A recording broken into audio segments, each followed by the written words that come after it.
are about to get dicey. Inferior. Strike dead. My opponent!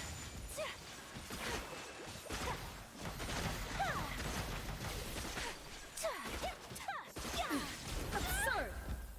Inferior. Whirling The snow! eye sweeps the lands. Quietly now.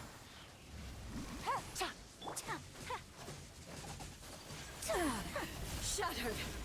My apologies! Coming to art. So then... Gotcha. Here comes the catch.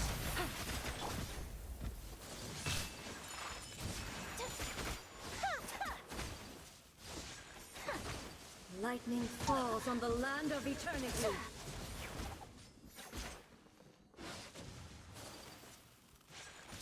Whirling... Quietly now. Inazuma shines eternal. Is eternal. There is no escape. Purge all obstacles. Inferior. Busted. Let's do that. My apologies! Southward There swirl! is no escape. Game's up. Time's over. Illusion shattered. Whirling snow! Witness the Quietly now. final calamity. My apologies! There is no escape. Ha!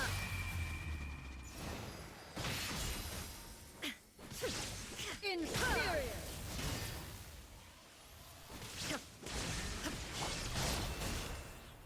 There is Rebuild! no escape. Whirling snow! Inferior.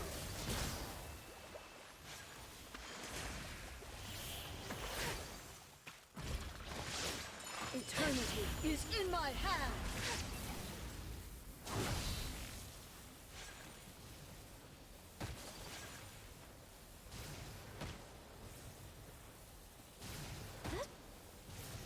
We have to allow me! Inferior.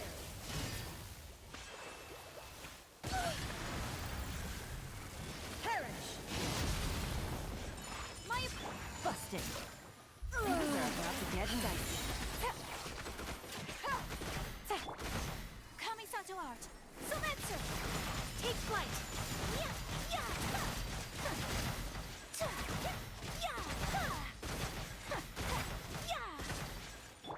Now you shall perish. Illusion shattered. Wait, quietly now. Here comes the catch. Absurd. Unthinkable!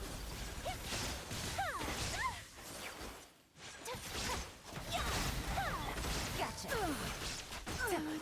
Euthymia crumbles before me.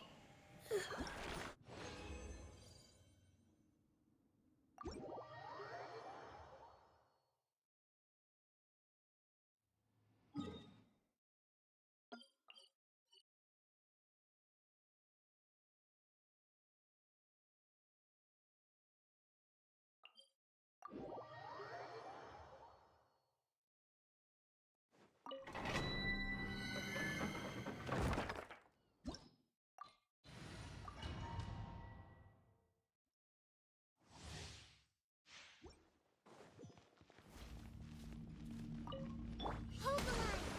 Quietly now. My apologies!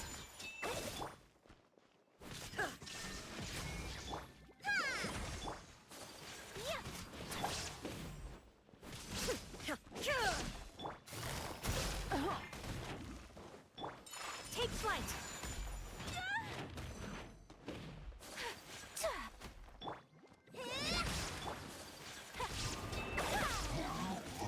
So rude!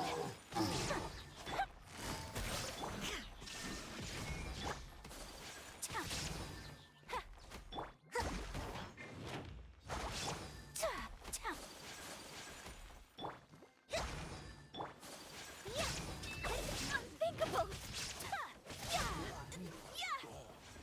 Rest, rebuild! Gotcha. Embrace the ice! Here, bring refuge! Things are about to get dicey. Inazuma shines eternal.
Illusion shattered!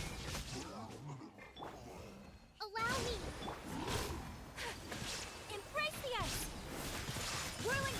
Here comes the catch. Busted. Billowing surge! Now you shall perish! There is no escape!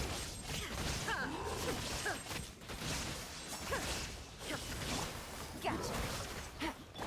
My apologies! Sakura swirl!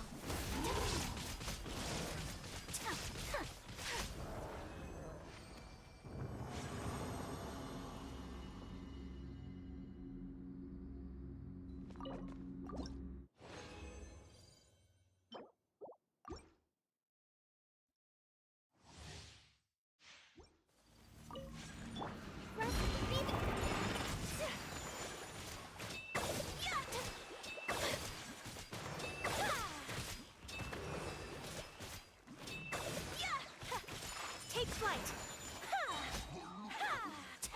Shine down!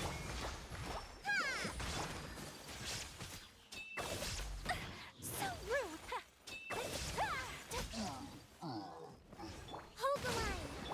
Unthinkable! Kamisato out! Surrender! Quietly now. Game's up. Fun's over. Covenant of the Deep! Inazuma shines eternal!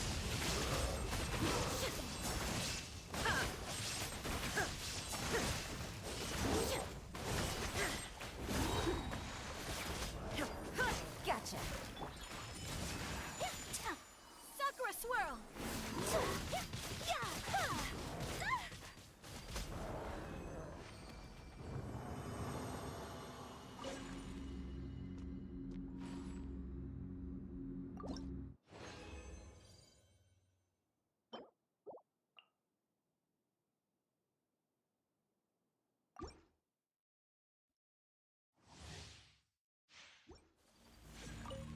Rest rebuild!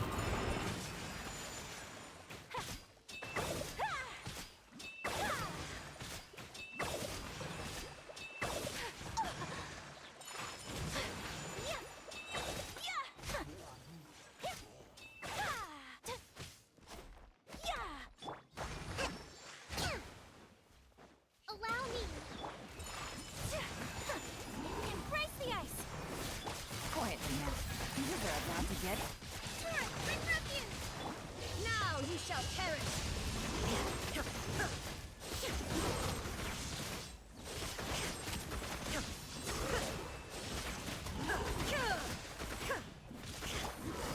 busted. Kamisato out! Sumetsu! Game's up. Fun's over.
I got a new letter from an informant.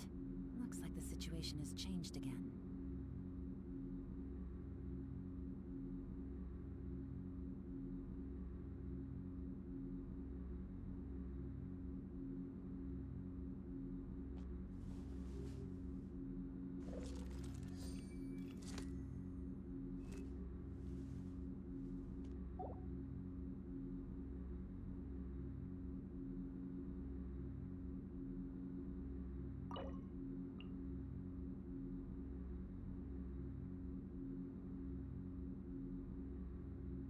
Navigating the world is a whole lot easier with a few different identities to choose from.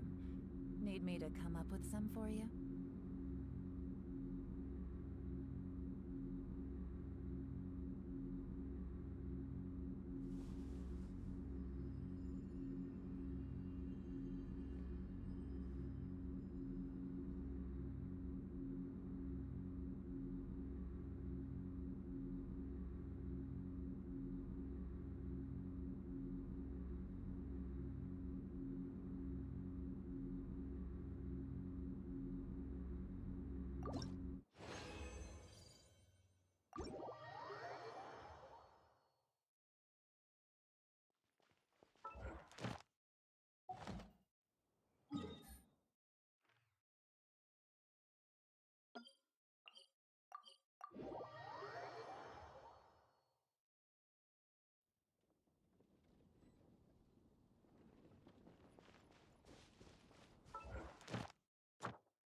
Add astro.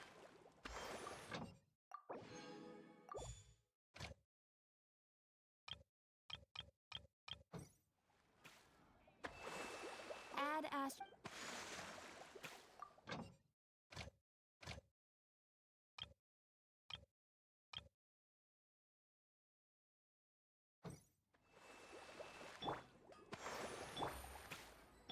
Add astro. Thank you for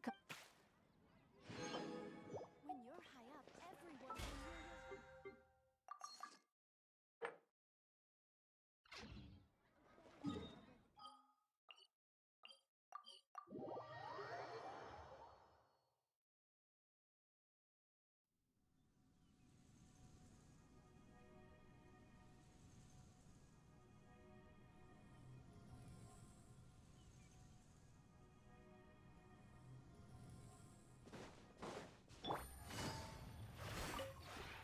This realm is truly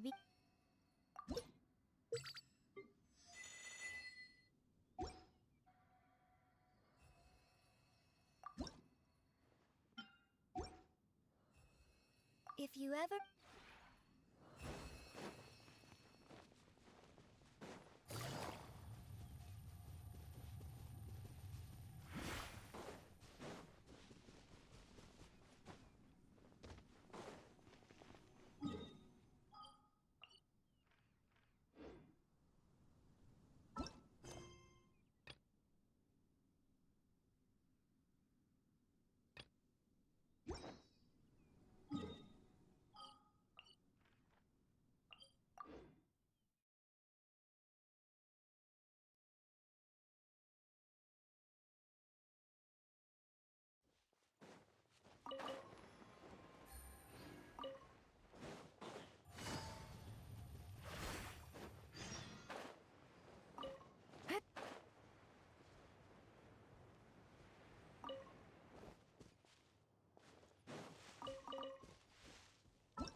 The Abyss kinda threw a wrench in our relaxation, though.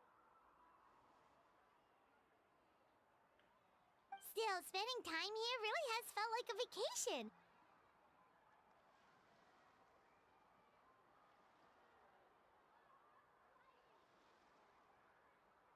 The Kaholosaurs are so nice and so fun to play with.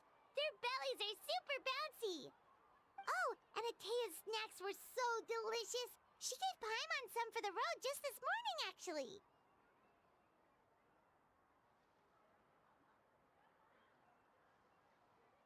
Yelling at some kids who got caught throwing stones in the hot springs, so not much has changed since we first met her.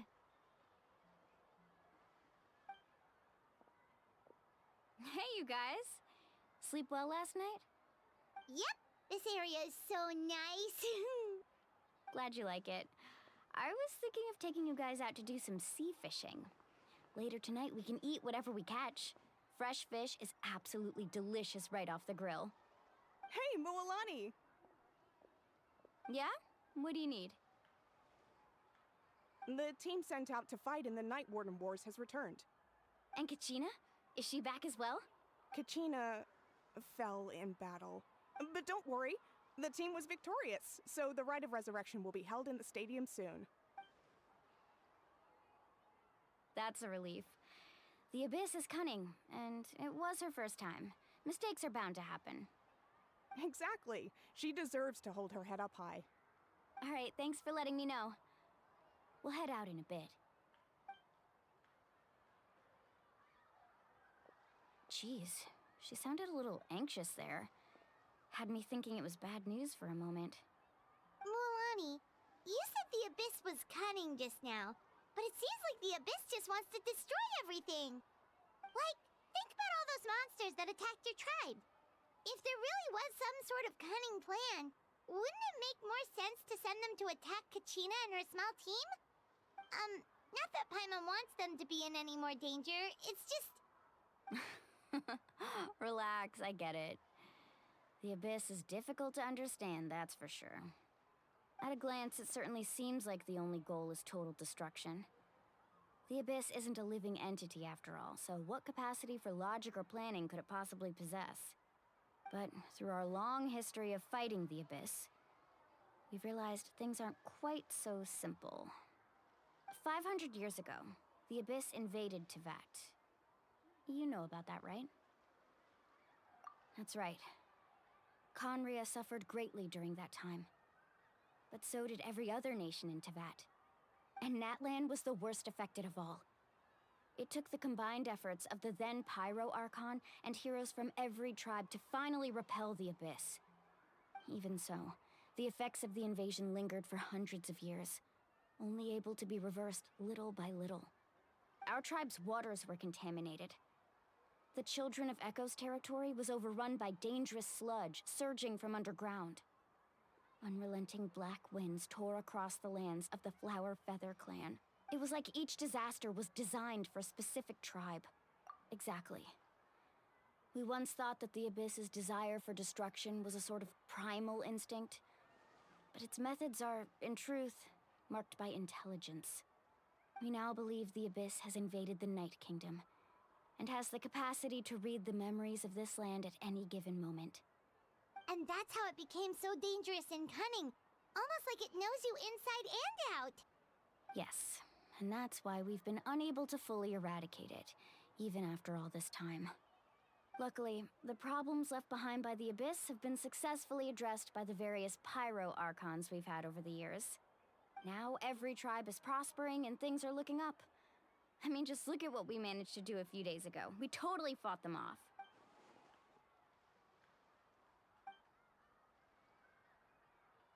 You must have had to sacrifice a lot to get to this point.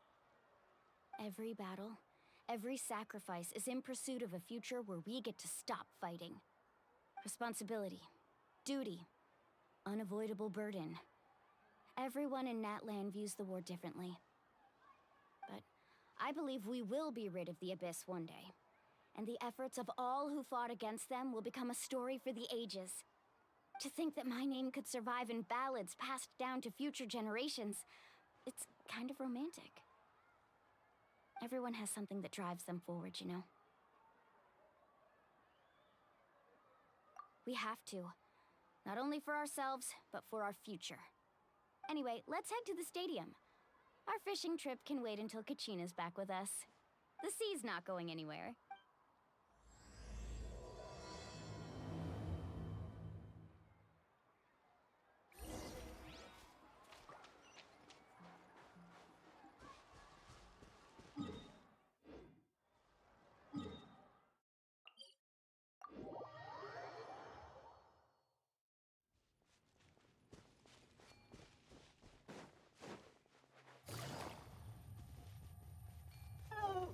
Alright.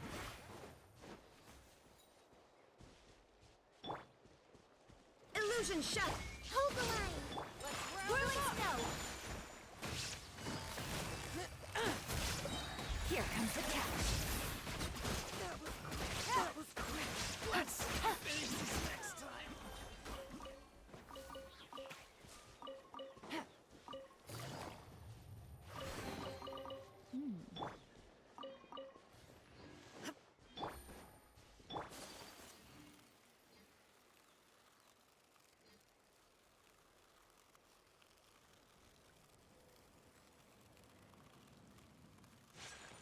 Let's hope you'll put up a good fight. Let's finish this fight. Torn to oblivion! Shine down!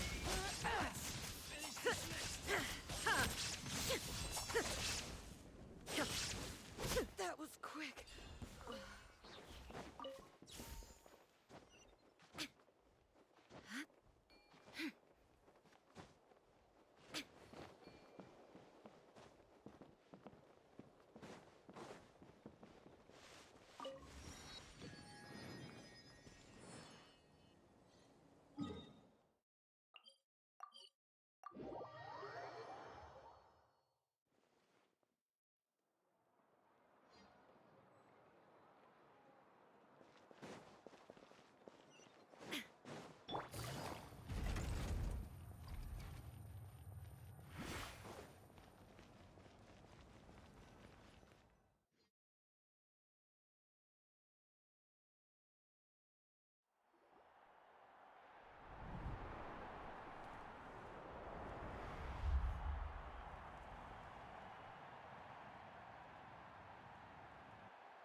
Whoa, this place is packed already!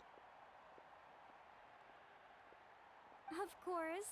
No one's gonna miss out on the chance to welcome our heroes back from battle. It's their moment of glory. Kachina's gonna be so flustered. She's never had this many eyes on her before. Yeah, she doesn't seem like the kind of person who likes being the center of attention. Looks like I'm just in time. Kanich, you're here! Yeah, a commission ran longer than expected, but I made it. I heard about the incident with your tribe, Mualani. Is everyone alright? Yeah, it's all taken care of. Our new friend here's got some tricks up her sleeve, by the way. She's just destroyed. Hey, look! Is it about to start? That's right. Someone will come out and recite a eulogy, and then we'll sing the Ode of Resurrection together. Come on, let's find a spot with a good view. When the singing starts, just follow my lead and you'll be fine. Let's go somewhere higher up so Kachina can spot us.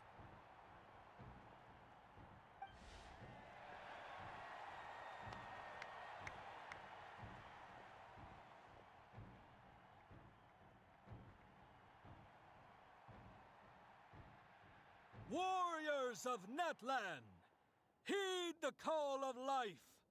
We are the inheritors of memory and legend.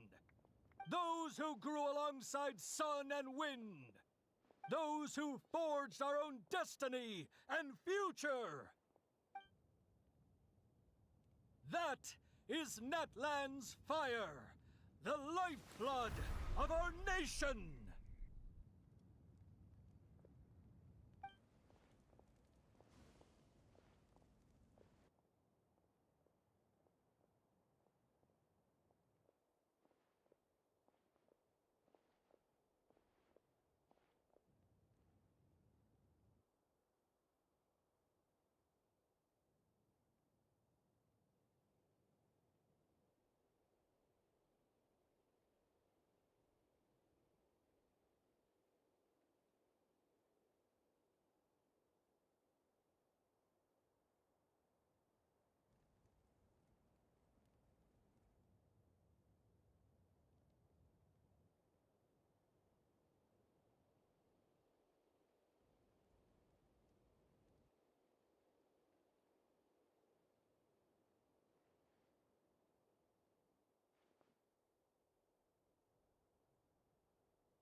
I could not find Kachina within the Night Kingdom, or locate her ancient name.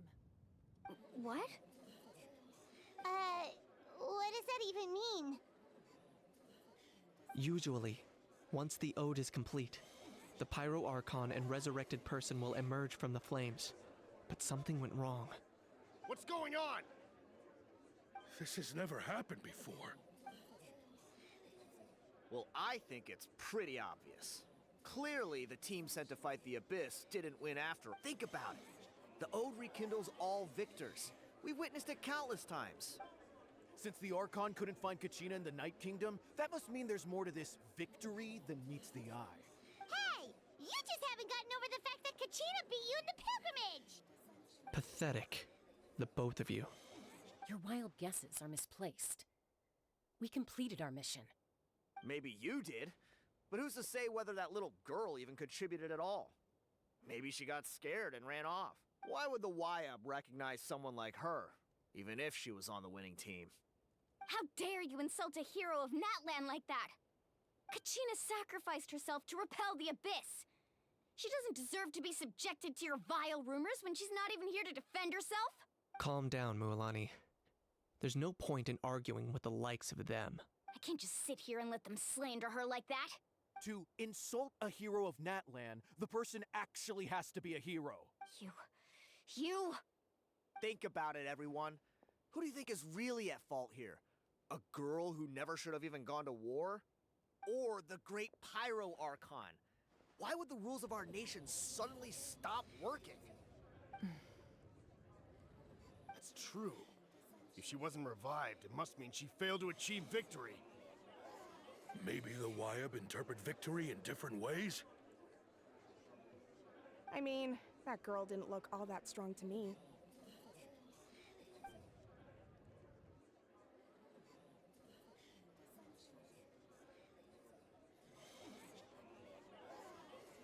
Kachina wouldn't have run! That's not like her at all! No, she's been waiting for this moment for too long.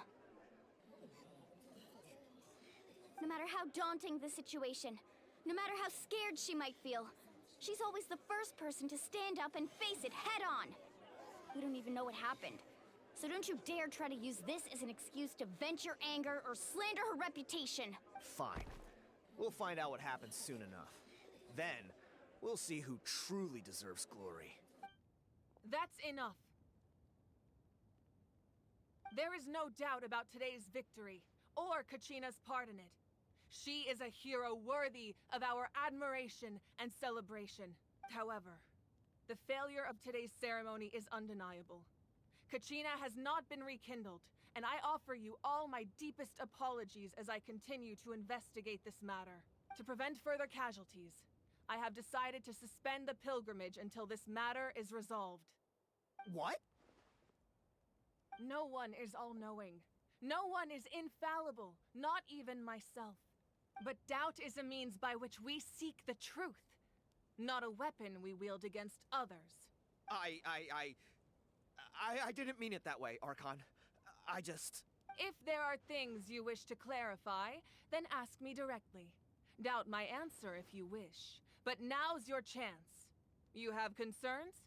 State them. No, of course not. Even though I have said nothing to change your mind, then it would seem the truth never mattered to you at all. That guy doesn't even have the courage to answer the Pyro Archon's question. So much for all that glory talk earlier. I have a question, Archon. My friend Kachina. Do you have any idea where she is? It's extremely important to me. I know you said you were investigating the situation, but I'm sorry, that's not enough. I've already shared everything I know. If you want to learn the truth and rescue your friend sooner, you should join the investigation. So, what do you say? Of course I'll join. In that case, come see me in the speaker's chamber. We should join them. Oh, and if it's not too much trouble, could you drop by as well, Traveler? I'd like to have a chat. Rest assured, everyone, I'll keep the tribal chiefs informed on the progress of the investigation. Once again, I apologize for the outcome of this ceremony. If there are no further questions, let's part for now. Did she just ask us to come along? I believe she did. Let's go. I'd like to know what's going on myself.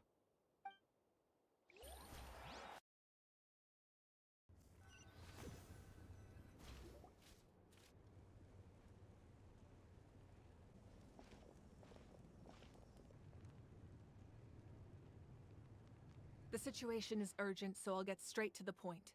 Kachina is undoubtedly a hero of Natlan, and I'm deeply sorry this happened to her.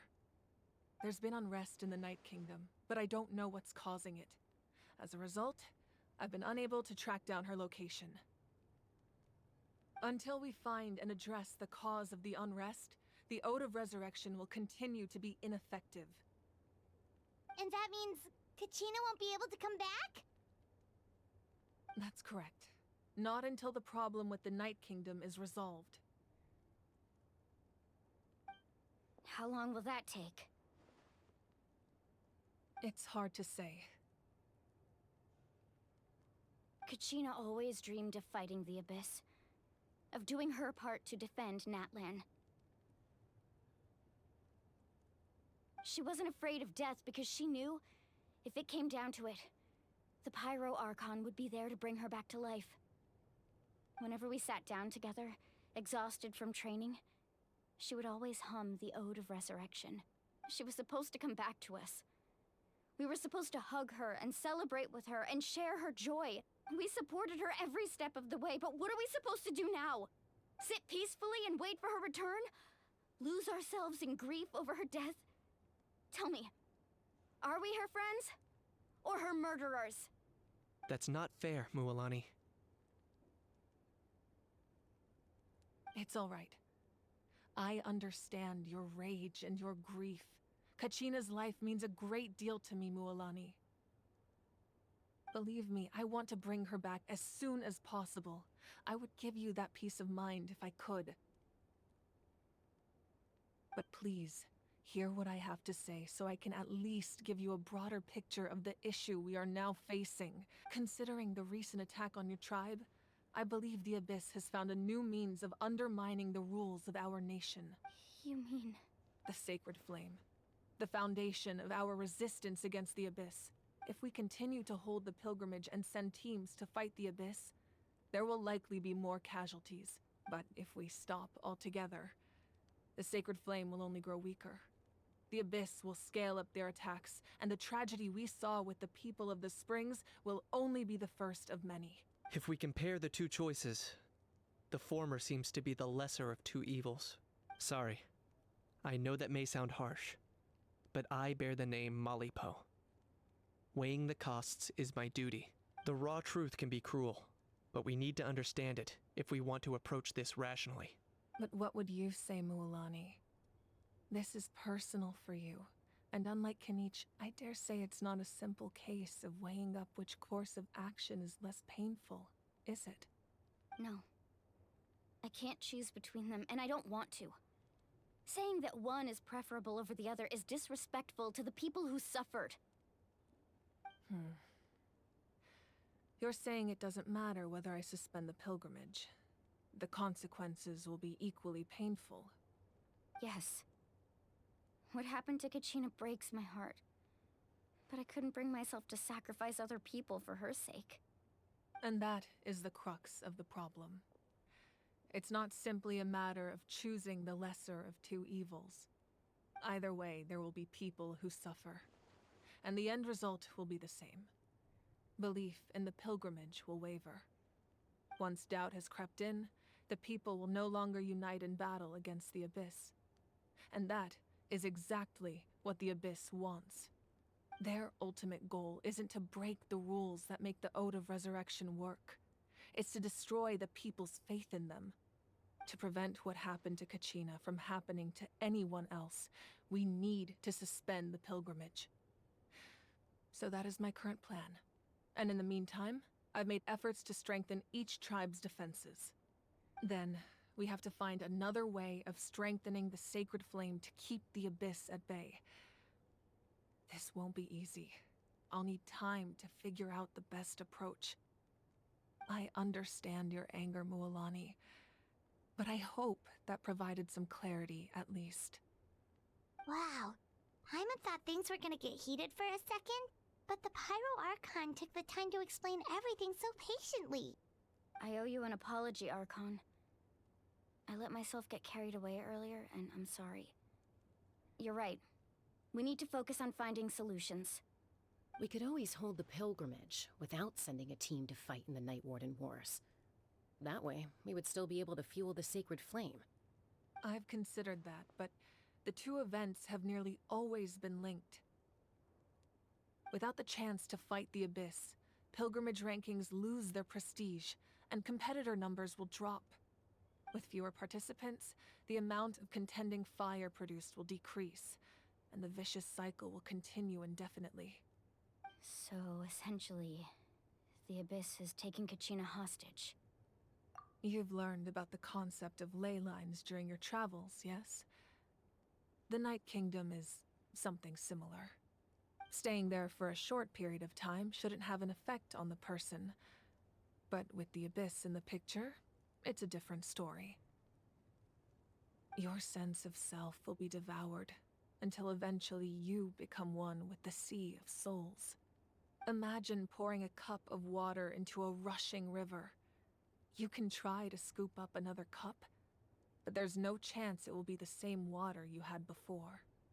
I won't sugarcoat it. That is the danger Kachina is currently facing. Just like you said, Archon. Both of these problems need to be addressed. You can focus all your efforts on dealing with the Sacred Flame. I will go search for Kachina. The Abyss poses the same threat to you as it does to her. It is very possible you will not return. Knowing that, do you still choose to go? Kachina's waiting for us to rescue her. That's all that matters. I failed to protect her during our campaign, but I can make it up to her now. I choose to go as well. Traveler? What do you think? Understood. Then I'll support you in any way I can. The Masters of the Nightwind have a technique that can extract an ancient name from the ley lines. If we can find Kachina's ancient name, I can use the link between them to pinpoint her position within the Night Kingdom. Then comes the hard part. You need to visit the Night Kingdom in person and rescue her. But isn't the Night Kingdom a land of souls? Can we even go there? Under normal circumstances, only the consciousness can enter. But there is a way to go there in person. However, know that the Night Kingdom will attempt to repel you, and the Abyss certainly won't leave you be. That's fine by me. Same here. Fighting the Abyss is nothing new for me.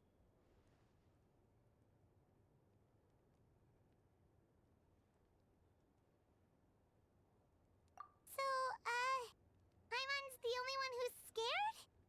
Well, if she's going, Paimon's going too. Lali of the Masters of the Nightwind once created an artifact that can be used to communicate with the Wyab. We call it the Spirit Speaker Stone. It was originally used as a ceremonial artifact wielded by the tribal chiefs, but that spiritual quality also means it can be used to search for an ancient name. That was the artifact I delivered to the Scions of the Canopy a few days ago. Didn't think I'd be hearing about it again so soon. Thank you so much for your help, everyone. Your thanks are unnecessary. I will offer you whatever aid I can, but your fellowship and courage are what will truly decide the success of this operation. Besides, you're the ones helping me. I can only focus on one thing at a time, after all. Traveler, I certainly didn't expect our first conversation to be so serious. I've heard all about your accomplishments. Ever since you arrived, I've been hoping to meet you and offer you Natlan's highest level of hospitality. Why? Why? Is that not what happened in the other nations you visited? Yeah, things were pretty complicated at the start. And, in the middle. But our reputation's solid nowadays. That's more like it. After all, I've heard you're someone who transcends fate. Perhaps even more than you can imagine. But we can talk about that some other time. Ideally, this would be the perfect night for a drink and some musical ambiance. But there are important things to be done. Oh, I almost forgot. Atea was wounded in the fight against the Abyss. She wanted us to give this to you. It embodies fond memories and my strength of will. That's what she asked us to tell you. She said you'd know what that means. I didn't think this day would come so soon. The flames of her life force. I can feel them flowing within the talisman. If things were different, the two of us could have enjoyed the hot springs together while she gave this to me in person. We're supposed to be hot spring buddies after all. But don't worry. This talisman means a great deal to me. I'll take good care of it, and once this is all over, I'll pay Atea a visit.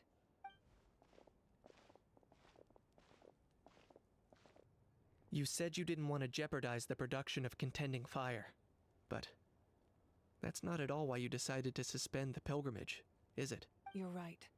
Even now, the production of Contending Fire is far from sufficient. The gradual corrosion caused by the Abyss has resulted in a massive shortage of pyro energy, and we're currently at the breaking point, as things stand. The pilgrimage is a lost cause. Suspending it allows us to save our strength to defend the tribes. The Abyss has brought catastrophe to Natlan, and Kachina's disappearance in the Night Kingdom is a direct consequence of that. We can't let the general public know that.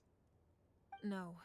If the public learned that Natlan's destruction was close at hand, there would be immense panic. But if I said nothing at all, they would have continued to question the integrity of Natlan's heroes. Another simple choice. The latter was clearly the better solution, but you chose otherwise. I have never subscribed to the belief that the right choice is the one with the fewest sacrifices. Let's go. There's still a way for the sacred flame to last a little longer. You mean? Yes. Come with me.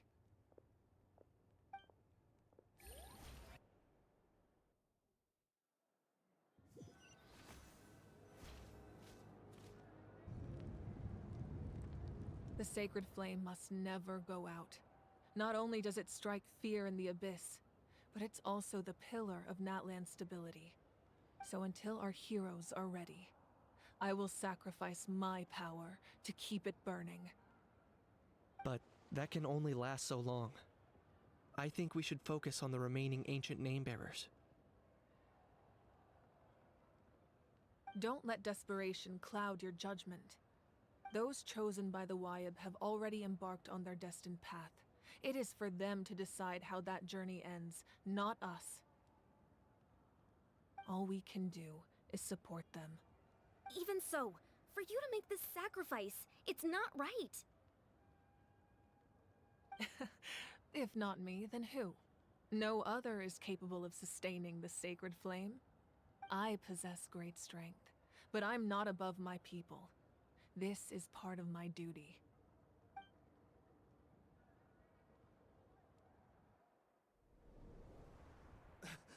Archon, it's the Fatui!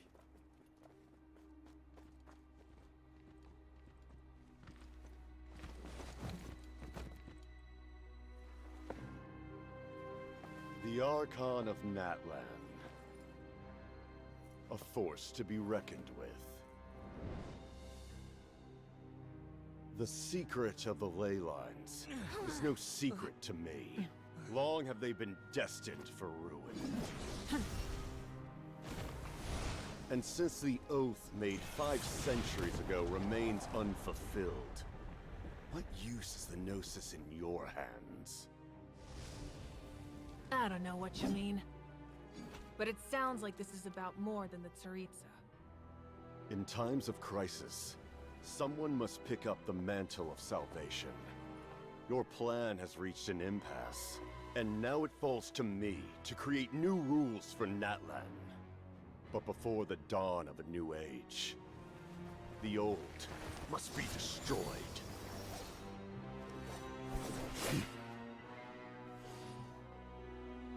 I assume that's the end of your speech? Good. People like us. Let our blades do the talking!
Huh?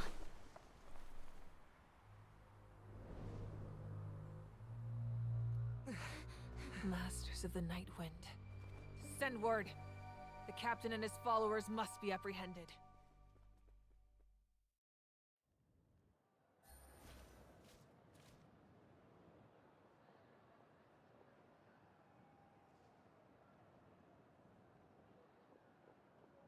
Are you alright, Archon? He was a formidable opponent. Exactly what I would expect from the first of the Fatui Harbingers. I never imagined someone could match you in combat. If the Tsaritsa sent him here, why would he bring up what happened 5 centuries ago? Yeah. And how much does he know about Natlan? The Harbingers are all driven by their own personal goals. The only purpose that unites them is collecting the Gnosis. But I'm sure the captain has his own reasons for being here as well. Whatever his motive, we should shift our focus to the Fatui. If they attack again and we're not prepared, we're done for. No, we're running out of time. The wound I inflicted should hold him back and weaken him for the time being. Besides, I'm sure you noticed. The power that came to his rescue just now came from the Masters of the Night Wind. In other words, there are traitors among us. Not necessarily. This could prove to be a very valuable turn of events. When we exchanged final blows, I sensed an unusual presence within him. I'll need to investigate further. Kinich, go to the Masters of the Night Wind and look into who could have aided the captain. Speak to Lali. She should know. Of course. I'll head out right now. Do you still intend to... Yes, but fear not.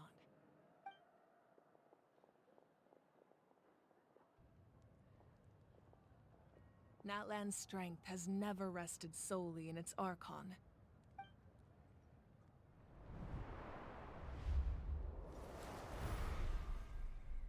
Together we foresaw the only path that leads to our nation's future.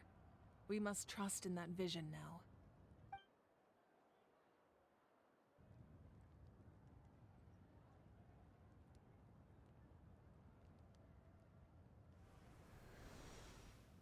Is everything okay, Archon? Completely fine. Just lamenting the fact that I never got a picture when I could still turn my hair into flames. Too late now. I just hope the others have a safe journey.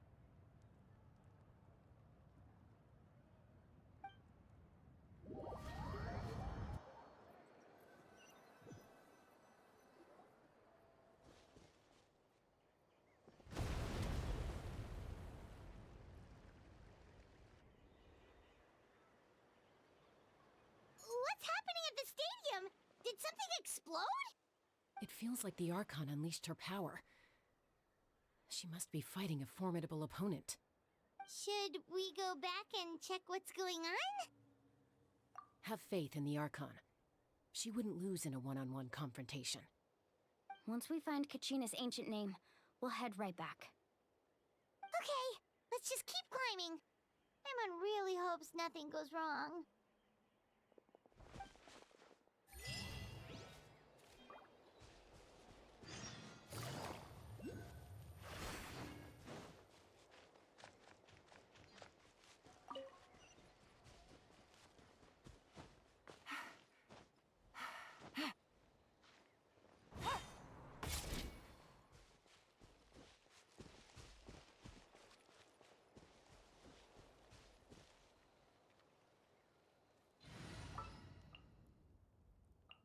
I trust you have...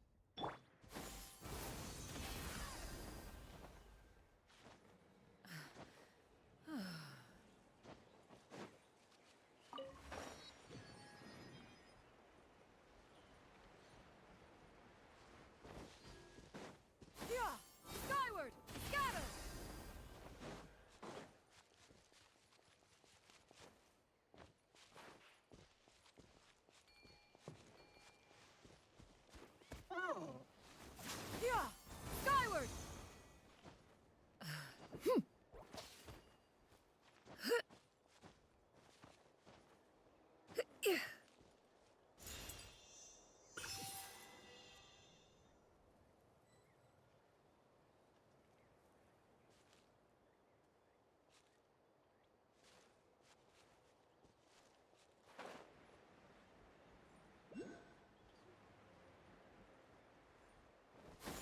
Skyward! Skyward! Scatter!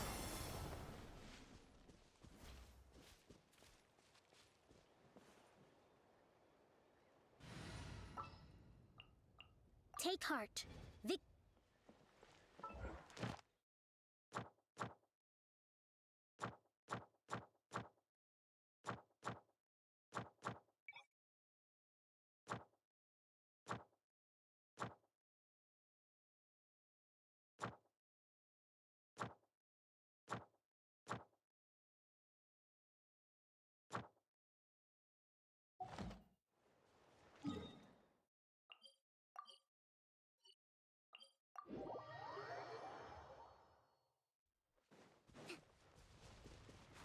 What can you tell us about the scions of the canopy? The tribespeople are very adventurous. Oh, kinda like us then. I'm not so sure. You don't strike me as the type to enjoy danger. The scions of the canopy are a bunch of thrill seekers. They love extreme sports like rock climbing, rappelling, volcano parkour, or even bungee jumping without a rope while a Yumkasaur stands at the edge and uses its tongue to catch them. Sound like something you'd be interested in? Okay, that does sound different from our usual adventures. Paimon's not doing any of that. She can just cheer you on from the sidelines.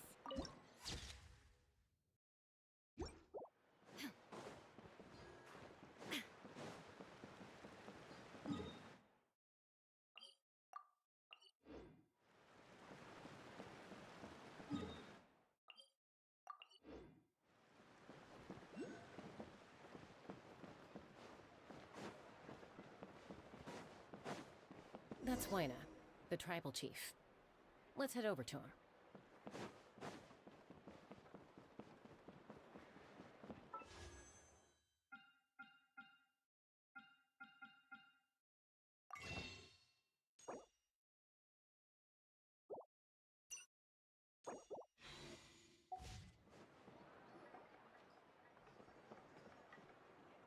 Chaska. Nice to see you again, Wyna. I'm afraid we don't have time for pleasantries, so I'll get right to it. We're here for the Spirit Speaker Stone. Whoa, hold on a second. At least tell me why you need it first. My friend Kachina is trapped within the Night Kingdom. We need the stone to find her ancient name and rescue her. Rescue her? From the Night Kingdom? That's right. I'm sorry, but someone needs to tell you what you don't want to hear. Going there, a mature warrior would never make such a foolish decision.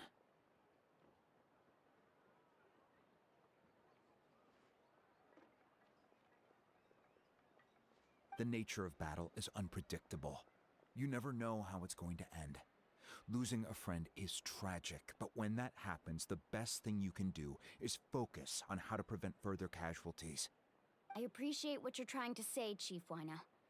But if the price of maturity is abandoning a friend in need, I'll choose foolishness any day. If Kachina's still holding on, then so will I. I thought you might say that. Is something wrong, Wyna? This doesn't seem like you. Life isn't complete without taking risks. That's always been your mantra. It's nothing. The Night Kingdom is a dangerous place. Can't blame me for checking if you were up to the task. If you're that determined, far be it from me to stop you. Here's the stone. Keep it safe, okay? It's not like we have a spare. Thank you. Huh. Seems like you two go way back. But aren't you from the Flower Feather Clan, Chaska? Oh, Chaska's a peacemaker, so she's famous throughout the tribes.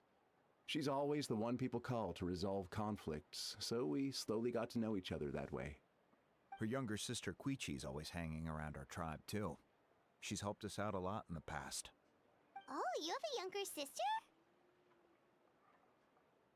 Yes, I'll introduce you to her sometime. But let's get back to business.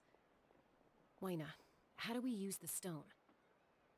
As you probably know, your intended destination is completely different from the real world. The Night Kingdom is like a river flowing with concepts, and the ancient name you seek is like a tiny fish swimming downstream. In that sense, the stone is like a fishing boat drifting down the river, but the boat alone isn't enough. You need a fisherman experienced enough to steer it in the right direction. We couldn't do that ourselves? With a little practice, I'm sure you could. You have the strength and the talent. If you want to make sure this works, though, I could recommend someone to you. Who? Vichama, a legendary warrior and scout from our tribe. He's got a keen eye and a well-honed intuition. Even his ancient name means to seek. If you're fishing for a name, you're gonna want him on the boat. Vichama? Why does that name sound familiar? He's one of Auntie Atea's hot spring buddies. I've heard stories about him. Where can we find him? Ever since Malco passed, he spends most of his time gazing out at the scenery from the cliff tops. Follow the path that way, and I'm sure you'll find him. Thank you. We'll go look for him there.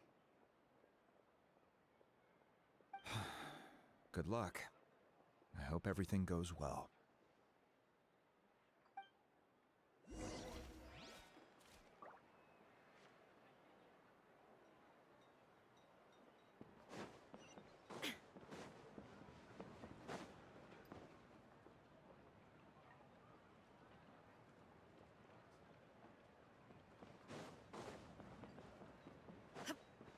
Watch your footing. And the sky, too, while we're at it. Someone admiring the scenery from the cliff tops. Ah! That must be him! Hello there, are you Vichama? That's me. Did you need something?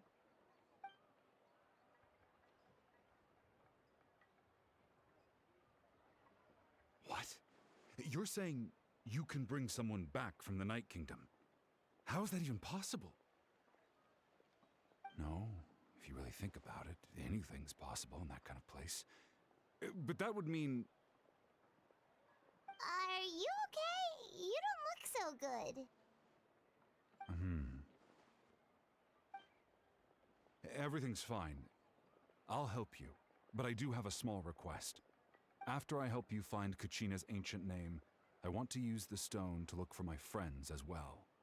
Your friend?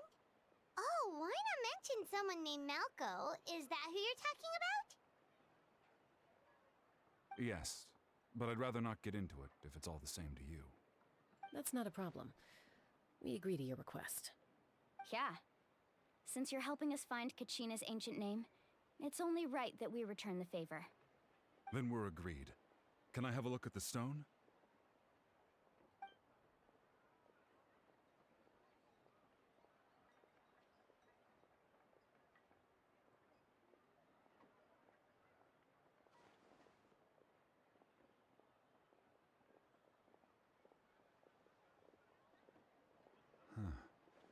I see.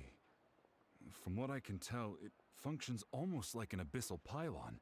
Both connect the Night Kingdom to the living world. Once the connection is established, the abyss will come surging through the opening like a predator honing in on the scent of blood. So we have to be sure not to use it in a tribal settlement.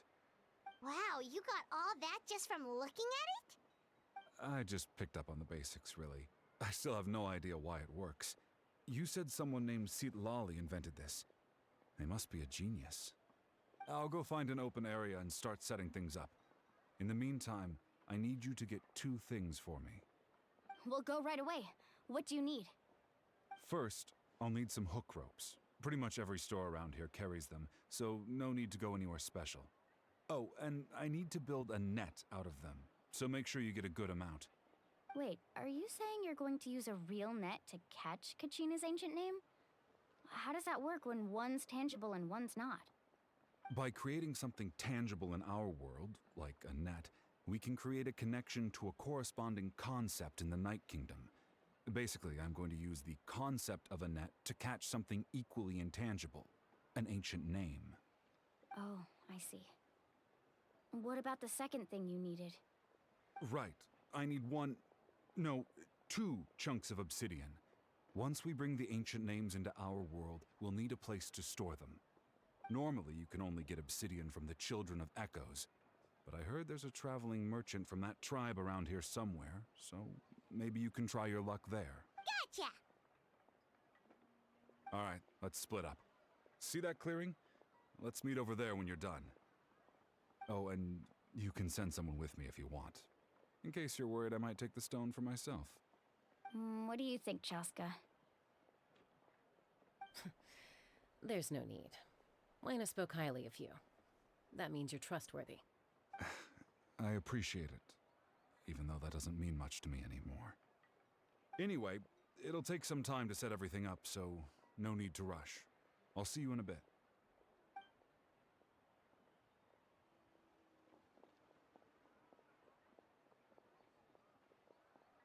What an odd guy. He seems so defeated, but also really invested in the stone at the same time. I don't have any more insight than you, Paimon. Let's just focus on the preparations for now. Hang on, Kachina. We're coming for you.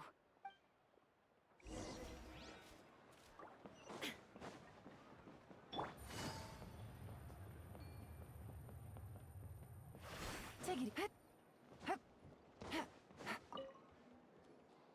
Hello.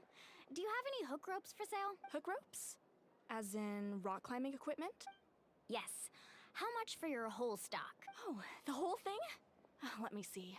That would be 30,000 mora in total. Deal? Deal. Wait, really? What, you want me to drive down the price? We just need these as fast as possible. Thanks. Oh, no problem at all. I'll even pass along some information on the house. These ropes are usually used by rock climbing enthusiasts. If you want to learn, Roka's the person you want to ask. All right, that's everything. Here you go. Now we need the obsidian. Let's go talk to the traveling merchant Bichama mentioned.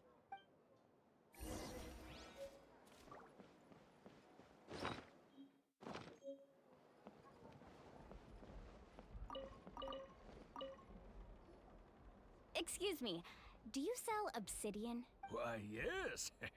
I've got a chunk for sale right over there. Perfect. Is that the only one, though? We actually need two. That might be tough. Tell you what, I'll take a look through these boxes over here and we'll see what we can find. Thank you so much. We'll wait here.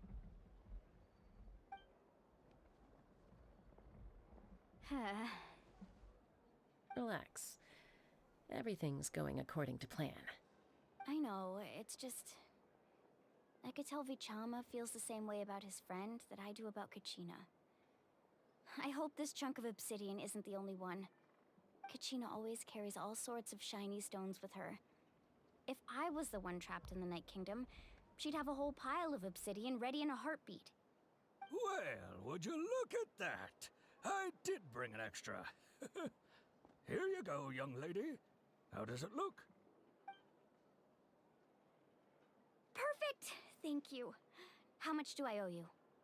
If you hadn't shown up, these stones would have just sat here collecting dust. I'll take 3,000 mora for both. Here you go. By the way, I heard you mention Vichama just now. You running an errand for him, then? How's he doing? Malco's been gone for 5 years now. It's about time he started to move forward. Do you know what happened between them? I heard about it in passing while I was out drinking one night, but I don't know all the details. Vichama and Malco grew up together, and even made a name for themselves together. Malco was an amazing fighter, capable of knocking out multiple opponents in a single hit, while Vichama excelled at scouting and analyzing the battlefield. The two made an excellent team, and managed to beat back the Abyss several times. 5 years ago, they both emerged triumphant in the pilgrimage, and were placed on the same team to fight the Abyss. But on the eve of battle, the Abyss launched an attack on their tribe, and Vichama suffered an injury to his leg while attempting to rescue someone. Then what happened? The team agreed that he couldn't fight the Abyss in his condition. Vichama didn't argue. He knew going to the front lines with an injured leg would make him a burden in battle. So they raised the issue with the Pyro Archon, and she agreed to let him stay behind. It's just... Malco and the others ended up facing hordes of abyssal monsters in numbers that far exceeded anyone's expectations. The team made an error in judgment, and they fell to the onslaught. Vichama went into a deep depression after that. He blames himself for everything.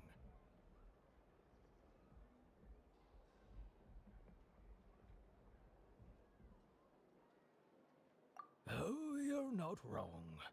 But it's possible he chooses to blame himself. Not because he did something wrong, but because he wasn't able to do anything at all. I've tried convincing him to move forward, to stop dwelling on the past. But the shadow of Malco's death hangs over him still. The Abyss has caused so much suffering, and some wounds never heal. I wish there was something he could do to make himself feel better. But... anyway, that's the gist of it. Maybe you could help him talk things through sometime. I would really appreciate it.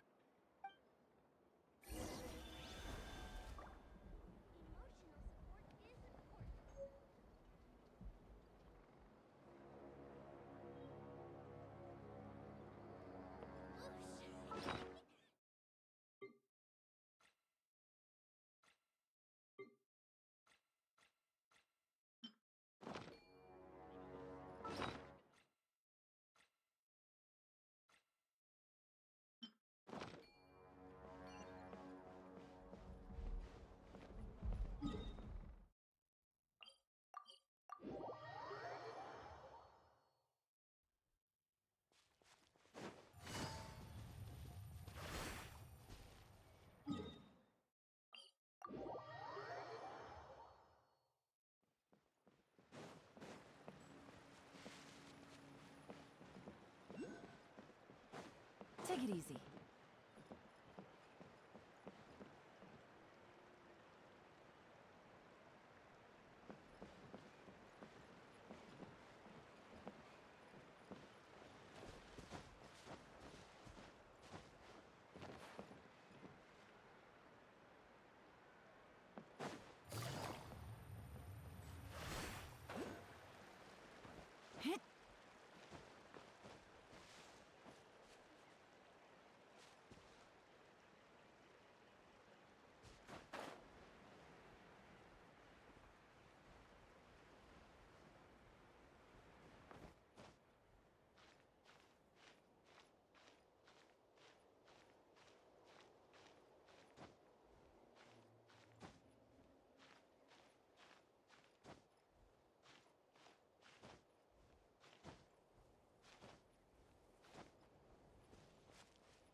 Did you get everything? Yep, it's all here. When do we start? I've made all the necessary adjustments, so we're good to go.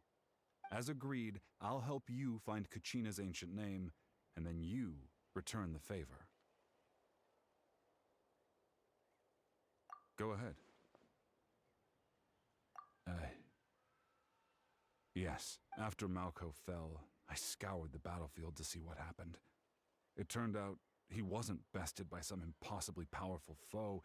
He was dragged to his grave by the sheer number of enemies. If I had been there, I would have been able to sense the danger. I could have warned them not to advance. I've always blamed myself for what happened. But when you told me about Kachina, I realized there's a chance Malco might also be alive, fighting for survival in the Night Kingdom. But that happened several years ago, right? The Pyro Archon said all life within the Night Kingdom eventually becomes one with the Sea of Souls. There might not be much hope, but I still have to try. Malco and I promised each other, even if we never managed to root out the Abyss for good, we would fight together until the end. All right, let's get to it. I'll start searching for the conceptualized version of Kachina's ancient name. If you see any fragments scattered around the area, please collect them.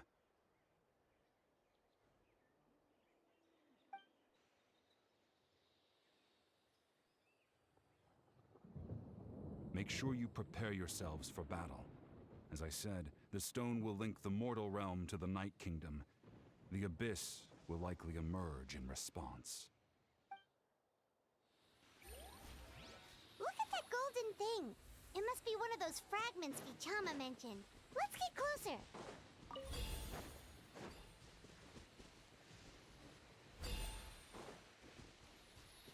Take it easy.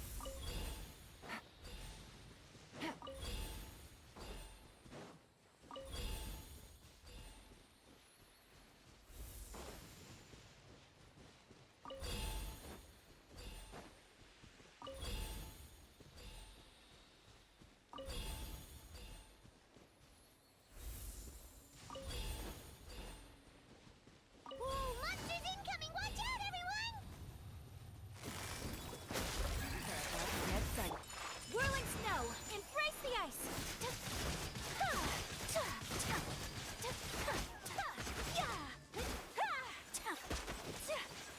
My apologies!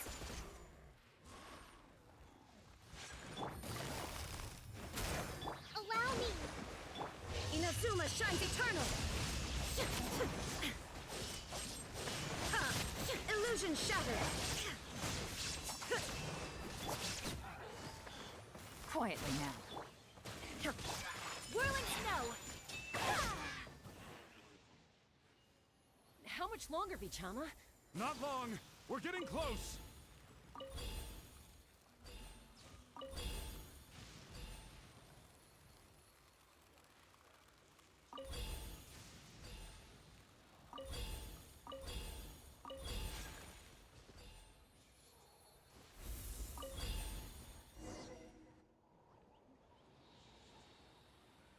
Vichama!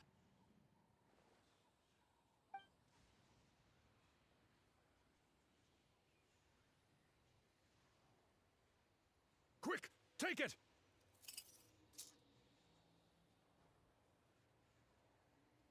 I found Kachina's ancient name. Hang in there, Malco. Just a little longer. Something's not right. The power of the Abyss is getting stronger. The Abyss is corroding his body! Vichama, you can't keep going, you'll die! I should have died 5 years ago. I just need a little more time. Please, I'm almost there. Thank you.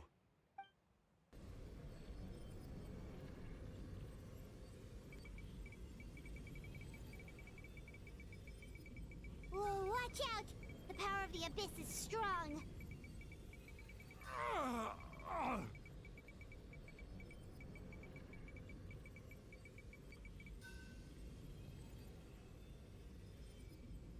This power. Hanging in there? Malco. No! Why can't I find him? Why? We can't wait any longer. Pull him away from the stone, Mualani. I already tried, but the power of the Abyss has him in a chokehold. It's like he's tied to the stone with an invisible rope. In that case, we have no choice. I'm sorry, Sea Lolly. Get back! Chaska, wait!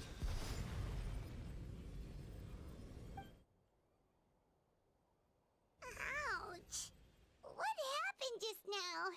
It looked like the Spirit Speaker Stone was... The stone's power was spiraling out of control. The only way to stop it was to destroy it. You were all caught in the shockwave of the explosion. You might feel dizzy for a while, but that's normal. Give us a heads up next time, will you? You're lucky we managed to dodge it in time. I thought I said to get back. Yeah, barely a second before you made it go poof. Not everyone has your reflexes, Chaska. We were this close to getting dragged into the explosion. Okay, I'll be more careful next time.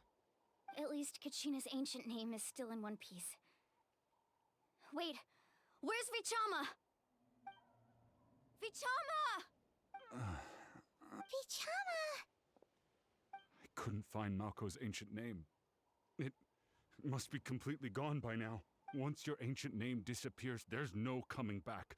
From the very beginning, I knew there was a slim chance, but still. And now... it's too late to save him.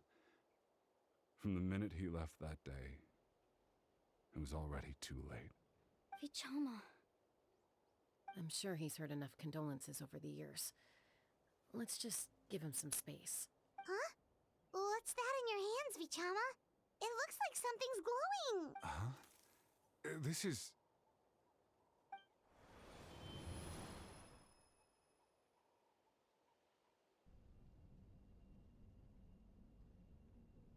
Hey, Malco.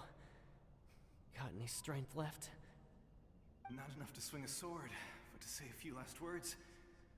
Sure. Too bad. No one will get to hear them. I never thought I'd actually die on this mission. Not that I'm afraid to die. It's just... hard. Thinking about my mom's face when she hears the news. Guess I have something to be thankful for then. My parents died a long time ago. They won't have to mourn me.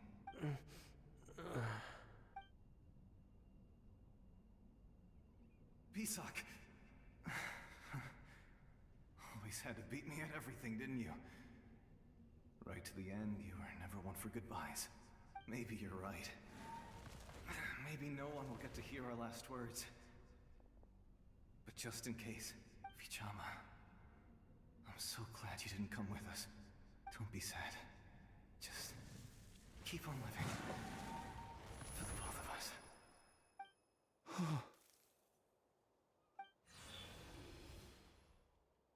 Was that a memory? Seems like we were able to salvage something after all.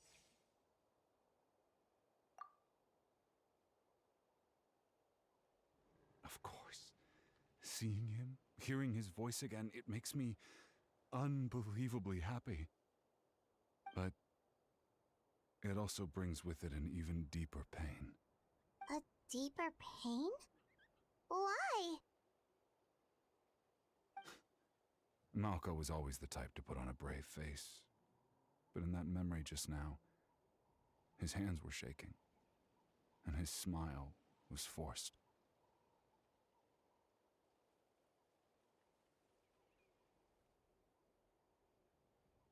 For all these years, I regretted not being able to fight alongside him to the end.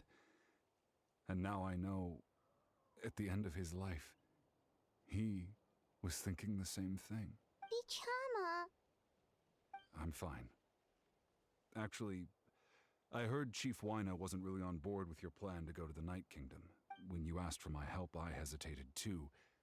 I knew helping you find your friend's ancient name meant leading you one step closer to danger. But I also understood why you had to try. Everyone has regrets in life, but not everyone gets the chance to make up for them. Once allowed to fester, guilt strips us of our most valuable qualities as warriors. In that sense, we might as well choose the braver path from the very beginning. If I could do it all over again, I would have followed Malco to the front lines no matter what. Even with an injured leg, there were still things I could have done. That way, even if the outcome stayed the same, I still would have fought alongside him to the end.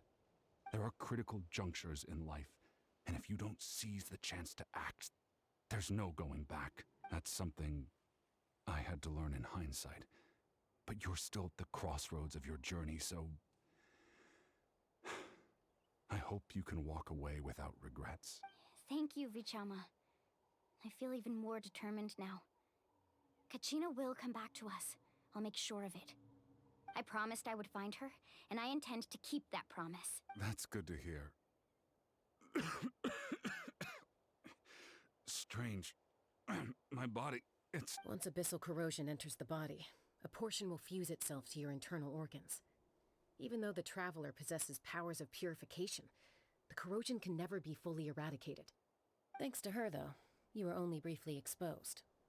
Slowing your breathing and controlling your emotions should help you keep the symptoms in check.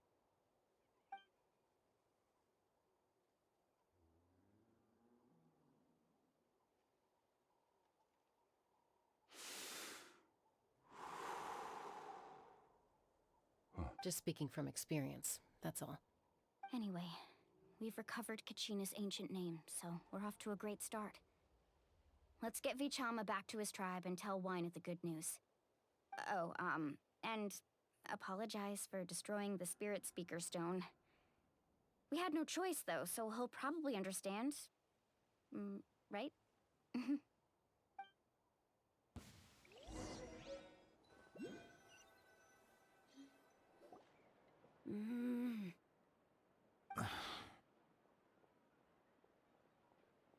Koichi, are you really gonna just stand there like that? I don't know what you want from me. I think you know exactly what I'm trying to say, Uncle Wina. I can hear it in your voice. Honestly, it's just one thing after another with you two. They're back. Koichi? What are you doing here? Don't play dumb with your own sister. You know exactly why I'm here. My apologies, everyone. I just need to borrow Chaska for a few minutes. You come with me. I'll be just a moment. Who is that? Koichi, Chaska's younger sister.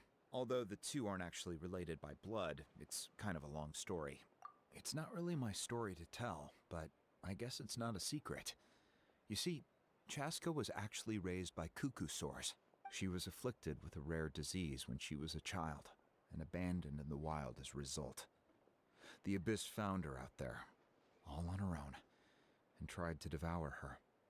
But in the end, all that did was trigger her will to live. That strength of will pushed her to survive. But it also planted a seed of conflict within her. Eventually, she was adopted by the cuckoo sores.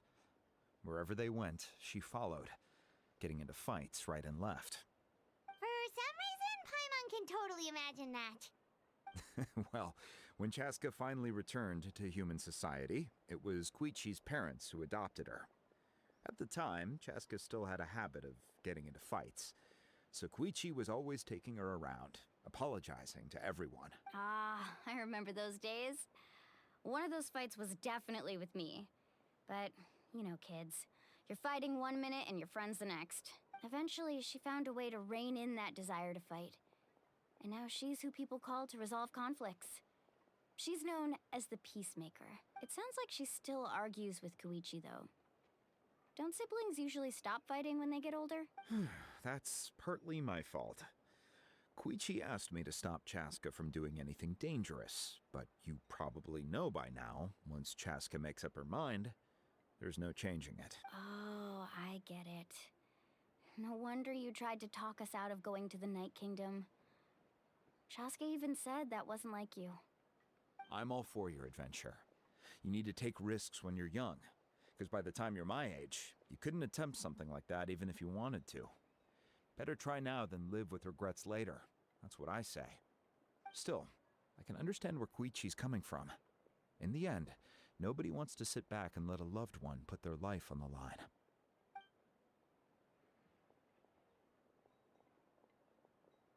All right, it's just the two of us now. You have 1 minute to explain yourself. I don't have anything to say. You don't have to approve, but you should know I only do what's necessary. That attitude is exactly the problem. It's like you don't care. You try to sneak off to the Night Kingdom behind my back and then play it down as if it's just a trip abroad. Well, technically I am going abroad, right? Again with the excuses! We agreed, didn't we? There are 4 levels of danger. If it's not something urgent, you can only engage in level 2 danger and below. You can only go up to level 3 if a situation is so dire there's absolutely no alternative. But a trip to the Night Kingdom? If that's not a level 4, I don't know what is. And you were just going to sneak into the place without saying anything. What do you mean, sneak into the place? I always planned on walking in there with my head held high. You bought off Uncle Wina, didn't you? He promised me he'd stop you from doing anything dangerous. Oh, it's like he didn't even try. You feel like he went back on his word. What if I told you my mind was made up, and there was nothing he could have done? Not even by force. Oh, I knew it! So he did try to say something, but you didn't listen. This is important. If you were in my shoes, you'd make the same decision. You don't know that? I'm a doctor, and I handle logistics. If you're going to waltz into a dangerous situation where you could lose control at any moment, it's my duty to say something. All right, whatever. Anything else? You... What do you mean, anything else? Why don't you reflect on what you've done and promise me you'll stay put? Time out. Is this one of our normal arguments or a serious one? Chaska, does it sound like I'm joking? Then... you need to know something. What happened to Kachina was partially my fault. I can't leave her there to die. That's not who I am. But the person you become when you lose control, that's also not who you are. That's a different issue. You said it yourself. A person is only as good as their morals. If I want to live in Natlan, I need to display qualities that make me worthy of this nation. I've also told you that managing your condition is equally important. Sometimes you have to make sacrifices. All right, let's stop this here. If we keep going, I might actually have to get serious. And I think Wina prefers his roof attached to his house. Is that a threat? That sounds like a threat to me. Koichi! Younger sisters are supposed to listen to their elders. So, you're really going to go, no matter what I say? I'm supposed to be your sister. Then support me. I'll be back. All you have to do is wait. Chaska. So, that's it. Why'd you have to turn out to be so darn annoying?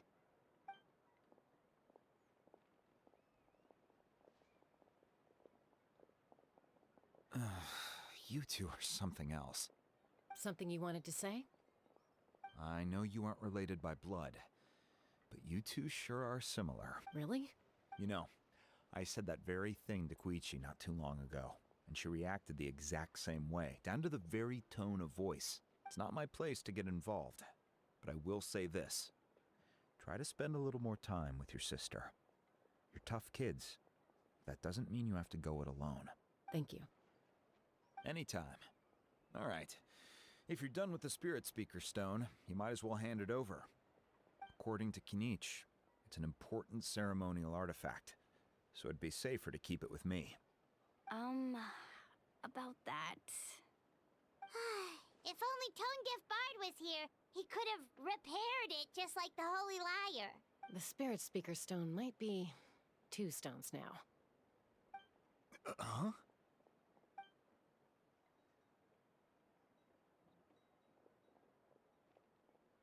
I see. Sounds like it was an urgent situation. If someone's life was on the line, then you had no choice. Still, Citlali's going to be a nightmare to deal with now that you've broken her stuff. I'll explain everything to her later. Stay safe out there in the Night Kingdom, okay? I'll wait here for your safe return.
We're back! We found Kachina's ancient name, too!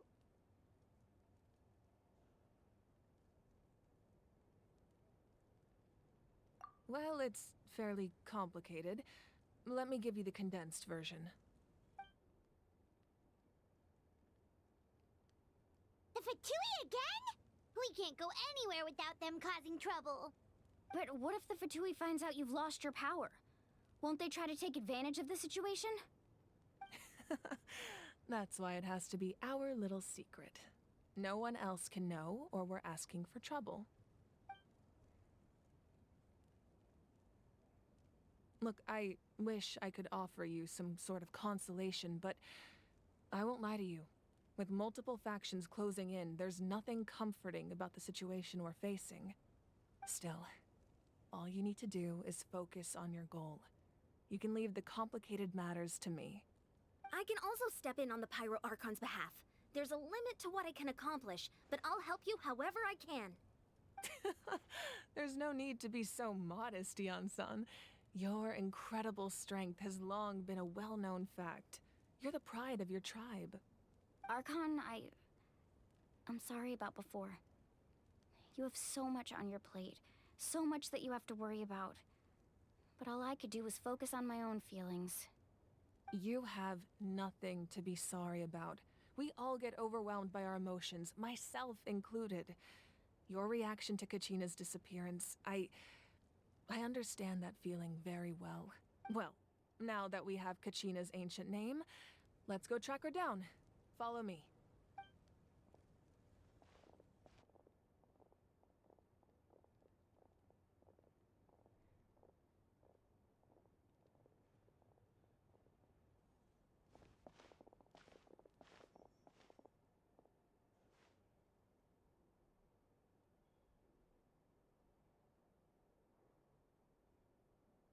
What is this place? Hey, isn't that Atea's talisman? Good eye. This is where I store all the various mementos I've collected. Whoa. I've never seen this place before. There's so many things in here. It looks like there are items from every tribe. Collecting them must have taken a lot of effort. I suppose you could think of it as a hobby of sorts. In Natlan, everyone grows up listening to the stories of heroes, and physical items do a far better job of preserving those stories than our own memory. Now, I still have some preparations to make for the ceremony, so feel free to take a look around in the meantime. If you're curious about an item, I'm more than willing to tell you about its origins. All right, we'll have a look.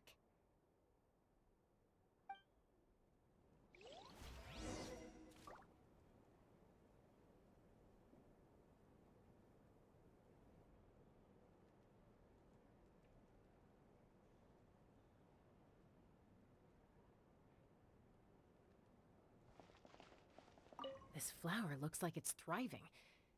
You must be good at taking care of plants, Archon. This fishing basket looks familiar.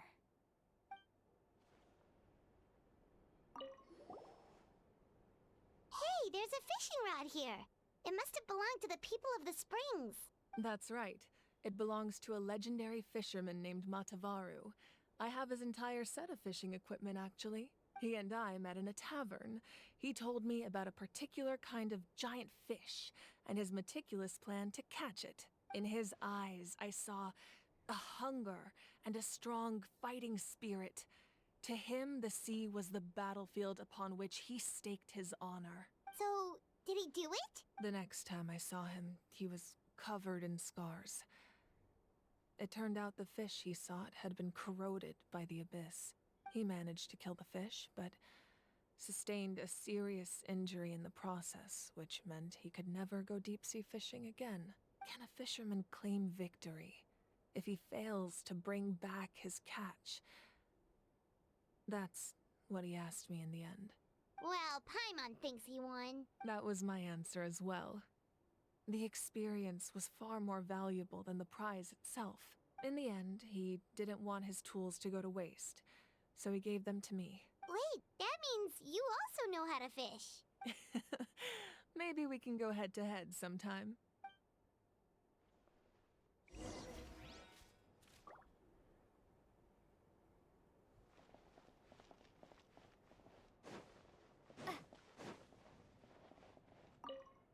Make sure to handle everything with care. This cup, for example, it's heavier than it looks.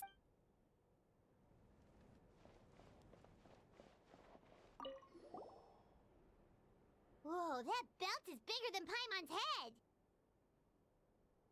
The Collective of Plenty are known for their bodybuilding competitions and contests of strength. This belt is a symbol of great honor within the tribe. The association with strength might also have been the reason the original belt was extremely heavy. It was difficult for even 2 people to lift. And even if a warrior had the strength to put it on, wearing it for any length of time would still leave them gasping for breath. Sounds like it. So the owner of the original belt, Kitera, commissioned a craftsman to make a copy identical in appearance but far lighter in weight. That is the belt you see before you. He would often wear this version when training in order to protect his waist. Or he made a lighter version so he could wear it all the time and show it off.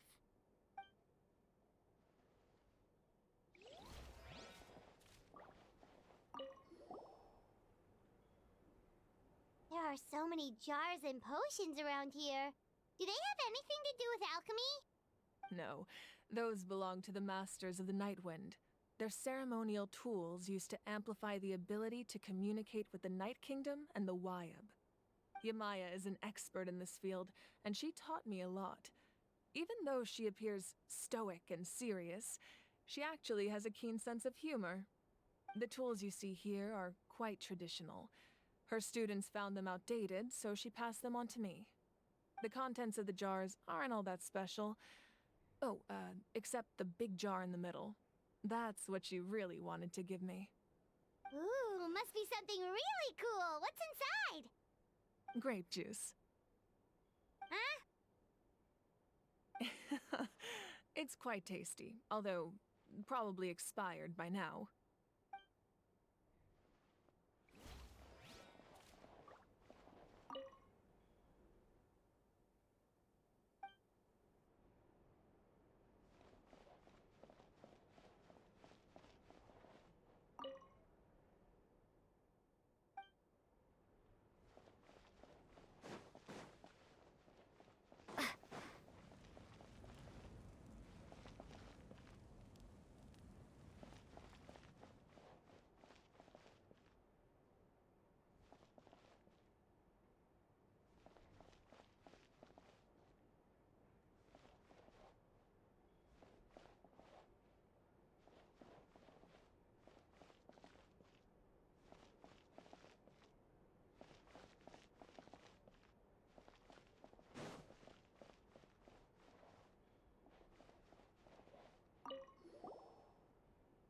This is Atea's talisman.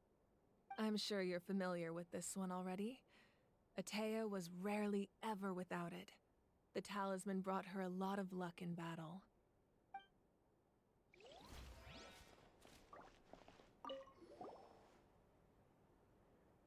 Whoa, this weapon is huge! Which tribe did it belong to? Ah, that weapon belonged to Tenoch, a hero from 500 years ago. Strictly speaking, he didn't belong to any single tribe.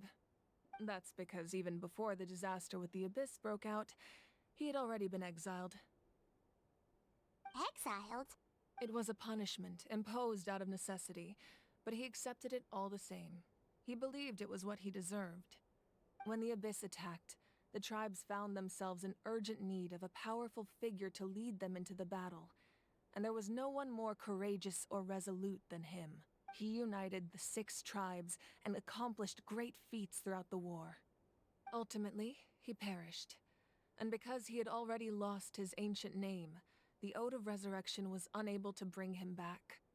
And so, he was laid to rest, alongside the countless warriors and civilians who lost their lives, buried in the soil of his native land. Wow, he sounds like a true hero. Indeed, even now his story is told throughout the land.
powder still needs some time to settle.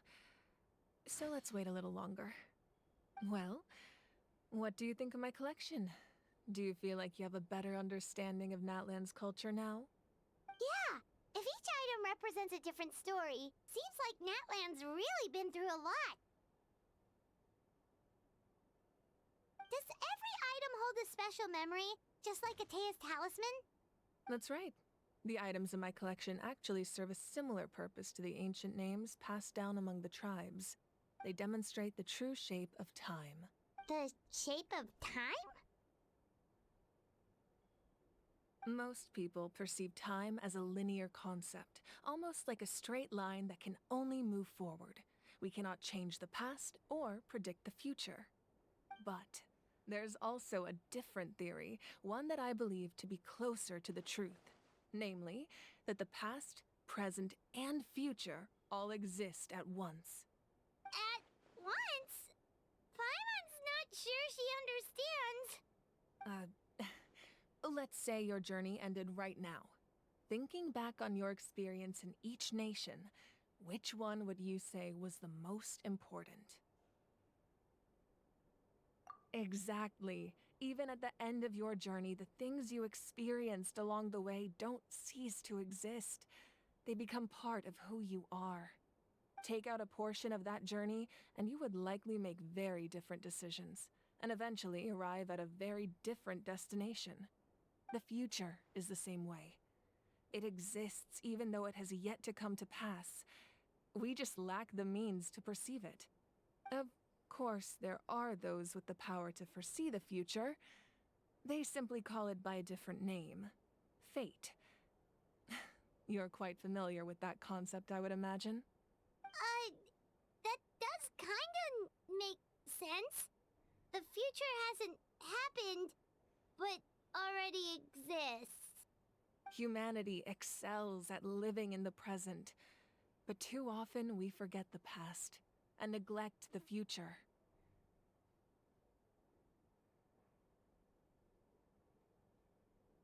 While the pilgrimage and the Night Warden Wars lead us to a better future. Only by uniting the people of Natlan across countless eras can we fight back against an enemy as formidable as the Abyss. To come up with such a set of rules, the first Pyro Archon must have possessed a level of insight I can only imagine. That's correct. At first, he was a mortal man with no special power. After he ascended to the Divine Throne, he used it to borrow power from the heavens and establish the rules of Natlan. Namely, a framework through which ordinary people can ascend to Archonhood. By holding the pilgrimage, we're able to determine the strongest among us. And when that person ascends to the Divine Throne, their inner flame will awaken. In addition, the sacred flame will grant them significant knowledge and memory of this land. After all, that's how I came to know everything I just told you. So, it all comes down to the power of the Divine Throne and the rules. Wait, is that a family portrait? Yes, that's my mother, father, younger sister, and the little saurians we raised. I turned a piece of my dad's leather armor into a canvas and commissioned a famous artist to paint our likeness. Your sister is so cute! It looks like the two of you are really close. Paimon was having a hard time thinking of an Archon as an ordinary person, but seeing this portrait, it kind of makes sense now. It really doesn't look like there was anything special about you before. Oh, wait, is Paimon allowed to say that? A little late for that question, don't you think? Sorry! Paimon's so sorry! Paimon's mouth works faster than her brain sometimes! It's all right. I'd never get upset over something like that. No matter what others may say, my past is a precious part of my identity. I'm forever proud of the life I used to lead. Becoming the Archon doesn't mean you sever ties with your family. The position just comes with a lot of responsibilities, so it impacts how often you get to see them. My father made the most delicious stew, so my sister would often bring me a large pot of his cooking, and we would sit on a blanket and eat it together. One time, we didn't close the door securely, and the saurians you were raising ran into the room and knocked over the entire pot. My sister immediately burst into tears. The two troublemakers were going for the meat, but when they saw my sister's distress, they froze on the spot.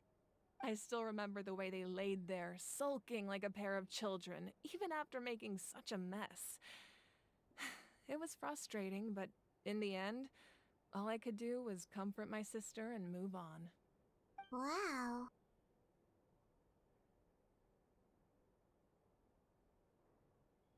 Isn't that what being a family is all about? I think about that story a lot, actually. As the Archon, I made a vow to defend this nation, and experiences like that, they remind me exactly what I'm trying to protect. Well, what happened after that? This portrait looks pretty old. Your sister must be all grown up by now, right? I believe she ended up working as an architect and artist. She built many houses and crafted many beautiful works of art. Anyway, that's enough about me. Now that the powder is settled, we can begin. Iansan, Mulani, Chaska, over here, please. Place the ancient name up there, and then we'll begin.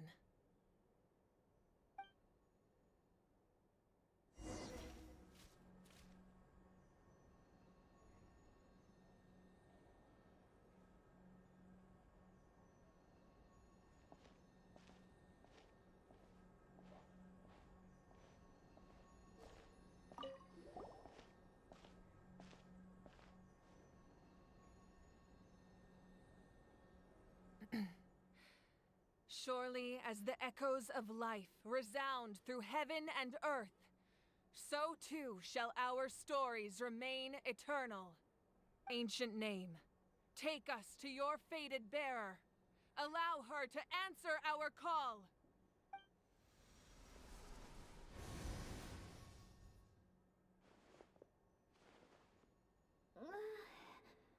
Am I hallucinating again? Kachina, are you okay? Huh? I'm not seeing things, am I? Is the Abyss playing tricks on me again? It's okay, Kachina. It's just us. We're trying to find a way to bring you back. Everyone, you have to listen to me.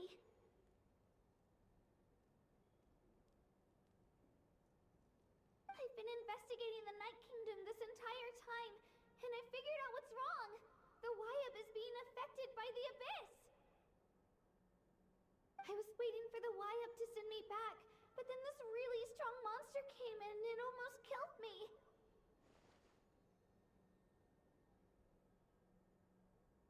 The Wyab saved me, even though its power is weakening, so I've been hiding from the monsters while trying to find a way to help. The Night Kingdom has become a huge mess, though. I keep hearing these awful sounds and seeing really horrible things. Don't listen to those sounds, Kachina. The Abyss is trying to strip you of your sanity. All you need to do is stay safe and wait for us. We'll be there shortly. It's okay. I feel so much better now that I've had the chance to talk to you guys. You don't need to worry about me. I've never been strong or special at all, really. So I don't blame anyone for forgetting about me or leaving me behind. Just knowing you care is more than enough. I'll find a way back.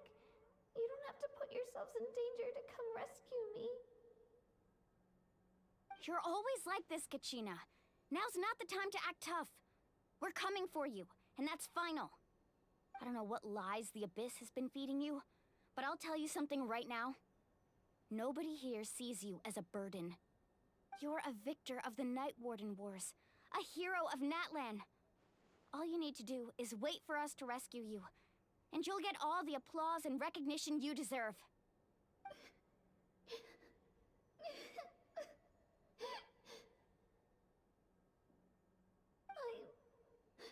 I'm really scared.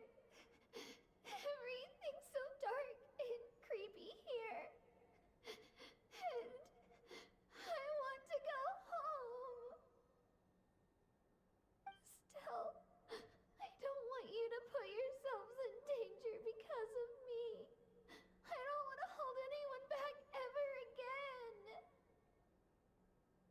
All you need to do is place your trust in us, just like you always have. No one fights alone. We're not leaving you behind. Not ever. Yeah, we're so close, we can't call it quits now! Thank you. Be careful. Looks like we've lost contact. Now comes the most dangerous part. You have to traverse the Night Kingdom in your physical form. This entrance to the Night Kingdom was left behind after an abyssal invasion. Even a brief amount of time inside could expose you to corrosion. I know. I'm prepared for that possibility. All right, then I wish you all the best. I'll tell Koichi to be ready just in case. She's very experienced in dealing with abyssal corruption. That face you just made. Don't tell me you two got into another argument. No, I just feel bad for creating more work for her. I'll go with them too, Archon. The more people, the stronger the party. Thank you so much for your help, everyone. It really means a lot that you're willing to brave these dangers with me. And there's no time to lose, so let's get going. Now that I've lost my power, I won't be able to provide much practical support. But I can still keep an eye on the situation from here. Eon-san, I know it's unlikely, but if you encounter a situation you can't handle... That won't happen. I hope not.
Be careful out there.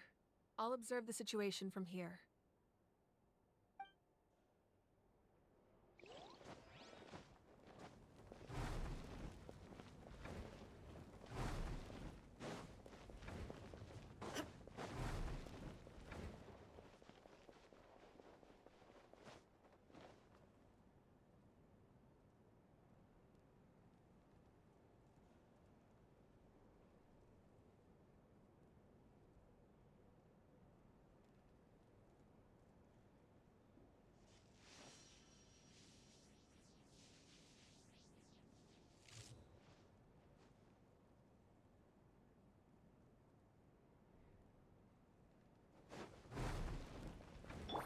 Take it easy.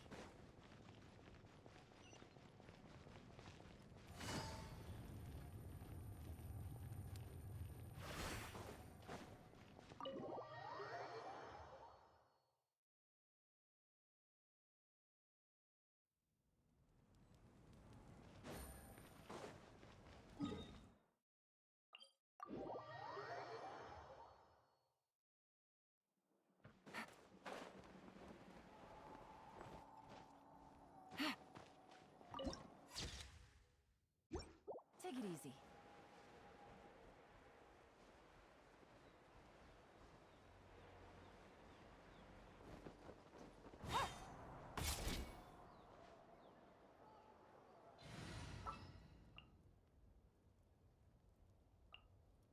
Leave it to me.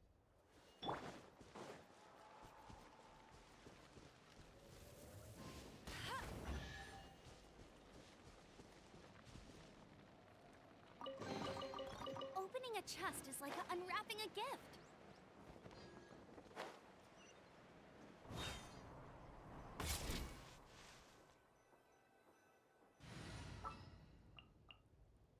Take heart.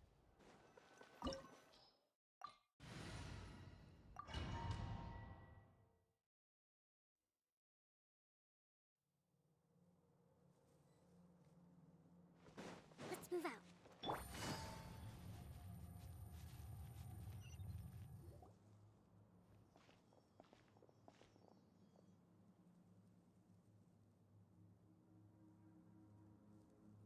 So we're underneath Natlan right now? It looks nothing like Paimon was imagining. That's because in the distant past, Natlan was home to an incredibly advanced civilization ruled by dragons. Humans only established their own society after the fall of the dragons. So these are Saurian ruins? Wait, you mean like the elemental sovereigns? They had their own advanced civilization? Yes, a really long time ago. Very few records have survived until now, so no one really knows what the devices here are for. These ruins have been abandoned for a long time. So what you're saying is, we're not in for an easy trip to the Night Kingdom. No, it's going to be obstacle after obstacle from here on out. Why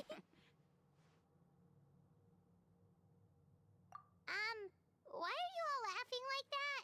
It's creeping Paimon out. It's the pre-adventure excitement kicking in, right guys? Of course. I'm eager to get started. Then let's go. We won't let anything stand in our way.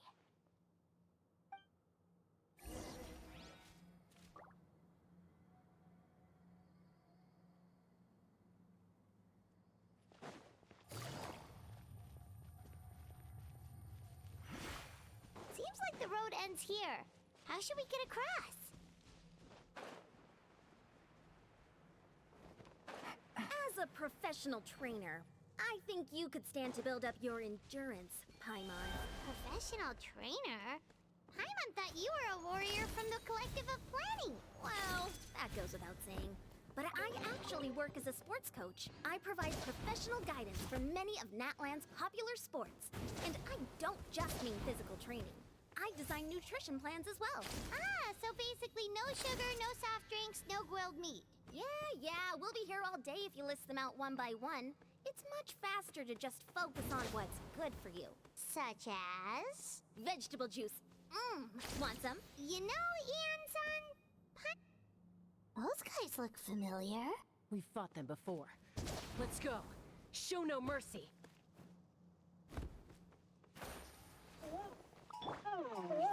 Rebound! Busted. Here comes the catch. My apologies. Kamisato art. Sometsu!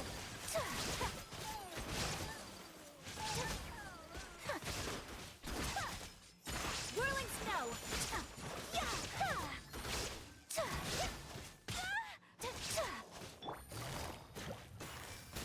Allow me. Shine down! Insolent!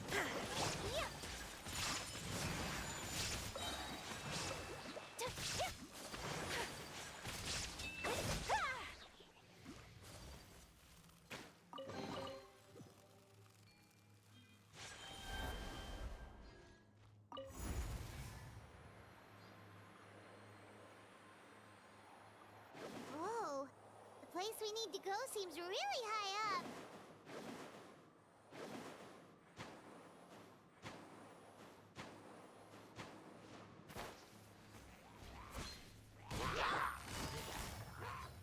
Quietly now. My apologies!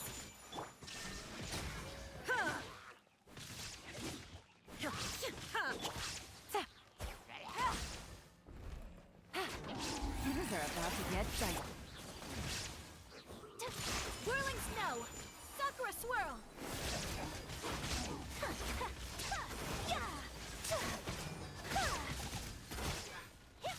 Take flight! Gotcha. Thrust and rebound!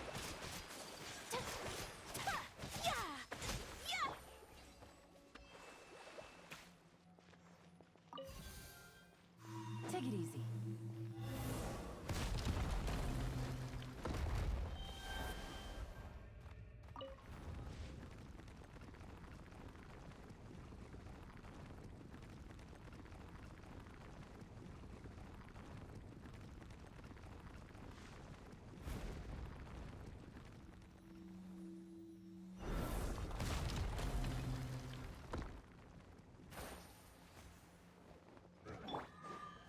Allow me! Illusion shattered, torn to oblivion!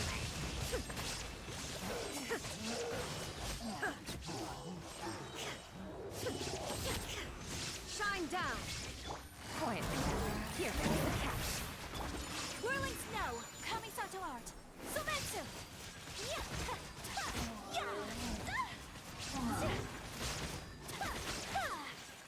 My apologies!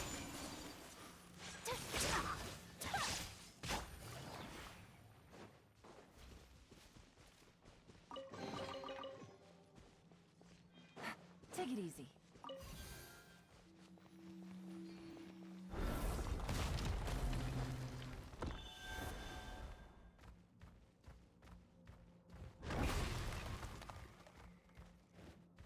This is the final stretch. We just need to climb up, and we'll be there. Nothing to it. Easy for you to say.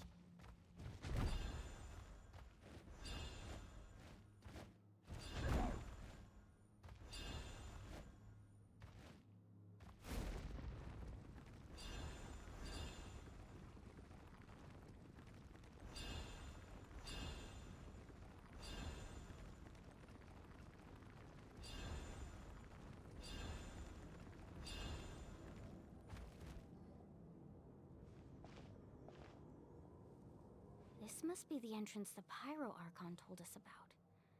The one ripped open by the Abyss. Yes. There's something in the depths of this place that feels familiar, yet also foreign. We actually have to go in there? Okay, Paimon just needs to psych herself up. Don't push her through before she's ready.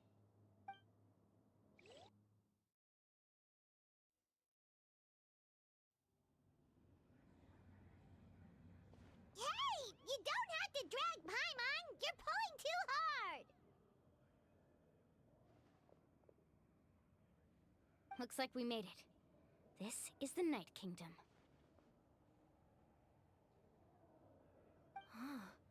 It looks so different from what I imagined in the stories.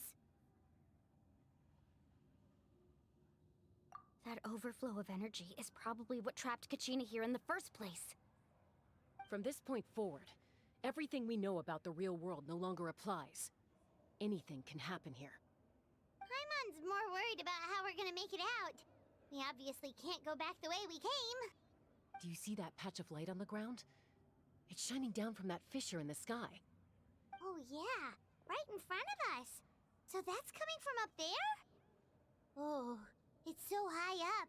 Did we really fall that far down? Just like I said, our real-world knowledge doesn't apply here.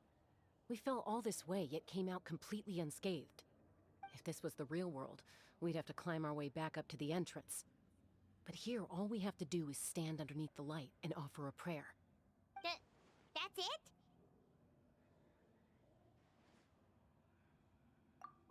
Right. We still got a job to do. So that means all we need to do is find Kachina and bring her to this location. Exactly. This light is streaming in from the real world. It's a link between the two realms. The terrain looks difficult to navigate, and the visibility's not great either. How are we supposed to find Kachina in these conditions? Yeah, these floating black things don't look super friendly either. Those are all manifestations of abyssal power. Be careful. Ghost! A talking ghost! Calm down, I'm here to help. You're the ones who helped Vichama, right? Yes, I'm Vichama's friend, Malco. I was completely lost to this realm until I sensed a mysterious power calling out to me. It's like it was seeking me out, attempting to reassemble the pieces of who I used to be. Of course, it could only do so much. I'm sorry I can only appear before you in this imperfect form. No, We should be the ones apologizing. If the Spirit Speaker's stone hadn't become corrupted by the Abyss, we could have done much more. But we had to destroy it. Otherwise, Vichama and his tribe would have been in danger. Of course. Thank you for protecting him. I never imagined that, even after all these years, he'd still take such a risk for me.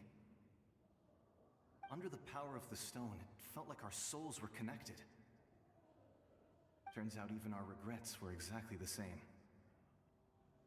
Whether in triumph or death, you want your best friend by your side. Exactly. That may not be in the cards for us, but it's not too late for you. You're looking for a young girl from the Children of Echoes, right? She's being chased by an embodiment of abyssal power. I'd like to help her while I'm still in this form, so follow me. Be careful. This place has been severely corroded by the Abyss. Paimon didn't realize it had gotten this bad. It's like a seething volcano ready to engulf our world at any moment.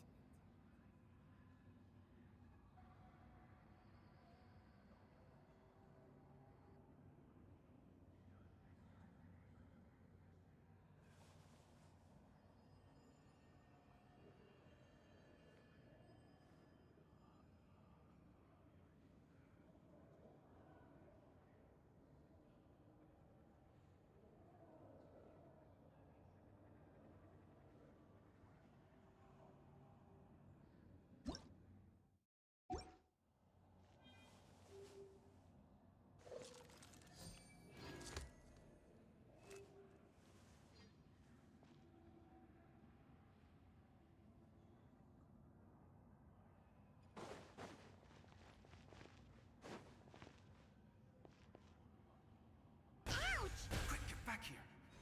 You can't go wandering. Stick close to me. My power will be able to ward off attacks for the time being.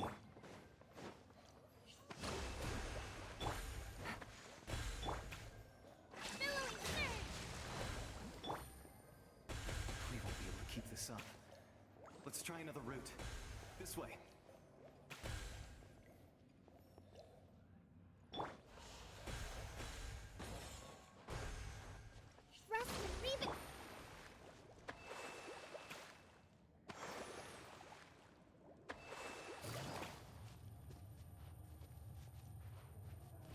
Not good. More monsters. We shouldn't waste our time on them. They're about to get set. Embrace the ice! Hold the line!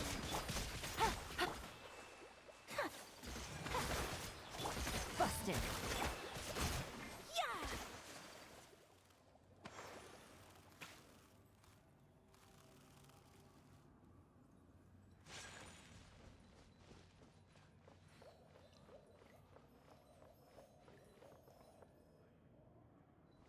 Yeah!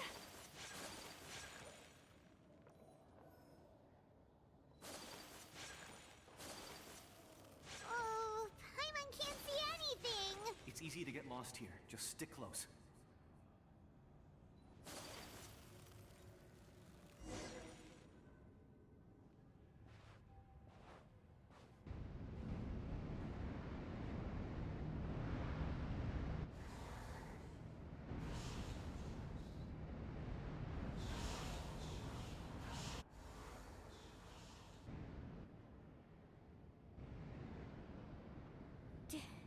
Did you hear that? What?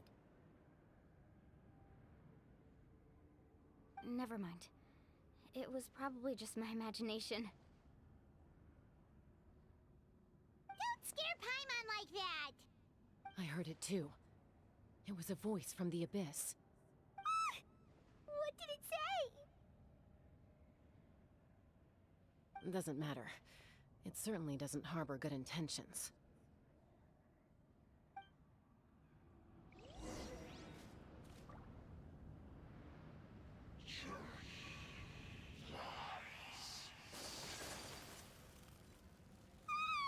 Paimon just heard it too!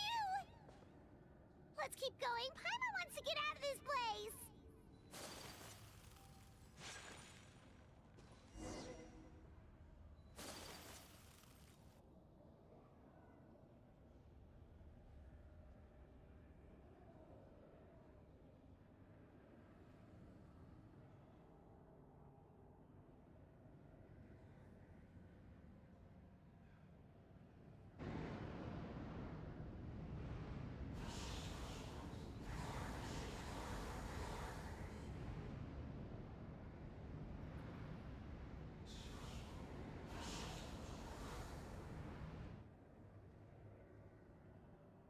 here, Kachina! Malani? You made it! Looks like our reunion will have to wait until we take care of these monsters. Good idea. Let's go!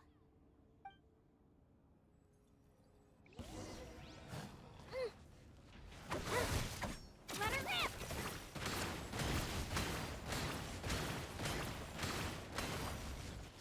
Rest and rebuild!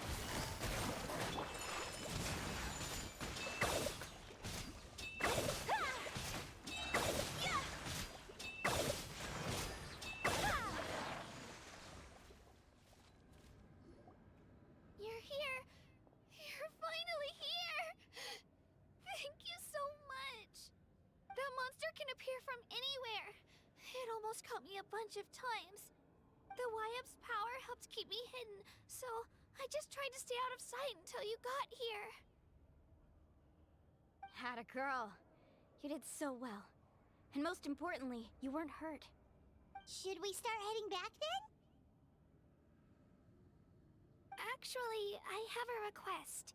Will you come visit the Wyap with me? I can't exactly put it into words, but something's wrong with the Ode of Resurrection. And I know it has something to do with the contamination from the Abyss. That was the Pyro Archon's theory as well. Everything we've seen here certainly seems to back it up. In the Night Kingdom, there are 6 main totem poles representing the Wyap of each tribe. You can think of them like the body of each Wyap. Additional totem poles, like the ones around here, serve as proxies to which the Wyap can extend their consciousness. There are countless proxies scattered around the Night Kingdom. Through them, the Wyap can extend their consciousness over the entire realm and track down souls no matter where they roam. But if a proxy were to become severely contaminated, then a soul could become lost within the Night Kingdom. Judging by the current situation, I don't think we're dealing with just one contaminated proxy. Even if we could drive back the abyssal power from one of them, that probably wouldn't even put a dent in the problem. Still, we can't just leave the Wyap to suffer. It's protected me this whole time. I agree. We might even manage to draw out the monster that's been hunting Kachina. Getting rid of the monster might slow down the deterioration of the Night Kingdom.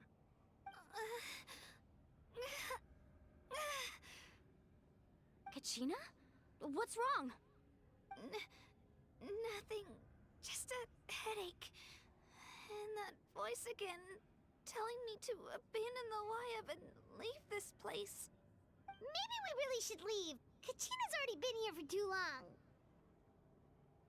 No, I'm fine. I don't plan on listening to that nonsense. I can hold on. Just up ahead. I'll lead the way. Besides, I can still fight, so please, help me out a little longer. Listen to me, Kachina. We'll come with you, but that's because we want to help the Wyap, not because we have something to prove. You don't have anything to prove either. It's okay if you reach your limit. We'll be there for you. All right. The sooner we get this done, the better. We've already come all this way, so we might as well try to get to the bottom of this. Let's go. This way. I'll stay here and try to stall the Abyss monster. All by yourself? That's too dangerous.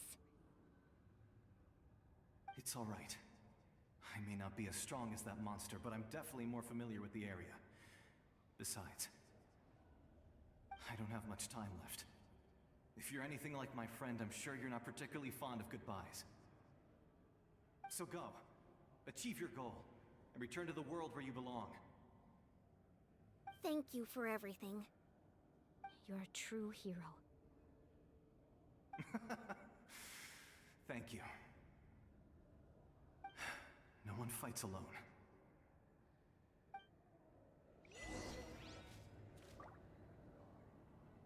Does your head still hurt? Let me help you walk. I'm fine. I'm fine. You should know I'm made of stronger stuff than that.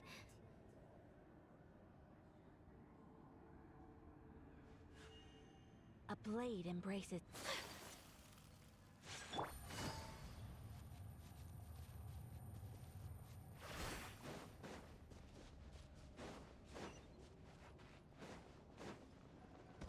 Take it easy.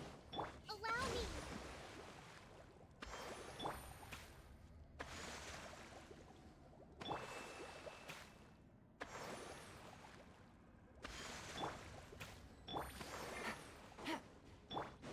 Let's move out. Let's move out.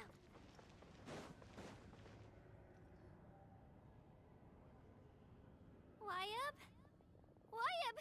I'm back! My friends and I are here to heal you. Wyabb? Can you hear me? Wyabb?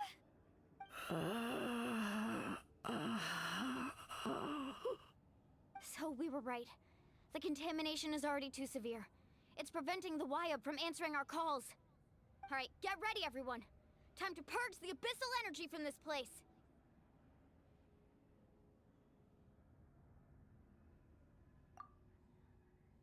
Careful. We've got company. Already?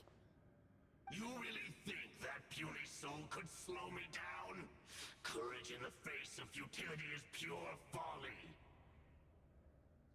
He tried to get in my way, so I disposed of him. You killed Malcolm? He would have dispersed with or without me. Rather than worrying about him, I would urge you to focus on yourself.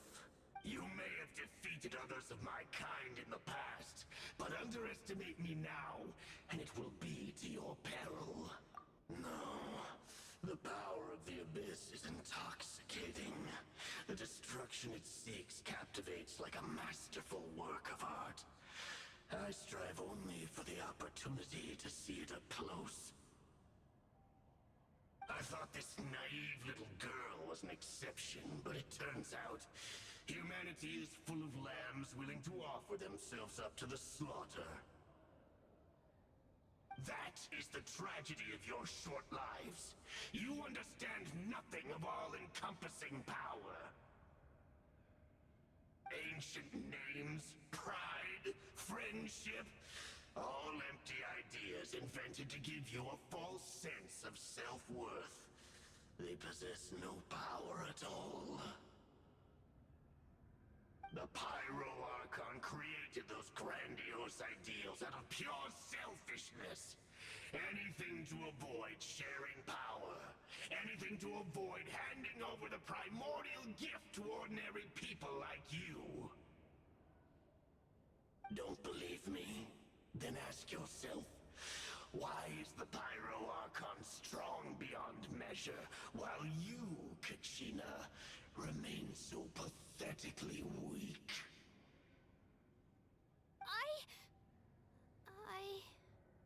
Kachina, give me your hand.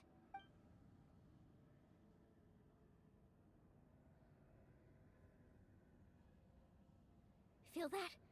I'm right here next to you. Thanks, Moalani. You're right. I have nothing to fear, because I'm not alone anymore. You're right. Maybe comforting ideals don't have any power. But you also couldn't be more wrong.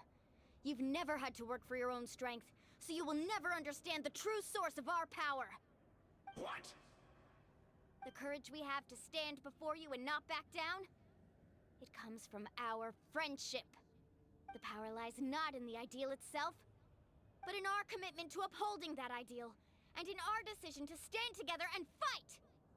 Well said! Let's go, Kachina. It shouldn't take more than two of us to handle an enemy like this. Sorry in advance, but you deserve what's coming to you! There aren't many in Natlan who can beat us when we're together. It's time he got a taste of that kind of power. From the ashes, hear the Inferno's call! Off we go, right here! Clear the area!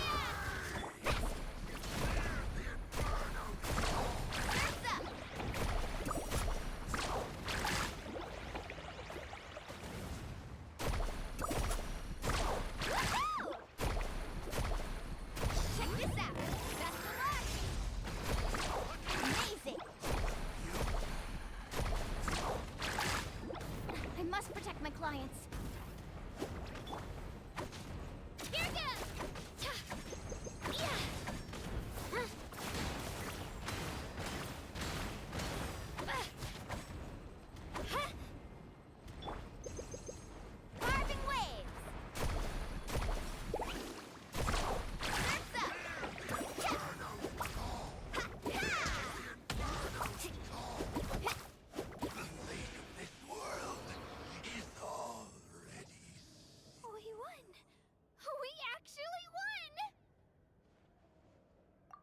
what he gets for underestimating you two.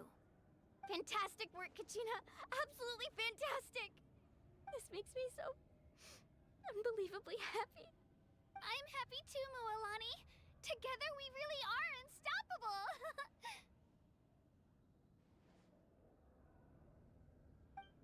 Huh? What's happening?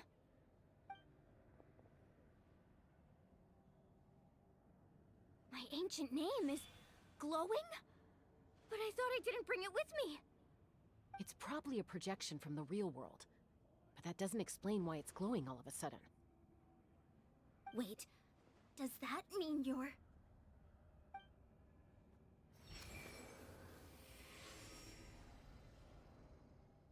That was a bold move. Diving headfirst into the fire to save your friend. Especially in a place so overrun with abyssal corruption. Still, seeing you pull it off was really something. Everything you said was exactly right.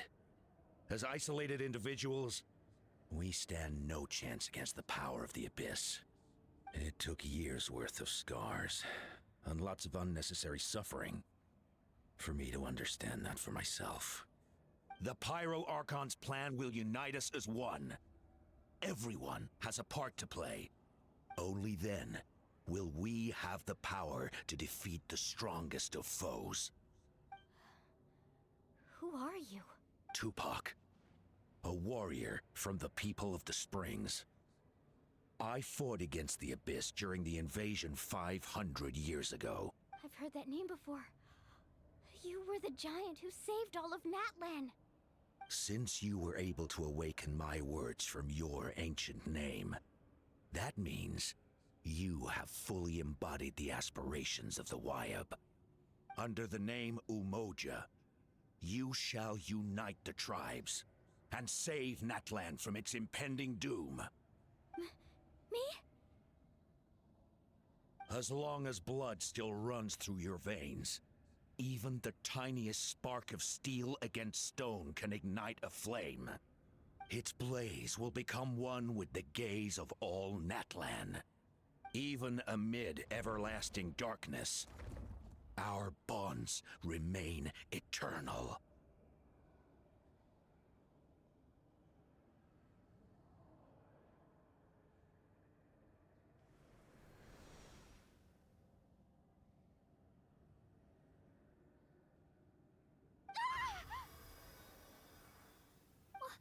What's wrong, Mualani? So many memories. My brain was just flooded with everything he once knew. So that's what happened. What do you mean? Did you just figure something out? 500 years ago, they foresaw the very crisis we're facing now. Efforts to save Natlan started all the way back then. We can go over the details once we get back. We shouldn't linger here longer than we have to.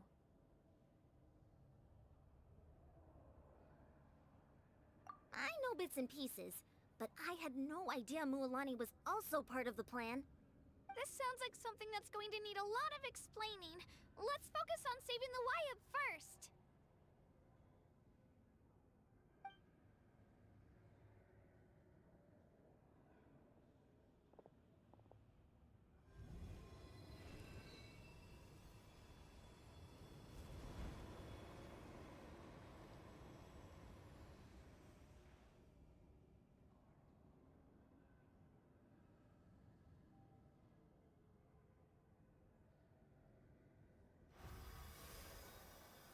Okay, that should be enough. Wyab? Wyab? Can you hear me? I hear your voice, Kachina. My dear child. Great. Well then, I'm afraid it's time to say goodbye. I just wanted to make sure you were okay before we leave, but we can't afford to stay here any longer. I was going to ask why you bestowed an ancient name upon someone like me, but it's okay. I'll keep searching within myself for the answer. I'll never stop trying to improve my strength. One day, I'll live up to the hero you saw in me. You are already an outstanding child in my eyes, Kachina. No matter what happens. You are all my most beloved children. It has always been my honor to protect and nurture you. Your ancient name is just that, a name. Much like your parents chose to name you Kachina, I also gave you a name, but it need not define you. Focus on who you want to be. You are already worthy of your name. Now, you need only devote yourself to becoming a better you. The story of your ancient name is for you to continue.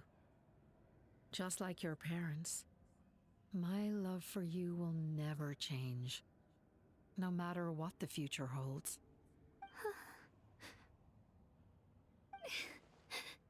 Thank you, Wyatt. It gladdens me to see the Pyro Archon's plan move another step towards completion.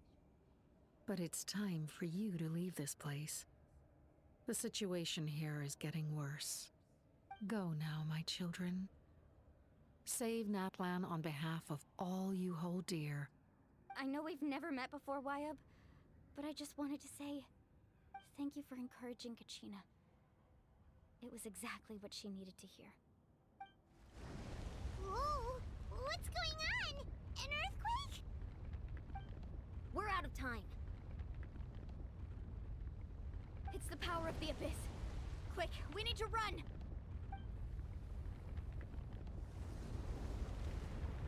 It's a Seelie! The Seelie opened the way for us!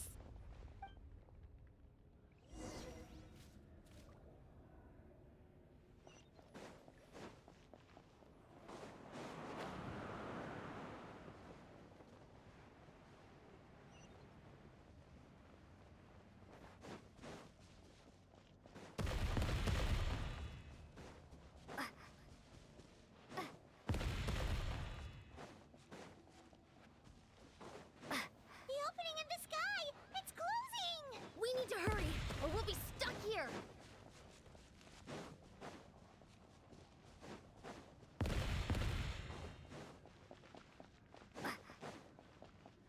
Watch out for the falling rocks!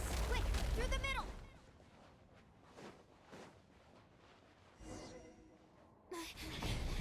Come on, faster! We'll never make it!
You've done well.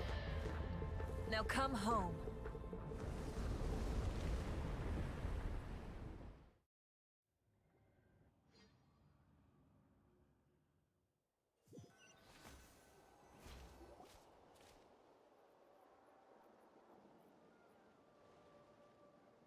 We're back!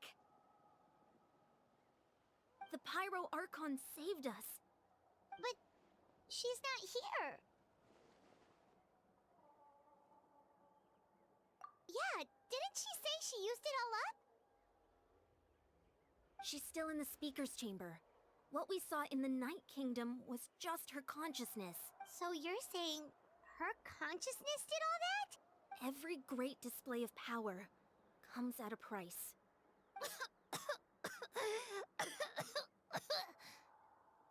You must feel terrible, Kachina. Just hold on. We'll get you to a doctor soon. Let's get back to the stadium. The Pyro Archon said she'd have a doctor waiting for us. I recommend getting a full checkup, just to make sure no damage gets left behind. Paimon feels okay. What about you, Traveler? Right. You always seem to do pretty well against the Abyss. Let's get going. We need to share what we learned in the Night Kingdom as well. Right. The Wyatt mentioned something about the Pyro Archon's plan. What is it exactly?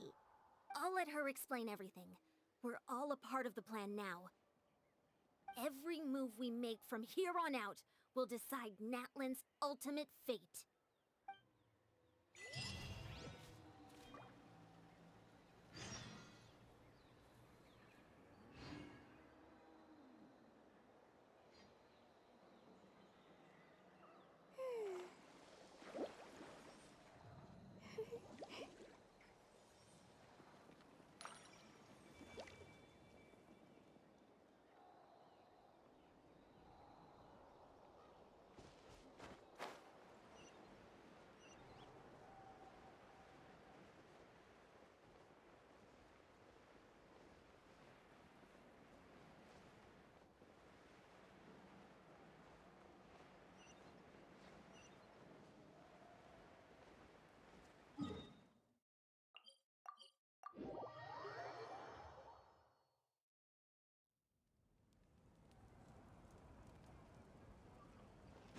Let's move out.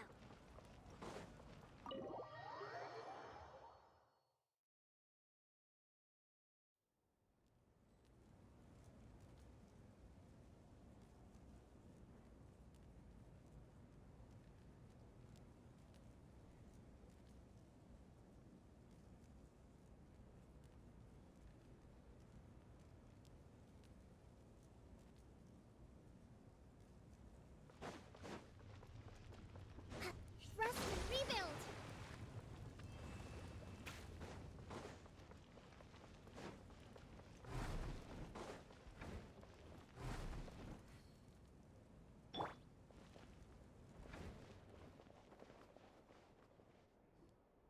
Huh. There's a lot less stuff here than before. It's good to see you all here in one piece. I know you must have a lot of questions, but let Koichi check you over first. It's best not to let any lingering effects of the Abyss go untreated. Thank goodness you made it back. I came here as soon as the Pyro Archon told me about your plan. Take a seat, everybody. I'll examine you one by one.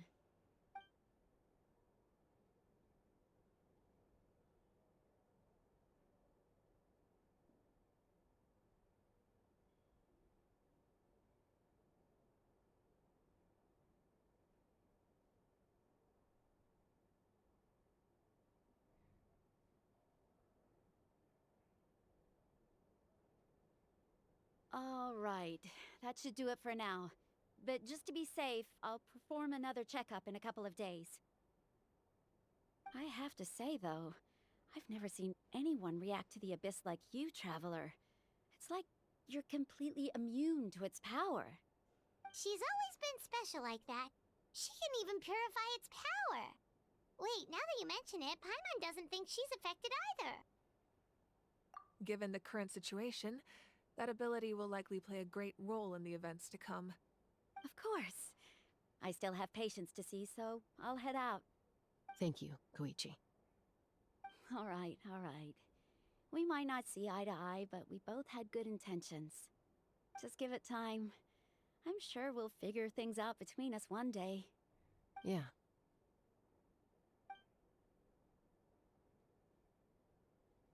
All right. There's so much to discuss, I don't even know where to begin. You've seen it for yourselves now. The devastation in the Night Kingdom. I'll get straight to the point. Natlan is on the verge of destruction. It's very possible our nation has less than a year before total devastation. Huh? No. That can't be true, can it?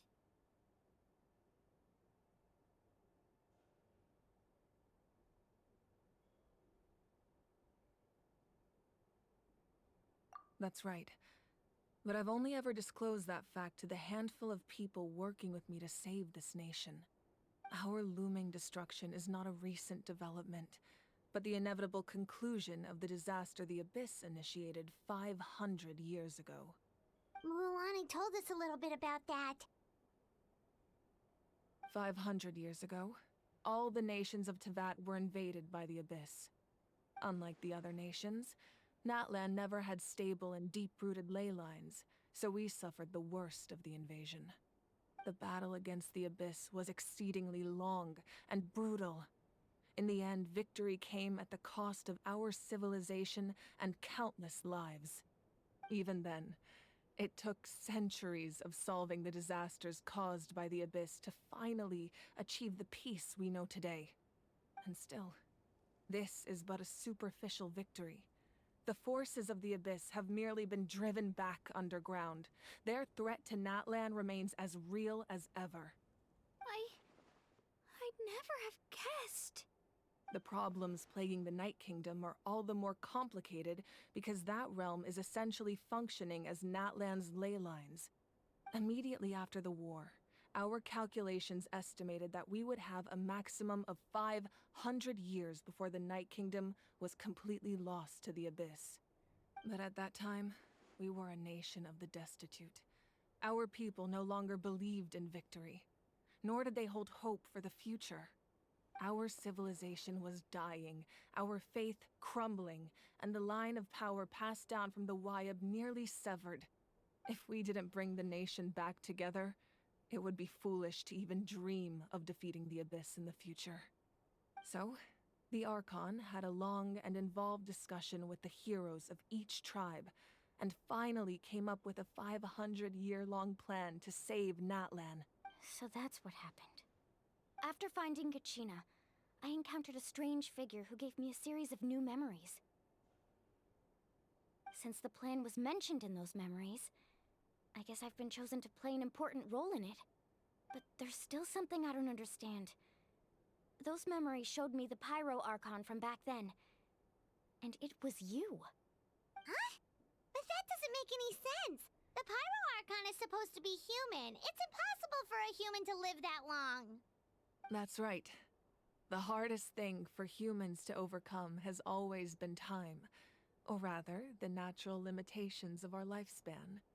A god can extend a human's life by using a certain amount of divine power, or subjecting them to a curse. But, as we all know, Natlan doesn't have gods like that. We can only rely on our own methods. A human life is like a flame destined to be extinguished. 500 years ago, I placed my life within the sacred flame. Only by dying before my time could I have the chance to wake up again. So, in other words, this is your second life? Yes. We only managed to defeat the Abyss all those years ago because the tribes came together as one. If the Natlan of the future was to have a fighting chance, the Pyro Archons that came after the war had to rebuild the decimated tribes. The goal was to reunite the people and restore the strength of each tribe's Wayab. Once a tribe was back to its full strength, the tribe's Wayab would select a hero, indicating the tribe was once again ready for war. The Chosen would then stand by my side in defense of our nation, just like great heroes of old 500 years ago. So that means I'm one of the Chosen? That's right.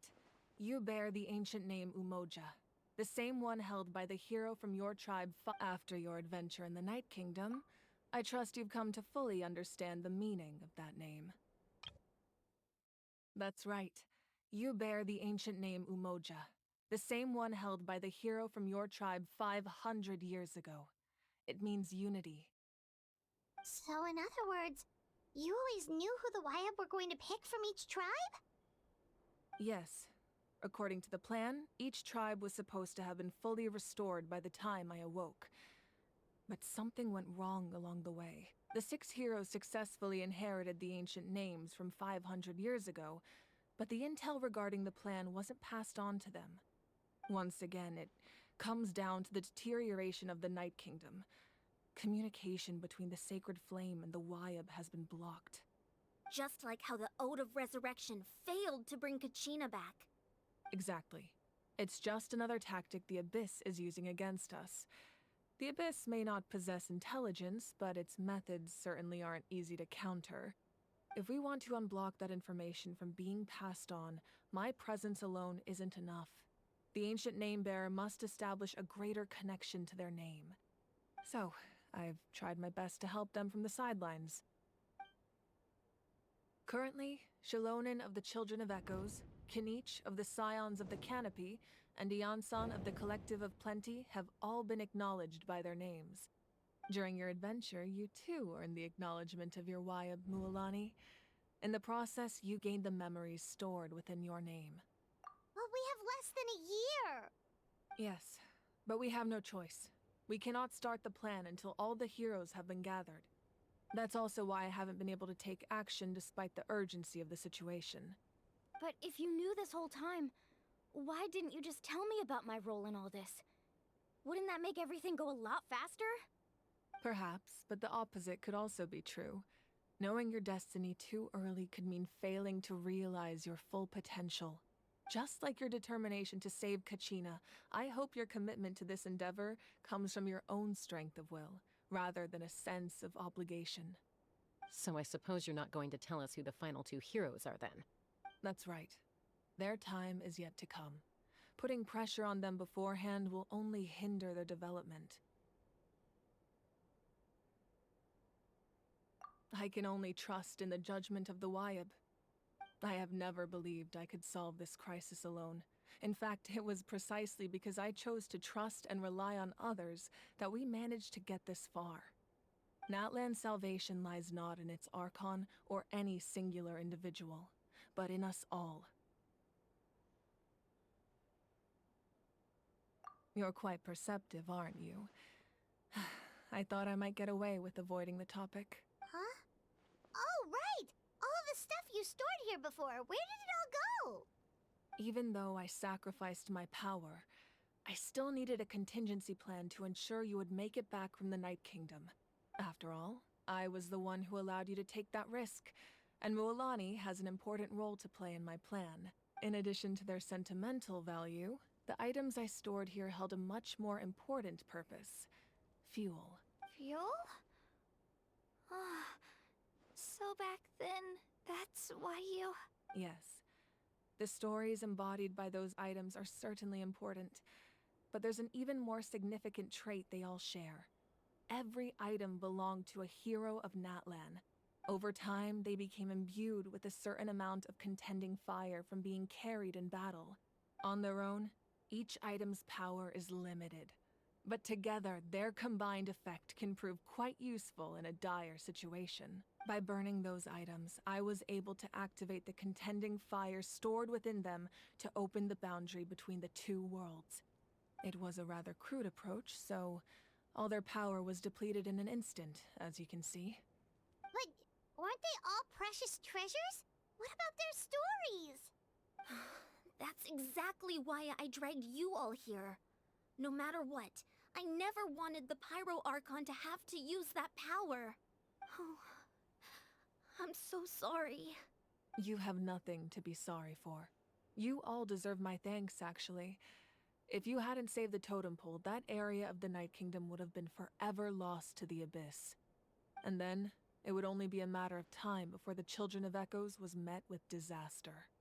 Besides, when those heroes entrusted their belongings to me, or the Pyro Archon of their time, it was out of a desire to contribute to Natlan's survival. If they knew those items helped save the present-day heroes of Natlan, they would not mourn their loss. Even when you put it that way, I still feel bad.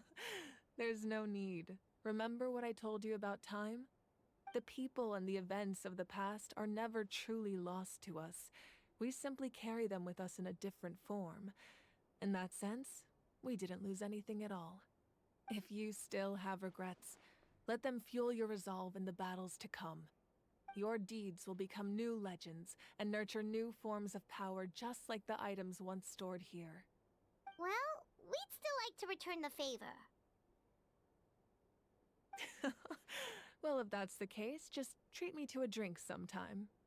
Now that Kachina has returned, we can finally hold the victory feast and celebrate your team's triumph in the Night Warden Wars. And we could all use the rest, that's for sure. Plus, you'll be able to silence everyone who doubted you once and for all, Kachina. Still, now that I know the danger we're facing, having a victory feast doesn't feel right. Try not to let it get to you. It's important to stay calm. Worrying about it will only affect your judgment. All right. You should head out. I'll join you in a bit.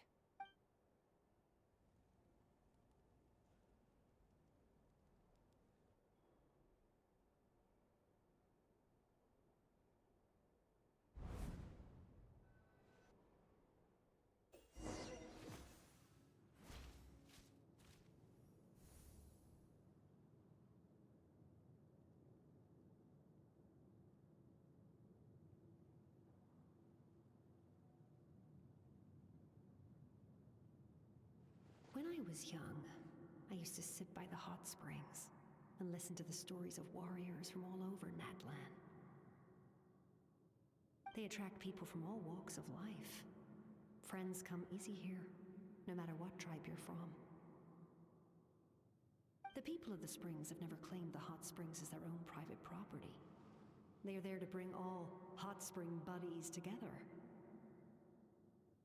It's been really nice, seeing the children of my tribe get older. It's helped me gradually understand the true value of the springs. I've witnessed their energy, their determination, their absolute passion for life. Even when they cause trouble, I never managed to hold on to my anger for long. It's unbelievable how quickly they worm their way back into my good graces. I'm certain Mualani will become a great warrior when she grows up. She possesses infinite potential. I can see it.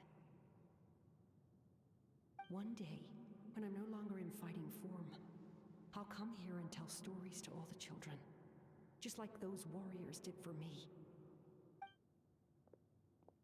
So you better get busy, Pyro Archon, or I'll end up running out of stories.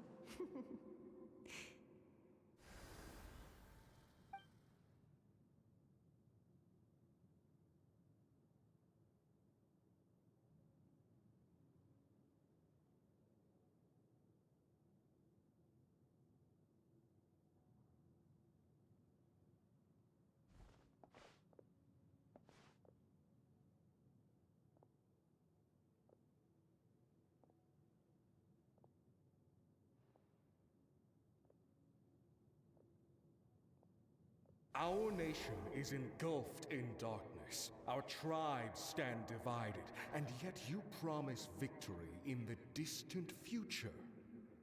The Abyss is a cunning enemy, one that I faced in battle many times. Were that not the case, I would never understand exercising this degree of caution. My rage will never know absolution, and my power will no longer aid you in victory. But you came to me because you knew you could convince me with just a single sentence.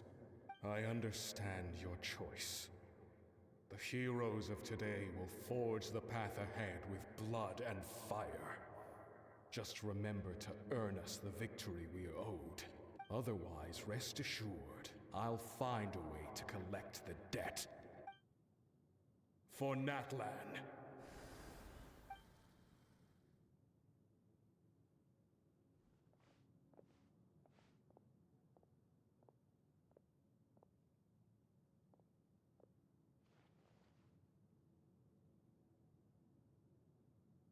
So, you're gonna head 500 years in the future to serve as the Pyro Archon again? But what about the you from right now? You're just gonna die. You can't ask her those questions and expect her to answer, my dear. The decision is hers to make, and she deserves our support. We will do everything we can to rebuild the tribes. Don't you worry. Even across time, we will all do our part to fight for Natlan's future. Yeah, Mom's right. We'll always believe in you, sis. Seriously, though? Dad should be here. Where is he? I imagine he didn't know what to say, so he chose not to come at all. Don't take it to heart, my dear. That's just who he is. Just remember, no matter what happens in the future, we will always love you.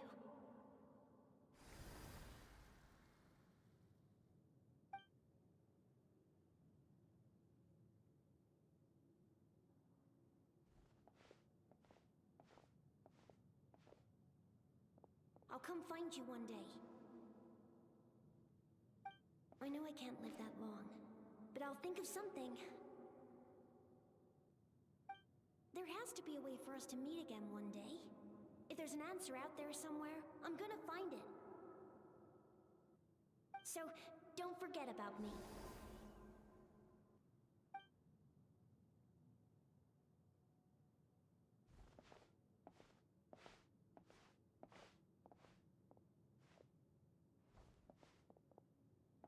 If that's your decision, then you have my full support, Archon. May our children live to see such a lovely son. For Natlan! No one fights alone.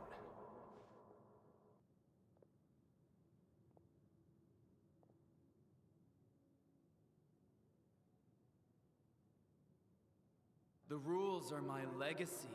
They shall grant us the strength to overcome the next tragedy.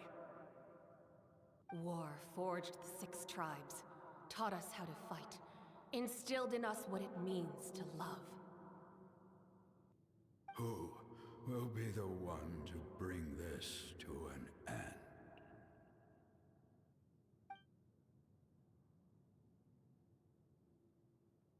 We are the inheritors of memory and legend. Those who grew alongside sun and wind. Those who forged our own destiny and future. That is Natlan's fire. The lifeblood of our nation.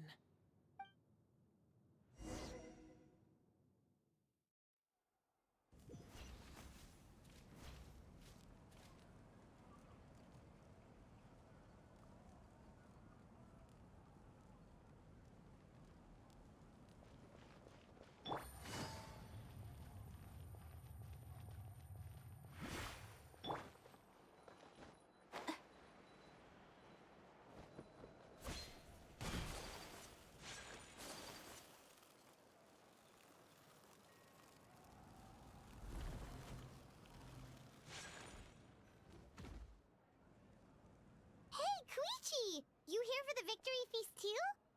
Oh, no. I knew Chaska would be here, so I just came to deliver some medicine. I was about to leave, actually. No, it's not that I don't want to celebrate Kachina and the others. I'm so glad she made it back. It's just... well, I'll make things awkward if I'm around my sister right now. Ah, well, you two had a fight, so Paimon can understand. She didn't cause any trouble during your trip, right?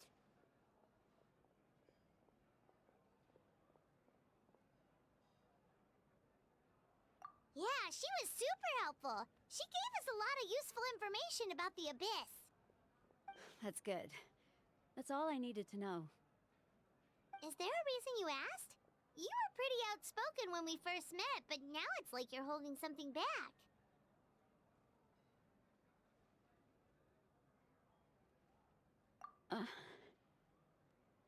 Maybe it seemed unreasonable, picking that fight with her before you left, but I did it for a reason.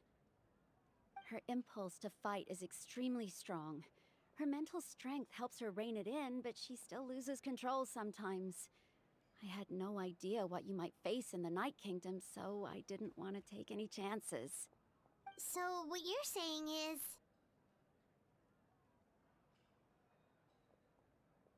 Okay, so maybe it sounds a little stupid, but it works pretty well. It helps her keep her cool for a little while, at least. Anyway, I'm just glad you were able to make it back safe and sound. That's all I wanted. But do you go that far? Can't you just talk it out? No way. Chaska never opens up about her own pain, especially to her family. She can't learn about this, or it'll be even harder to help her.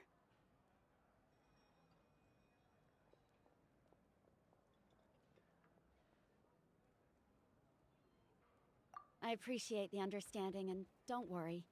I'll find a way to help her ease this burden. Anyway, I need to get going. Enjoy the celebration. Oh, and if you ever need a doctor, you know who to find. Huh. Who would have thought there was a deeper reason behind their arguing? In the end, it's all the Abyss's fault. Paimon's had enough of them.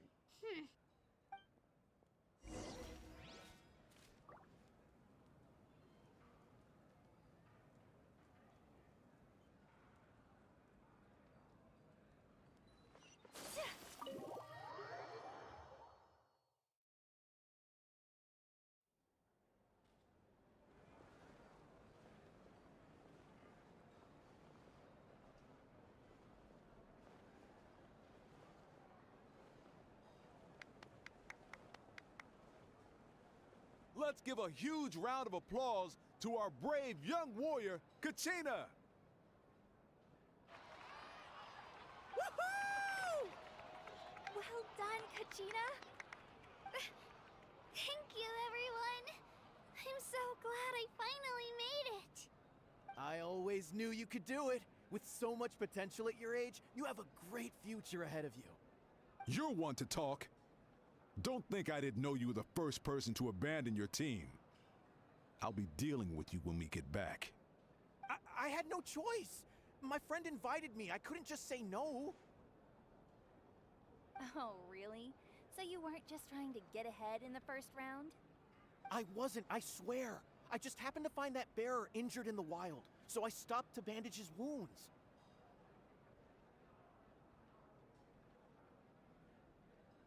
When he insisted on repaying the favor, what was I supposed to do?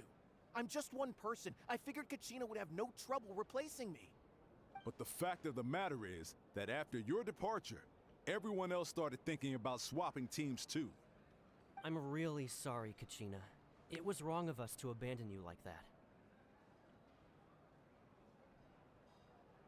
It's amazing that you still made it all the way through to the Night Warden Wars. That's the highest honor. So, what about you guys? Did you make it far? Our team captain drank too much the night before the competition and turned up late to the stadium on the day. We got disqualified.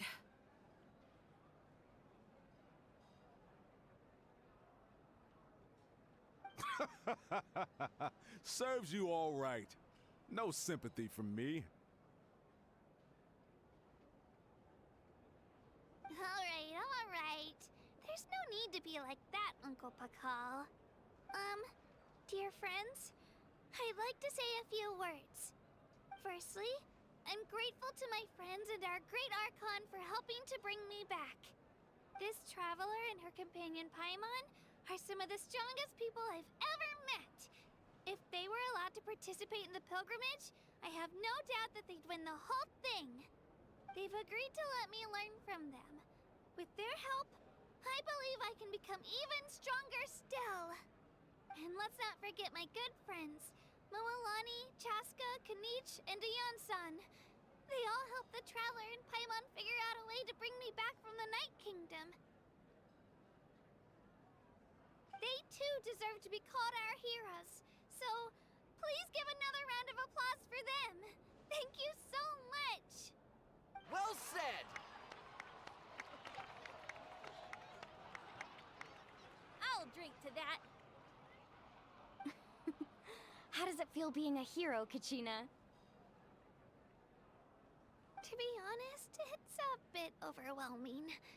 It all just feels so surreal.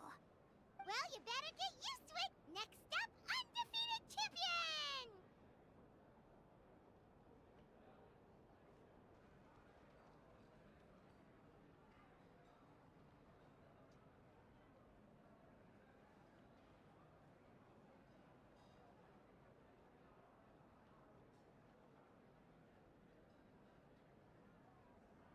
Hey, please don't make fun of me.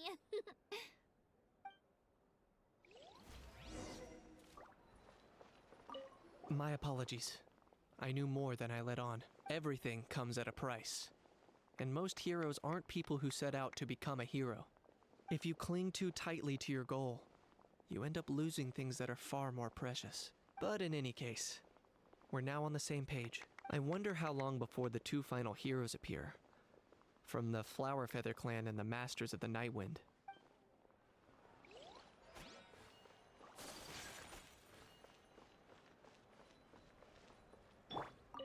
It's rare to meet travelers as strong and brave as yourselves. I raise my glass to you. Anyway, my sister's already gone back to our tribe. She has patients to treat. Oh, we actually ran into her on the way here and, well, Paimon just thinks she really cares about you.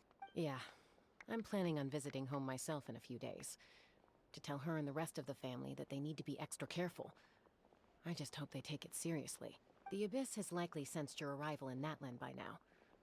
So exercise caution on your adventures as well.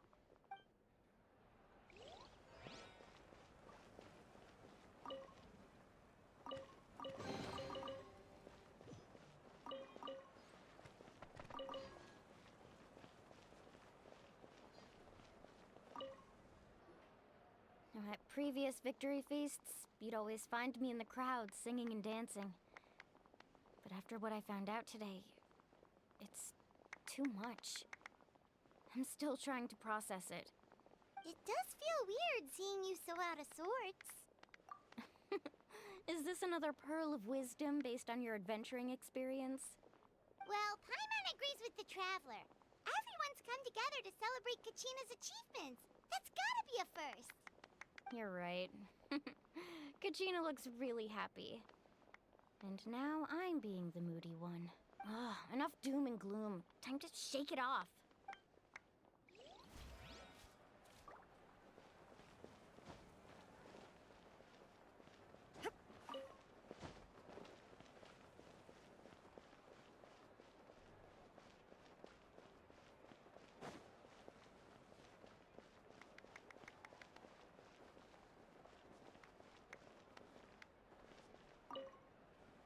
Alright, Kachina.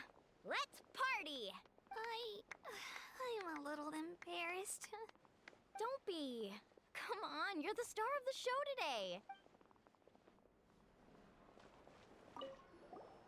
I've been through so much all at once. Everything still kind of feels like a dream. Are you still feeling unwell? Nope, all better now. I told you I bounced back pretty quick, so don't worry about me. I bet you guys must be tired, though. Make sure you get some good rest tonight. You gotta recharge so you'll be in the mood to have fun.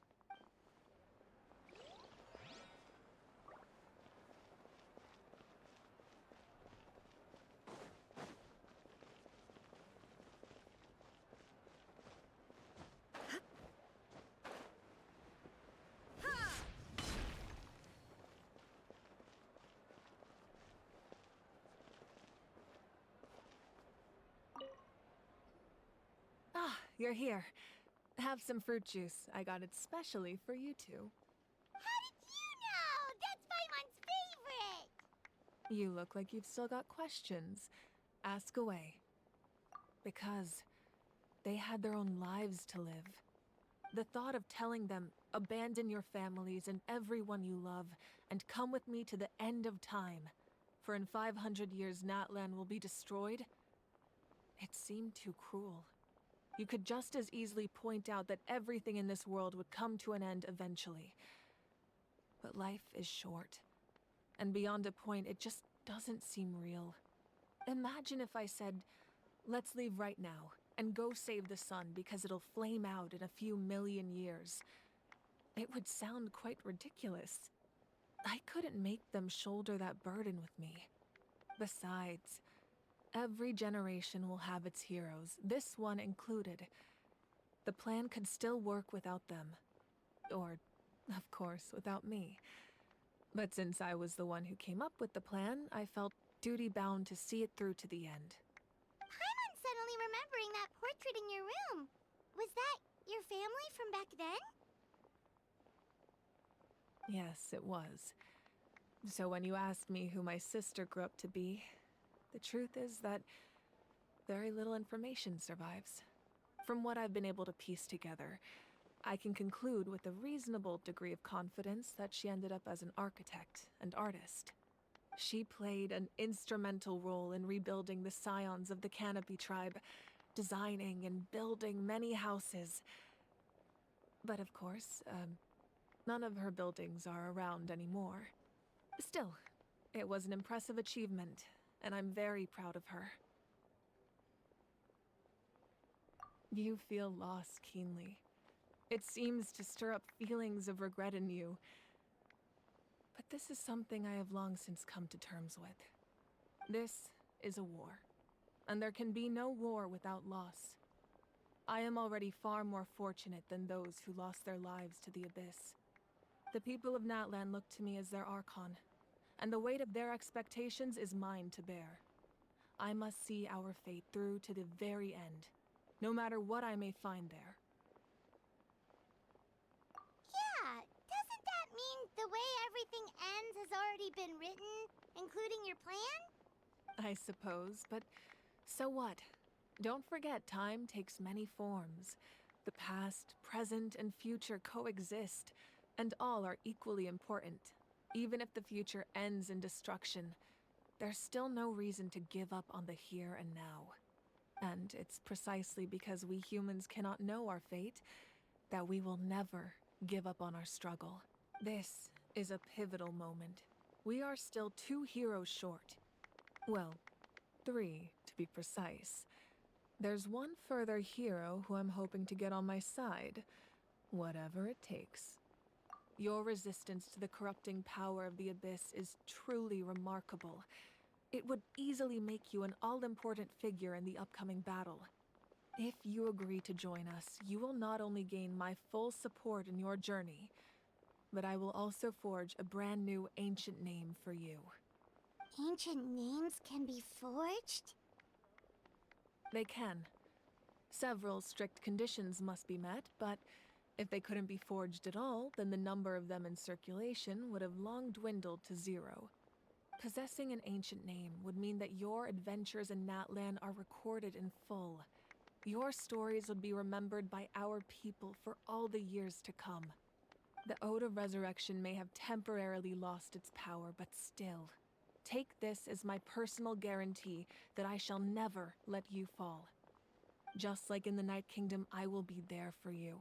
That is a promise I will fulfill at all costs. This nation always honors its heroes. Yeah, we can't just ignore the situation here. Wonderful. Then I'll reach out to Shilonen right away. She's the one who will forge the name. We've never forged an ancient name for an Outlander before, but I trust she'll find a way.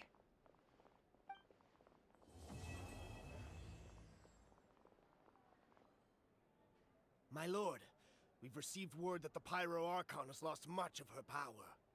Although your injury complicates things, this is most certainly the opportune time to seize the Gnosis. Victory and defeat are rules, not outcomes. I have never taken advantage of an opponent in a time of weakness, and I don't intend to start now. As for you, I must confess, I did not expect that little trick of yours to save the day. No matter how dense the fog, as long as the sun remains, we cannot turn day into night. She could have dispelled it. She simply chose not to. You don't have much time, and you're injured on top of that. What do you plan to do next? I'm beginning to see just how useful you may turn out to be. You heard something from here, didn't you?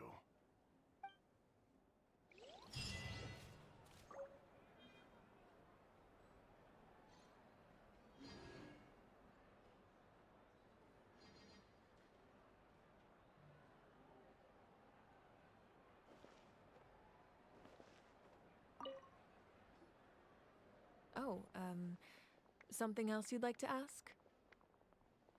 Well, our intel suggests he hasn't made any new movements yet. Although Kenichi's investigation helped us confirm that he's being aided by someone from the Masters of the Night Wind. I'm getting closer to narrowing down who that may be, but it's still unclear whether this person aided the captain out of willingness or coercion. If you learn anything about this during your adventures, please let me know. Oh, something else you'd like to ask?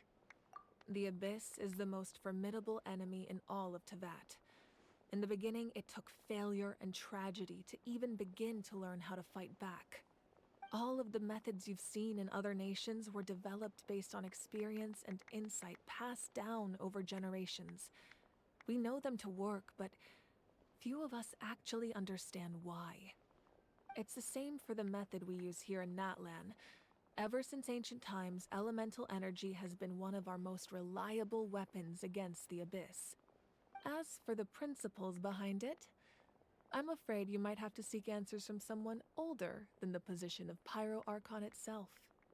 Oh, something else you'd like to ask?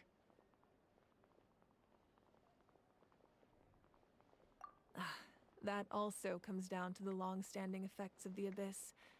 Our people's survival is inextricably tied to the Wyab, but their power has its limits. They cannot offer our people the same degree of protection outside our borders. In fact, people who do decide to leave often suffer from memory loss and emotional issues. Everyone in Natlan understands this. That's why our people never leave without a good cause. Even if someone is left with no choice, the chief of their tribe must seek approval with the Wyab to grant them leave. And the Wyab have always been very strict about granting that approval, since extending protection beyond our borders means consuming power reserved for our fight against the Abyss. Still, there's no need to worry. The Wyab extend their protection to all within Natlan, including visitors from afar. Oh, something else you'd like to ask?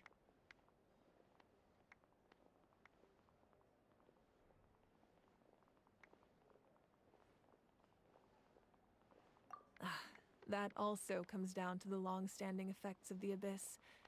Our people's survival is inextricably tied to the Wyab, but their power has its limits.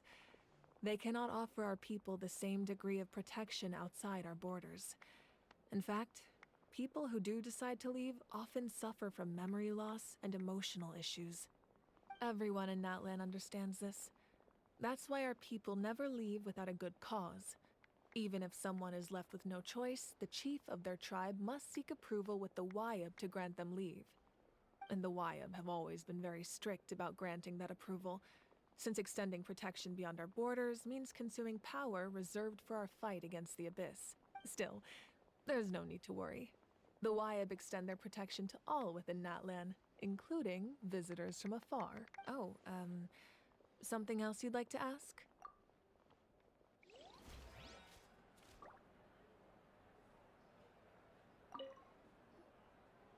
Oh, something else you'd like to ask?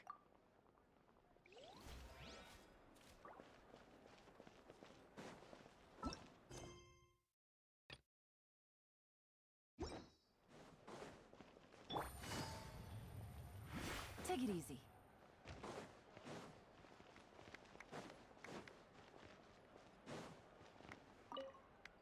All right, Kachina. Don't be.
have been looking really rough for Natlan lately. There are more and more commissions from the Adventurers Guild, and they're all related to the Abyss. Just waiting around won't do us any good. Let's go and see if there's anything we can do to help.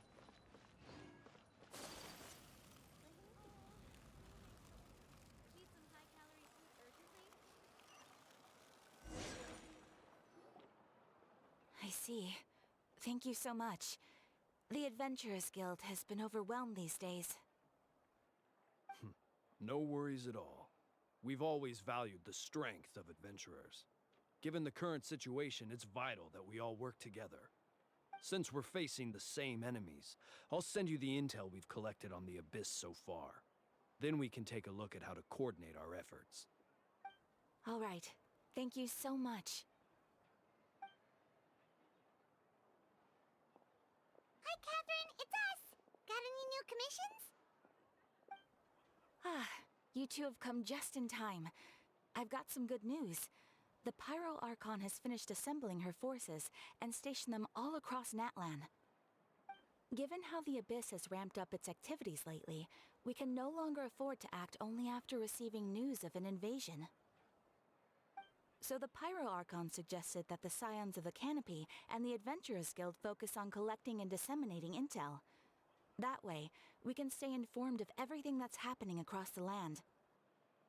Once we receive word of enemy activity, we can notify the nearest camp and the stationed forces can take immediate action. Yes, precisely. This should also allow us to focus on gathering information, rather than running around and trying to tackle everything at once. So please also take a chance to relax, you two. You've been working hard these days, and this will be a good opportunity for some well-deserved rest. So that's the plan. Whew, we can finally stop and take a break. Paimon knows that. It's not like Paimon just wanted to lay here and do nothing. The movements of the Abyss are always unpredictable. There have also been times when it suddenly became more active in the past. The people here generally see it as something like an acute natural disaster.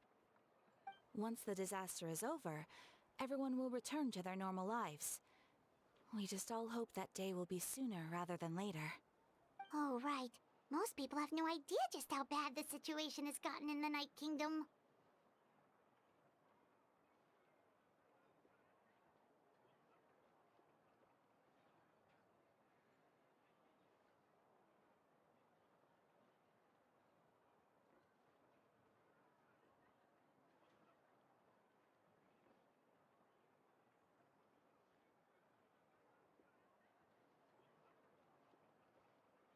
Huh?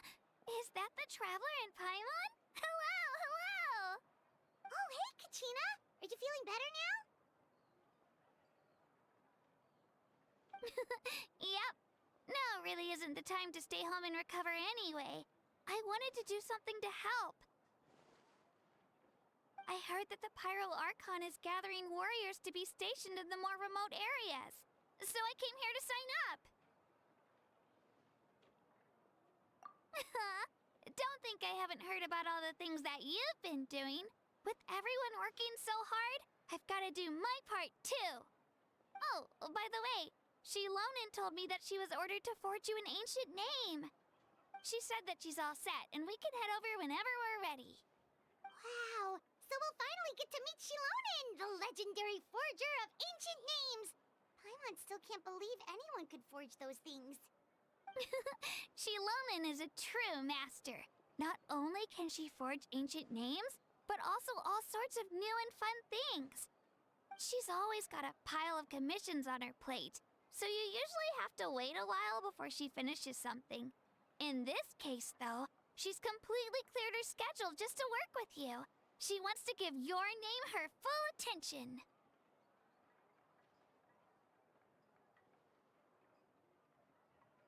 Well, I've already signed up as a warrior, so all I have to do for now is wait for my assignment. If it's okay, maybe we can go to see Shilonen together? She wouldn't turn me away, right? I mean, I hope she wouldn't. Hey, have some confidence in yourself, Kachina. After all, you're already a victor of the Night Warden Wars.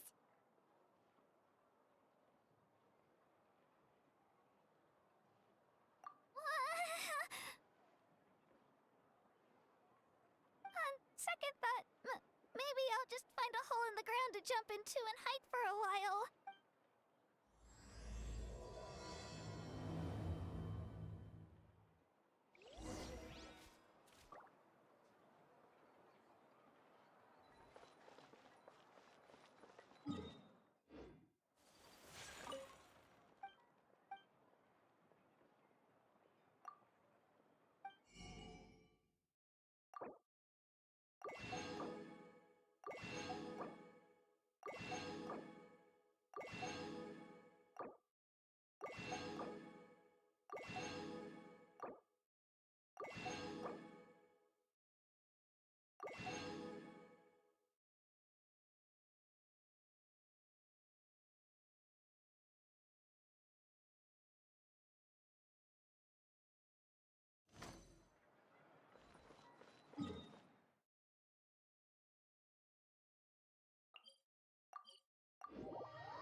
Shilonin, I brought the person who needs an ancient name. She's super amazing, and I've already learned tons of stuff from her. I can vouch that she's really worthy of a hero's name. Ah, yes, so I've heard. So young, and yet you've already got quite the reputation. Wait, are you Outlanders? Yep, we're travelers who just arrived in Natlan not too long ago. No, I mean, I was aware that you're travelers. It's just no one told me that you're Outlanders. Huh? You're saying the Pyro Archon didn't tell you? No, the only thing she said is that a new hero had pledged herself to the plan, but we need to forge an ancient name to ensure she'd be able to return safe and sound. And she did mention that it would be quite difficult to forge an ancient name for them, but at the time, I thought she was just commenting on my skills. But I seem to understand where the true difficulty lies now. Are you upset? Oh, I wouldn't go that far. I'm used to it, really. I just need a moment to process things. The Pyro Archon's requests are always difficult to fulfill, and we used to argue a lot. Honestly, it's probably for the better that she didn't bring this up at the time.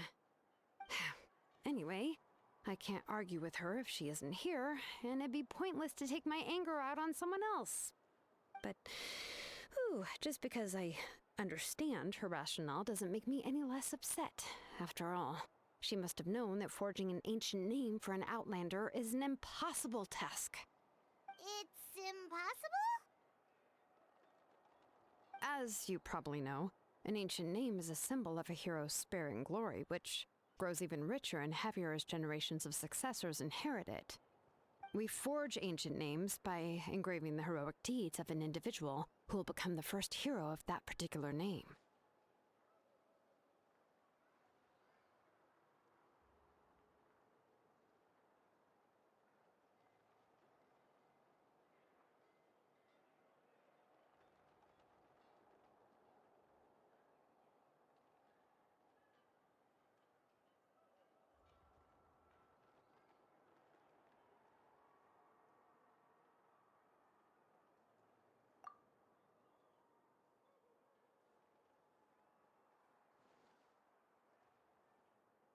But they were all performed outside of Natlan, correct?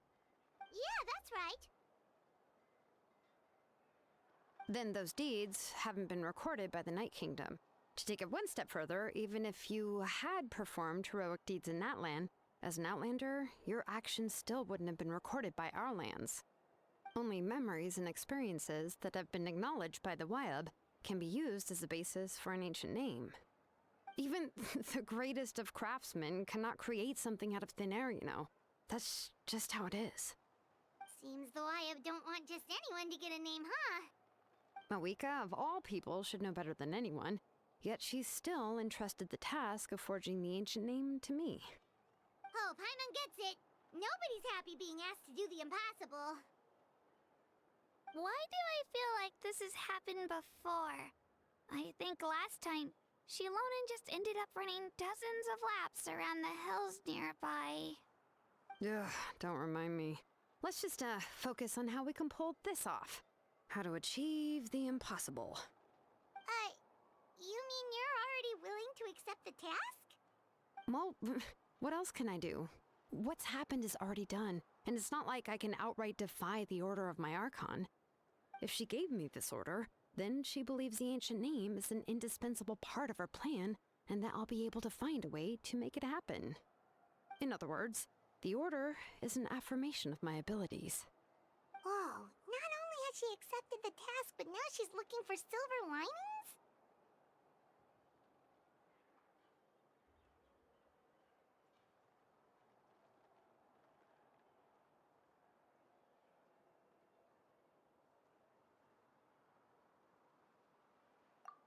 Yeah! Let's see if we can find some special way to pull this off. If we really can't make it work, I'm sure we can still go back and talk to the Pyro Archon, right? The key is getting the Wyab to somehow acknowledge the traveler's existence and record her heroic deeds. We heard the voice of a Wyab when we were in the Night Kingdom before. We even had a whole conversation with her. If we can talk to her again, maybe we can figure something out together. Well, every tribe has their own Wyab. How do we know if the one you met is indeed the best one for us to talk to? Plus, considering the unprecedented nature of this situation, I have a feeling that the acknowledgement of one Wyab alone would probably not be enough. I don't know. That requires a level of knowledge that I do not possess. We need to find a consultant who's an expert on all things Night Kingdom and Wyab. The first person who comes to mind is Lali at the Masters of the Nightwind, the one we call Granny Eatstali. Oh, we've heard that name before. We used her Spirit Speaker Stone to find Kachina's ancient name. A person who can make something like that must be pretty impressive. I'm unsure she'd be able to help. Still, she's older now and quite eccentric. It's hard to even book a meeting with her, given that she's constantly holed up in her room and doesn't like to be disturbed. I've heard that to get her help, you have to be extremely patient with her and know how to keep her spirit up. I hate to break it to you, but...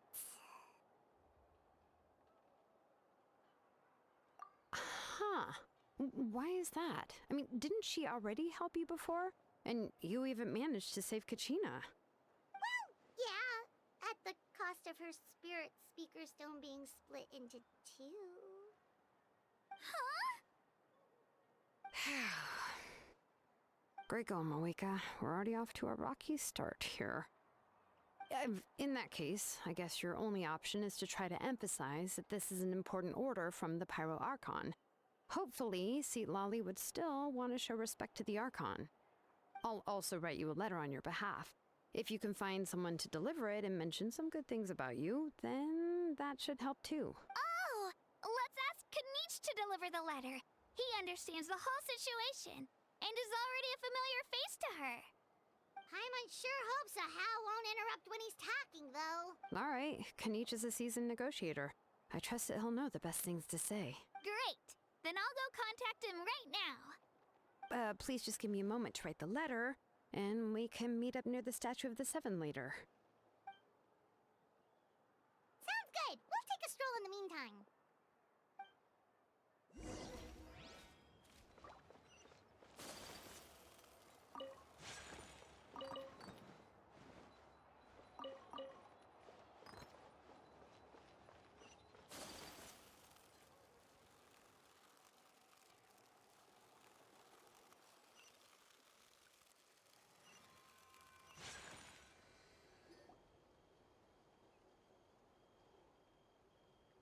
We meet again. Kachina told me everything. I'll deliver the message to the Masters of the Nightwind and convince Sitlali to give you a chance. I'll also take this chance to explain what happened to the Spirit Speaker Stone and offer her an apology in person.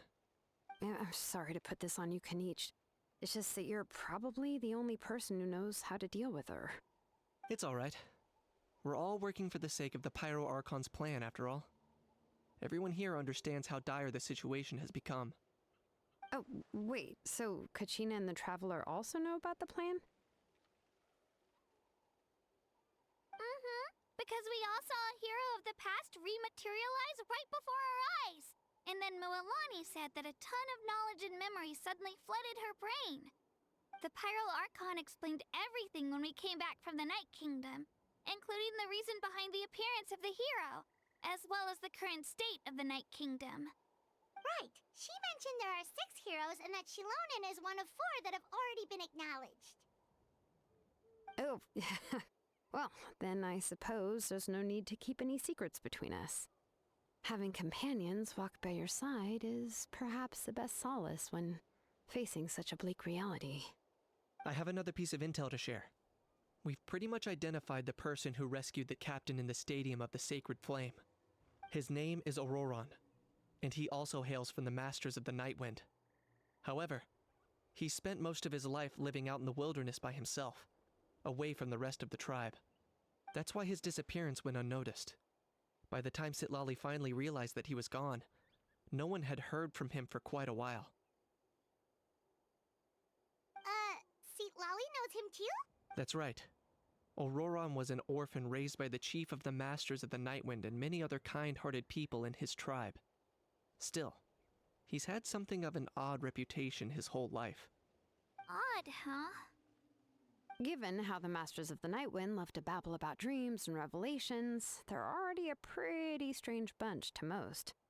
I've never met Auroron, but if they consider him the odd one, he's got to be pretty far out there. That's right. So in that sense, Auroron and Sitlali actually have quite a bit in common, which is why they get along pretty well. Huh. Makes sense. But Paimon wonders how Sitlali could be the first one to notice Auroron's disappearance if she spends the whole day in her room. As of now, we still haven't been able to confirm whether Auroron joined the Fatui voluntarily, or if he was coerced. Sitlali is probably eager to prove that Auroron hasn't betrayed his people. I plan to use this as leverage when I go to talk with her. Huh, so if I'm following, you mean we'll help her investigate Auroron and the captain's whereabouts? Yes. If you're all on board with the idea, then it becomes a mutually beneficial collaboration, rather than just a one-sided request. Even though I don't think Sitlali is the kind of person to turn down an order from the Pyro Archon, working together with us will help her focus and not get distracted by the whole Auroron situation. Yeah! Plus, we kinda owe her one anyway to make up for breaking the Spirit Speaker Stone. This is a pretty well thought out plan, as expected of Malipo Kanich. Then, yeah, I'll leave my letter to you. Let's hope Sitlali can meet at the stadium in 2 days. Sure. I'll head out right away. Take care out there, Kanich. I'll be heading back as well. There's still a few things I need to pack. Okay, then let's part ways for now. I'll see you in a couple of days.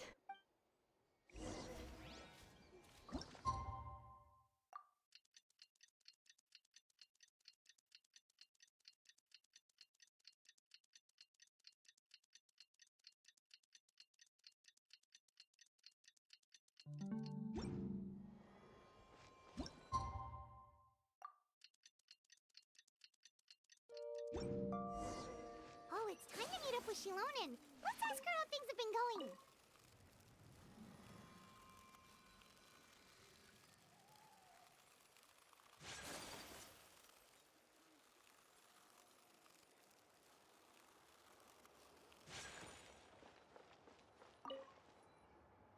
Hey, Shilonen, how's everything going? Oh, hi, Traveler and Paimon. I have bad news. Sitlali did not reply to our request, although I suppose I'm not too surprised. Huh? You mean she didn't even bother to give Kanich a response? Guess she really does have quite the ego then. Yeah, well, she can be also quite eccentric, though She's one of the most gifted people around. Even the Masters of the Night Wind often struggle to work with her. My guess is that she probably has other reasons for not deigning us with a response. But let's go to the stadium and see if we can meet her there. If we do get a chance to talk to her in person, we can still try to work something out. That's true. Let's go!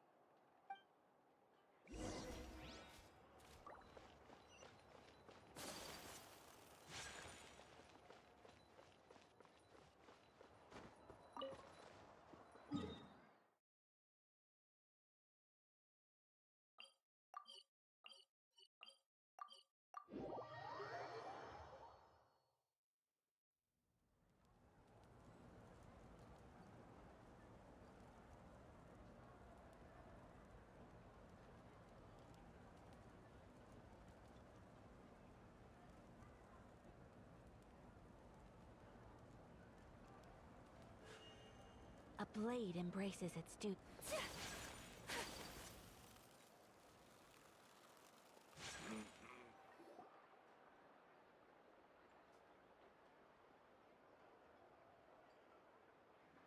Paimon doesn't see anybody. Seems she's just not gonna show up, huh?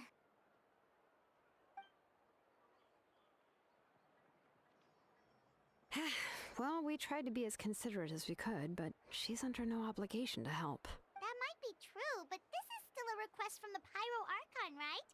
Shouldn't a subject always answer the call of their Archon? A subject? Well, if you ask me, I'd say we're all more like friends with the Archon. Yes, Mawika is our leader, but that doesn't mean there's any kind of tall barrier between us and her. The only thing is that she often has very high expectations of us. Huh. So even though she's super powerful, it sounds like she's actually pretty down to earth and easy to get along with. Unlike that old hag Granny Eatstily, right? Does she think she can ignore us just because she's famous? You all talk about her like she's some kind of huge deal, but she didn't even bother to reply to our letter. Seriously, if she didn't want to come, she could at least let us know. If that's what aging does to you, Paimon never wants to get old. Oh, really? So, that's how you see me? Huh? Who's there? Who's talking next to Paimon? Oh, don't mind me. I'm just a disgruntled old hag, right? Huh? Seatlali. Wait, you're Seatlali? You're Granny Eatstily? Yes, Granny Eatsley. But emphasis on Eatsley, not Granny. You must know this trope from light novels, surely. They use it all the time. The young man who's actually the oldest person in the room. The girl next door who turns out to be a seasoned veteran. The wise sage who looks like a little kid. Oh, wipe that look off your face! You've seriously never seen an older lady that doesn't look her age? Okay, well, don't go thinking it's a trick either. See? I'm barely wearing any makeup. Did I forget to mention, she's called Granny, but she's actually pretty young. It was an honest mistake. I guess we've just gotten used to it. I'm sorry. So, how old are you actually? What? How dare you? Don't you know it's rude to ask a lady her age? Paimon really didn't mean to offend you, it's just that... your case seems really unique. Oh, Paimon just wanted to apologize, but now she's putting more and more of her foot in her mouth. Really, Paimon just got a little mad since we thought, well, you were gonna leave us out to dry. It was my idea to invite you here, Seatlali. So if you're upset, you can just take it out on me. All right. I was only joking. I didn't mean to chastise anyone. There's really no need to take all this so seriously. If anything, I'm gonna feel awkward if we keep this going. I received Kenichi's letter and was planning to attend this meeting. Since I had already decided to come, I figured there was no need to draft a reply that simply said, "Understood." Besides, just showing up is the most important part. No? But, of course... It's also natural for people to get held up by one thing or another as they're trying to leave the house. It certainly was a bit awkward to see that everyone else had arrived before me. At first, I was thinking of quietly sneaking over, but since you were already here waiting for me, I started to think about how I should phrase my apology. Only to hear you all talking smack about me. Anyway, that's the whole story. Honestly, it's not like I owed you an explanation anyway.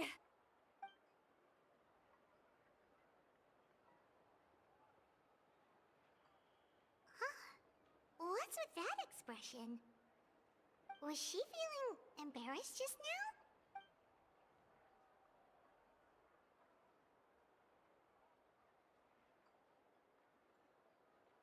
When the Masters of the Night Wind say they struggle dealing with her, I wonder if the feeling is mutual.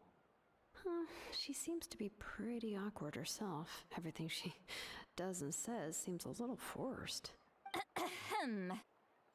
Anyway, Shilonen, I heard that you require my help in crafting an ancient name. Correct. The situation isn't like anything we've handled before. Let me explain.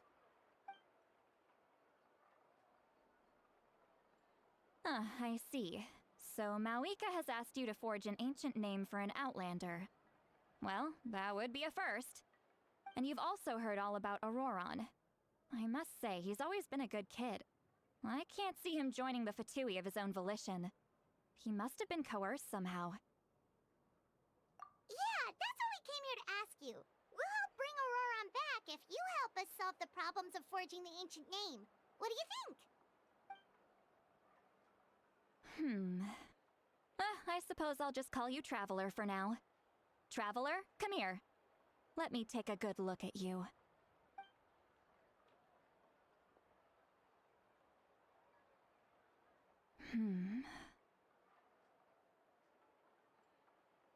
Wealth leads to unending conflicts between people. Yet you alone transcend the value of gold. Baleful thunder and wrathful waves bring terror to mortal hearts. Yet, again and again, you've braved them to find new worlds. O weary yet free soul, even the most verdant leaf in the forest will pray for your happiness and safe passage.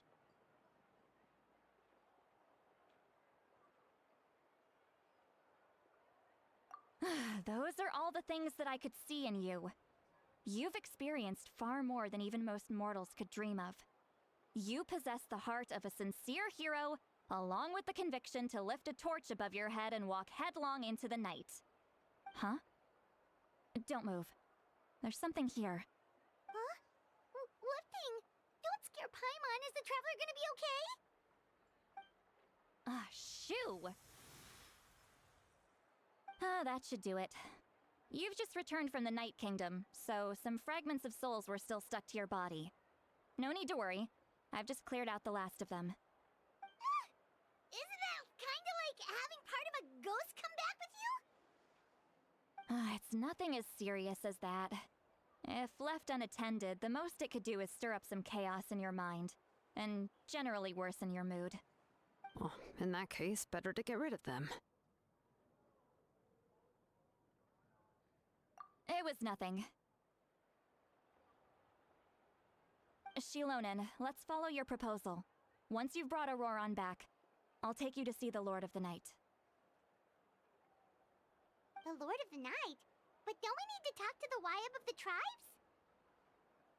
Something this important is beyond their jurisdiction. Only the Lord of the Night can decide whether we can grant an ancient name to one who does not hail from our lands. The Lord of the Night is an ancient entity that rules over the entire Night Kingdom, constantly borrowing the power of the sacred flame to combat corrosion from the abyss. Oh, so you're basically saying it's even more powerful than the Wyab of the tribes. Well, that sort of makes sense, being the Lord of the entire Night Kingdom and all. Not exactly. It's not so much that one's more powerful than the other. But never mind. That's not important. It would take too much time to explain. Just listen carefully to what I'm about to tell you. The Lord of the Night is currently in a deep slumber, and we can only communicate with its consciousness while in a trance. In other words, in a dream. But I will need to prepare a few more things if we are to hold a ceremony to achieve the state of the trance. I'll make a list. Can any of you get everything for me? I can go. It'll probably be a long list, so better leave it to someone who knows all the local vendors. Sounds good. Then we'll go with St. Lolly to track down Auroron. Phew, the Fatui are nothing to scoff at, so please, be careful during your investigation. If you need any help, just come find me.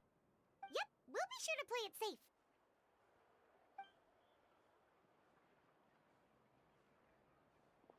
All right, now it's time for us to catch that brat and bring him back. I'm sorry I made you wait earlier. It was actually because I decided to swing by Auroron's place to look for clues.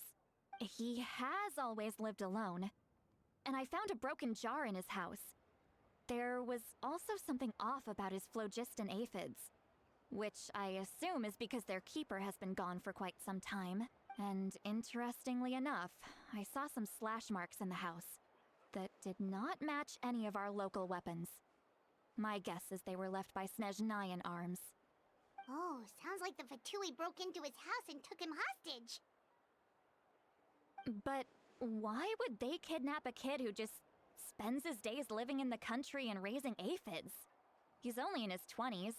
What would they want with him? That's not to say that I believe he's totally innocent, of course. Since he's the only one who was kidnapped out of everyone in Natlan, he must have done something to attract their attention. In any case, we'll get to the bottom of this once we manage to get him back here. I'm truly sorry to put you two through all this trouble with me. But please help me get him back. You can count on us! All right, then let's start by heading to where Auroron was seen last.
One is fast on one's...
Game's up.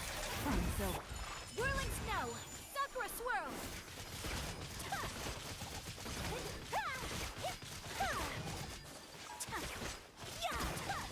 Take flight! Gotcha! A chest full of valuables, and a trove of potential clues.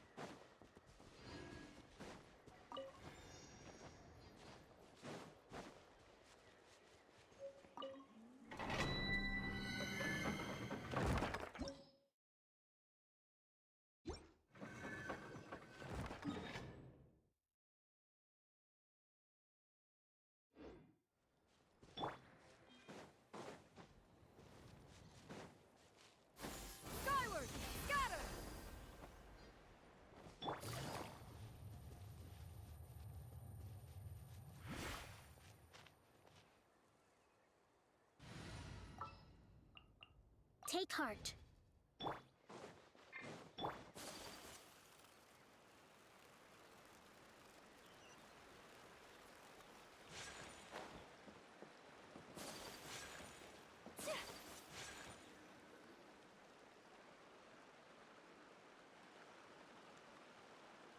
This is the spot.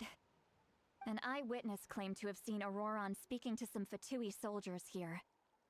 I don't know how much you're willing to believe me, but Auroron really is a good kid. I see no reason why he'd suddenly get involved with the Fatui.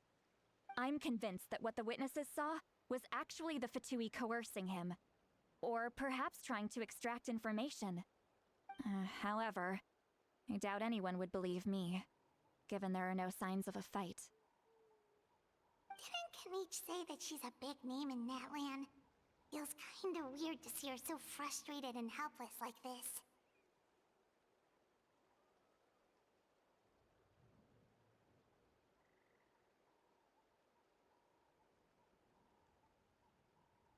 Auroron? Well, he was left at the side of the road as an infant, and the people of the tribe took him in. You could say that everyone had a hand in raising him. He learned a lot from us, and once he reached adulthood, he built himself a house out in the countryside. He spends most of his days growing vegetables and raising aphids, living off of what he harvests from the garden. He's always been such a good kid. He would even get his friends to deliver whole bags of fresh produce to my place.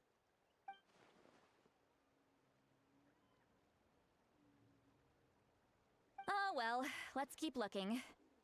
He can answer all of our questions once we find him. He's been raising phlogiston aphids for a long time, and since they were disturbed, they secreted a special type of phlogiston. We can use that substance to track his movements. Let's follow the phlogiston trail. Huh? What trail? Paimon doesn't see anything. Oh, right. I forgot your eyes don't naturally perceive such things. Here, give me your hand.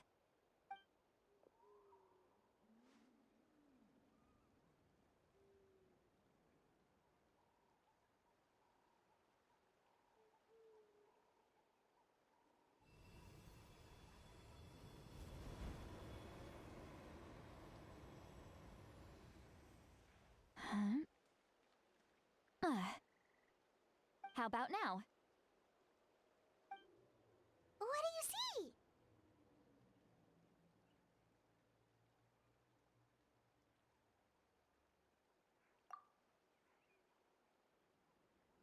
Whoa, Paimon can see it now too!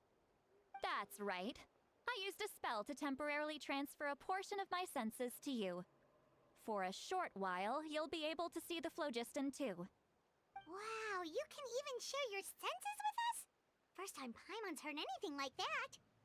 It requires a very rare spell that most people aren't adept at. But don't worry, it's a cinch for me. Between the two of you, it seems the Traveler's senses are a bit stronger than Paimon's. When I held your hand just now, I could sense that you've got a great affinity for phlogiston. You're extraordinarily gifted. Anyway, we'll need to use our vision now to track down Auroron. Good luck, you two. Over here, this way! See, Lolly might say a lot of deep and confusing stuff, but this spell of hers is really something. What? What does she mean by deep and confusing? As far as elderly shamans go, I'd say that I'm already pretty easy to talk to. Is there any other old hag who's as fluent in the language of the youth as me? But is my way of speaking still not trendy enough? I've already tried my best to match their speech patterns. But given the looks on their faces just now, or perhaps I'm still not fashionable enough? But that can't be, right? Don't tell me they're still getting the impression that I'm super old-fashioned. Huh?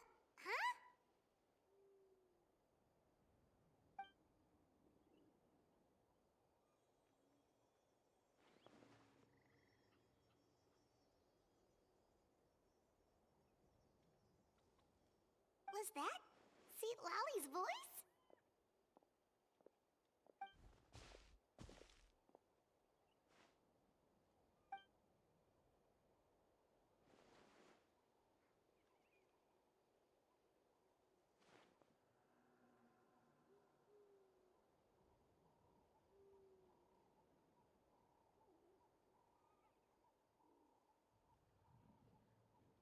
Now that I think about it, it's a good thing I found some helpers this time. Some things are best done with the help of friends.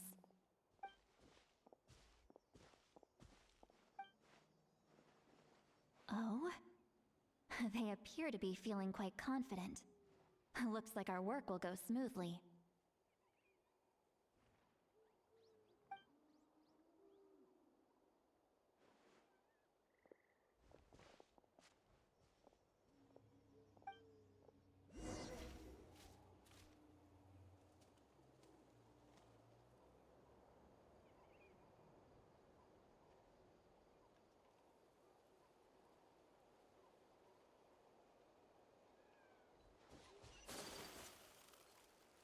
Looks like there's a new camp over there. Yep. Judging by Paimon's experience as a guide, it definitely looks like people set up camp here. Wait. The phlogiston here is a bit odd. Let me see. Paimon sees a small shape here. Could it be some sort of symbol? This is a distress signal for the Masters of the Night Wind. Only someone from our tribe would recognize it. So Auroron was indeed being threatened. We've got to find him, fast. Leaving such a subtle mark implies that he was trying to be discreet. In other words, he was probably under the Fatui's watch. If they notice us, we can just charge in and fight them to the death. But what if my darling grandson is also there? I can't have him caught in the crossfire. No, I've got to be careful. Otherwise he'd get hit as well. How annoying. No, I've got to stay calm and keep my composure.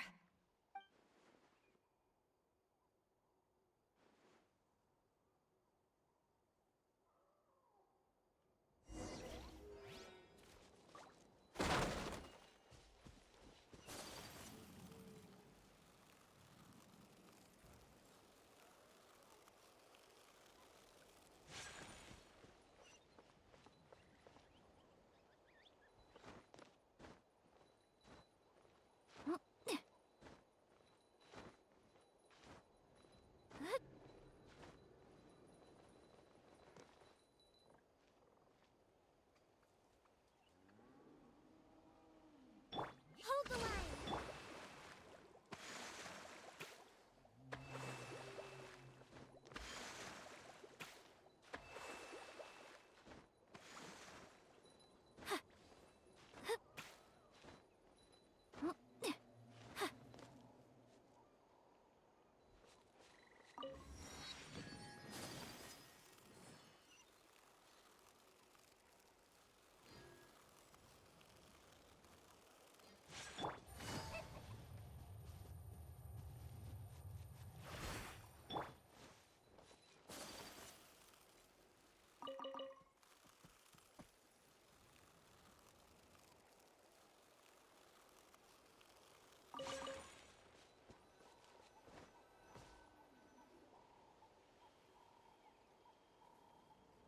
There are traces of people staying here, too! Wait a second. The phlogiston around here is jumbled up. I can also smell a mix of elements in the air. Pyro, electro, and some other elements as well. Kanich told us that you were super amazing. No wonder you can sense so many more things than us.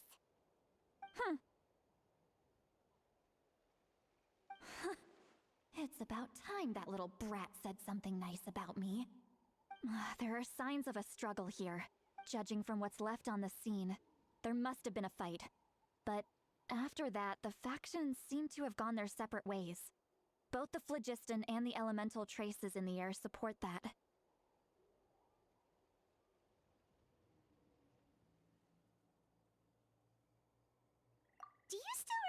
the little mark we found before? Paimon's thinking, what if Auroron wanted to leave another distress signal, but was caught by the Fatui?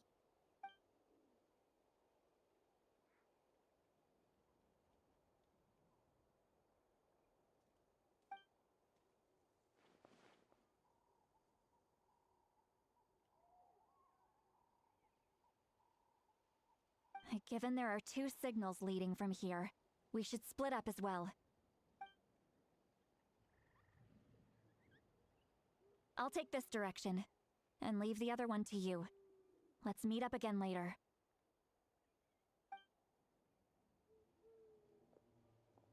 Auroron, what the heck were you doing? It's one thing to trouble me, but now I had to bring other people into this as well. You little brat. And off she goes! Traveler, did you hear all of that as well?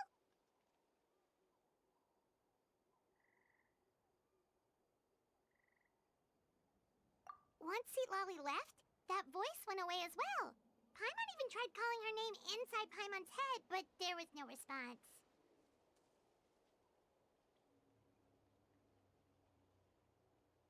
So you were thinking the same thing!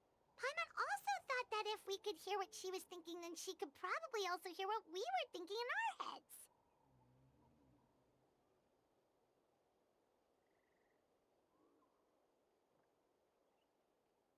She did say that she was quite adept at this spell, and it doesn't sound like she's had any trouble with it in the past. Huh, maybe we're a special case and can hear her thoughts as a side effect.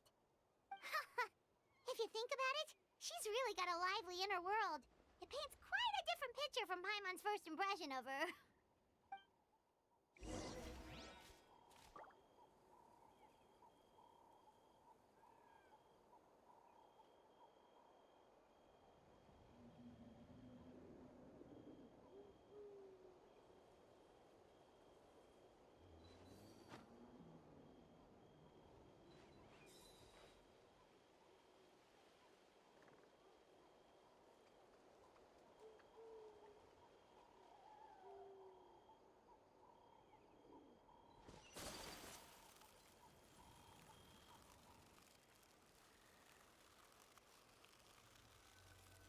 See some traces here. Let's follow them and see if we can find anything up ahead.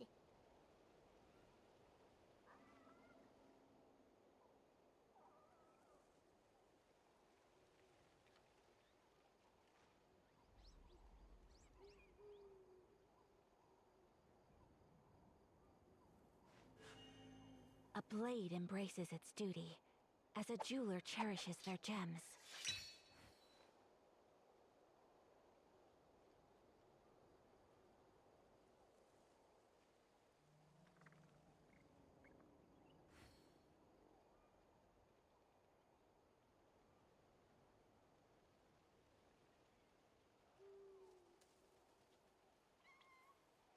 A blade is like a tea leaf. Only those who sample it many times can appreciate its true qualities.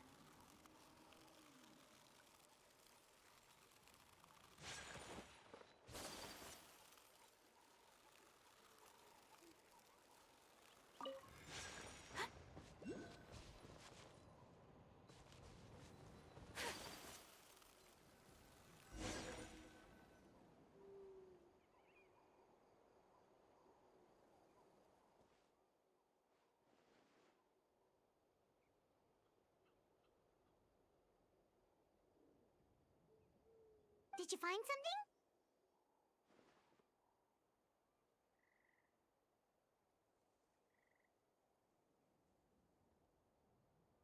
Huh. So we can't tell where Auroron might have gone from here. That's weird. The phlogiston trail suddenly stops. We can't make anything of these footprints either. But he can't have just evaporated into thin air, right? We know he wasn't alone. He had all those Fatui with him.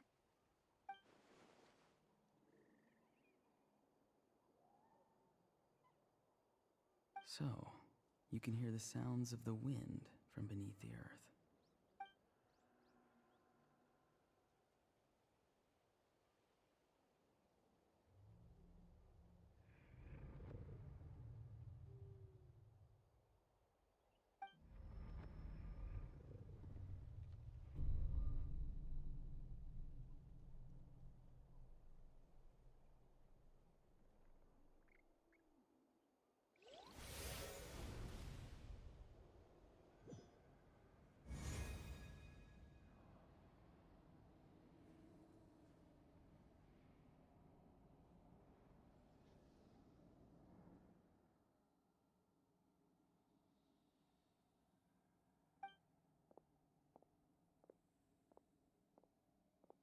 I'm very sorry, but please do not move. I have no desire to hurt you. I apologize that our first meeting has to take place like this. It's just that you're much like one of those animals with ears that perk up as soon as it senses danger in their environment. And given your combat proficiency, I would not have been able to gain an advantage over you if you were anywhere else in the world.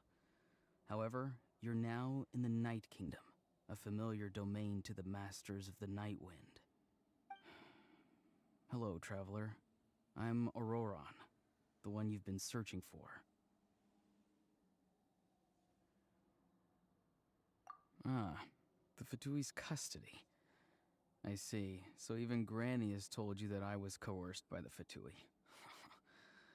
I'm afraid you've been brought here by a lie, like a false omen in the lingering smoke. My friend and I only left those traces to lure you here. Deceiving you was never our true intent, however.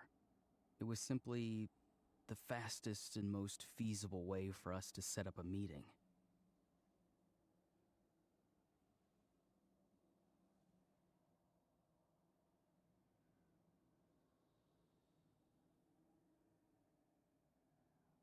Greetings, traveler from afar. Be careful with this traveler. Her soul is temporarily restrained by us, and it appears to have become more fragile in the process. It's taking all my concentration to hold on to her. It was I who tasked Auroron with leaving the traces to lead you here, and I who used the Master's ritual to bring your soul to the Night Kingdom.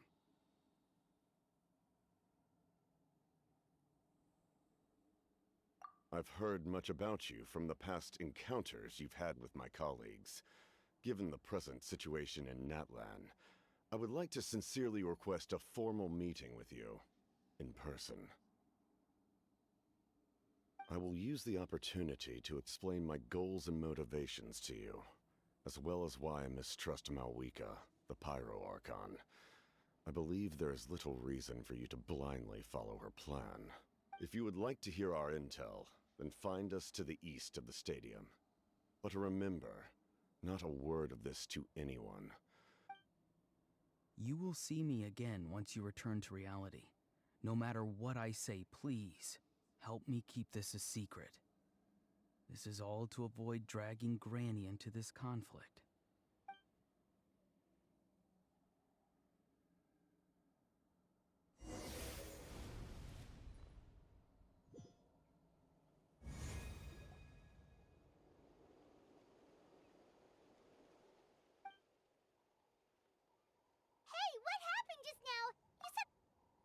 Hey, why are you sitting on the ground?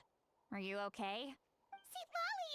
She froze for a moment and then just collapsed to the ground! Could it have been those leftover remnants from the Night Kingdom? Do you have any itches or pain anywhere? Don't worry, we can take a short break. Sorry, I know I asked for your help.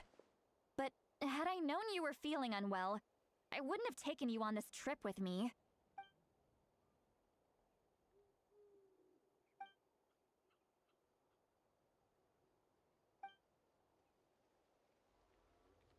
If you're feeling sick, you should just say so. See, Lolly should be able to, exorcise any ghosts or weird stuff that you picked up in the Night Kingdom. A seasoned traveler must know the importance of not pushing yourself beyond your limit. If you need anything from me, just say the word.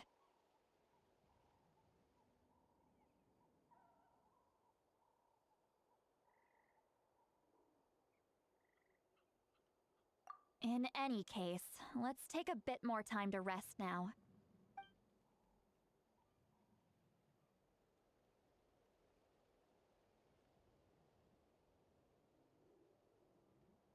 Need to be more careful next time. Feeling better yet, traveler? All right, let's get ready. I followed my phlogiston trail earlier to a stronghold guarded by soldiers. I have a feeling that Auroron is probably being held inside. Oh, so it's close by. Then let's head over right away. Well, I recruited you to be my helper, which means we're in this together. Like the wind and the clouds. We either move as one or not at all. But if you want to make it up to me, then just be sure to fight extra hard when the time comes.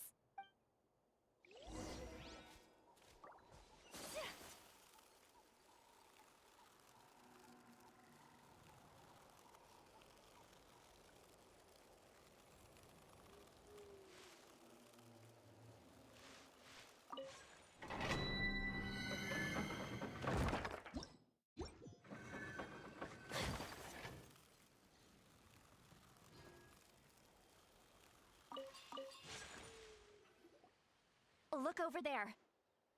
Huh? Paimon thinks she sees someone in the middle of the camp. That's Auroron. So he really was taken by the Fatui. All right, we'll take the lead.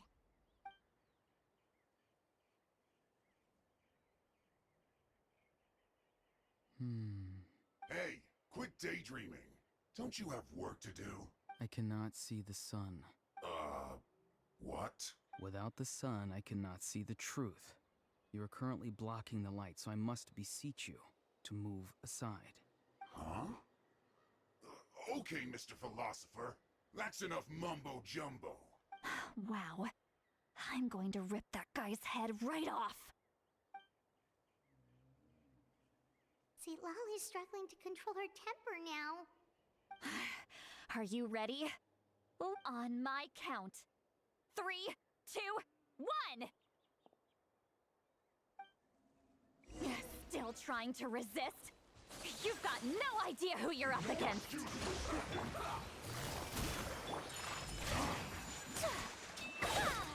Embrace the ice! Here comes the catch. Gotcha. You can't run from death. My apologies! Now you shall perish! Let's move. Quietly now. Whirling snow! Auroron! Granny!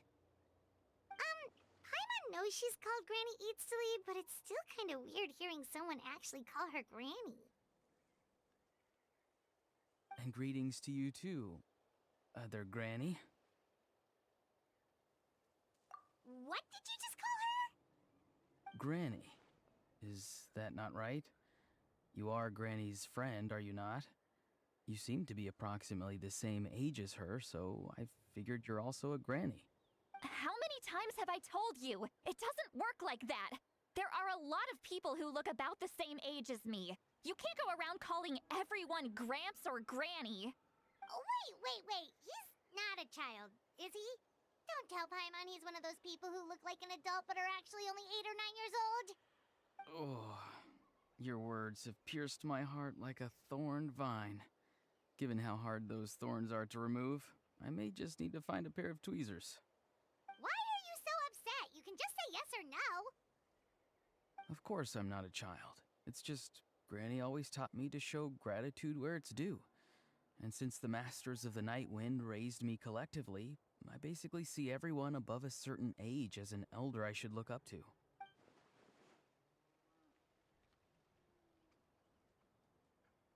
Exactly.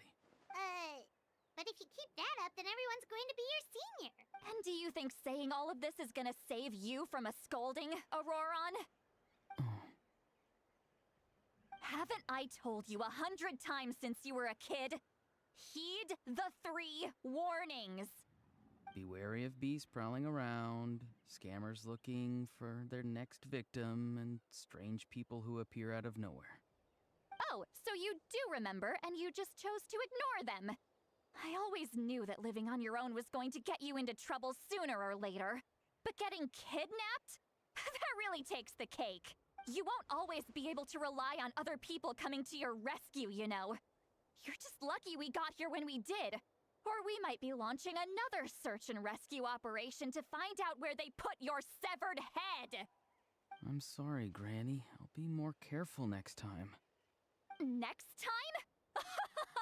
Oh, good one. You think there'll be a next time after this? Not a chance. They didn't hurt you, did they? No, they just asked me a lot of questions about Natlan's terrain and made me draw a map of the ley line distribution.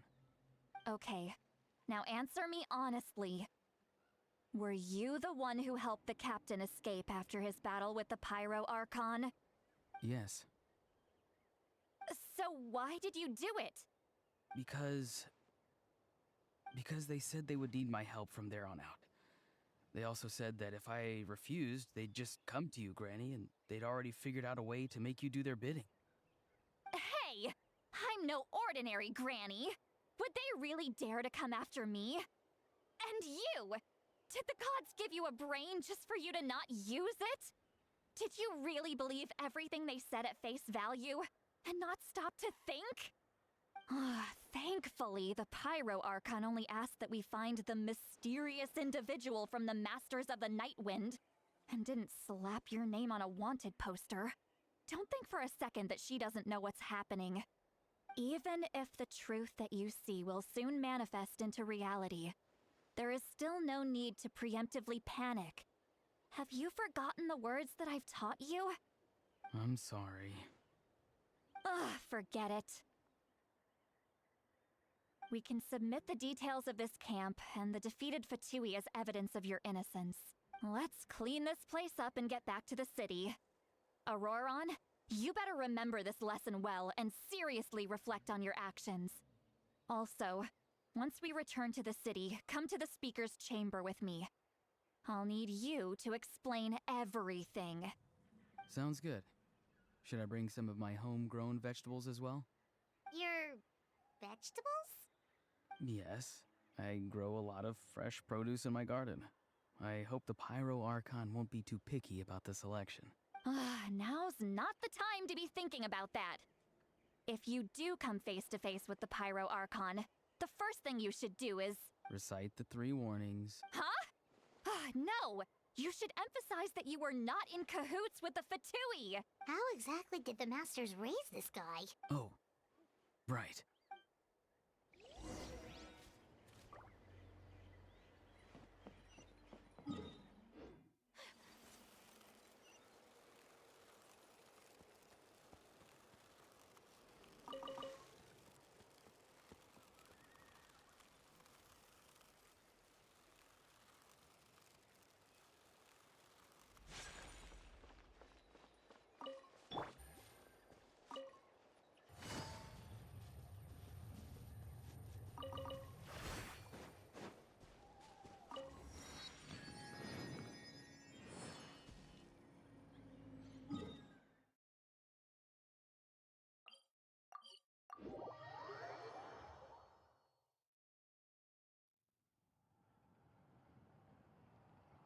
I see.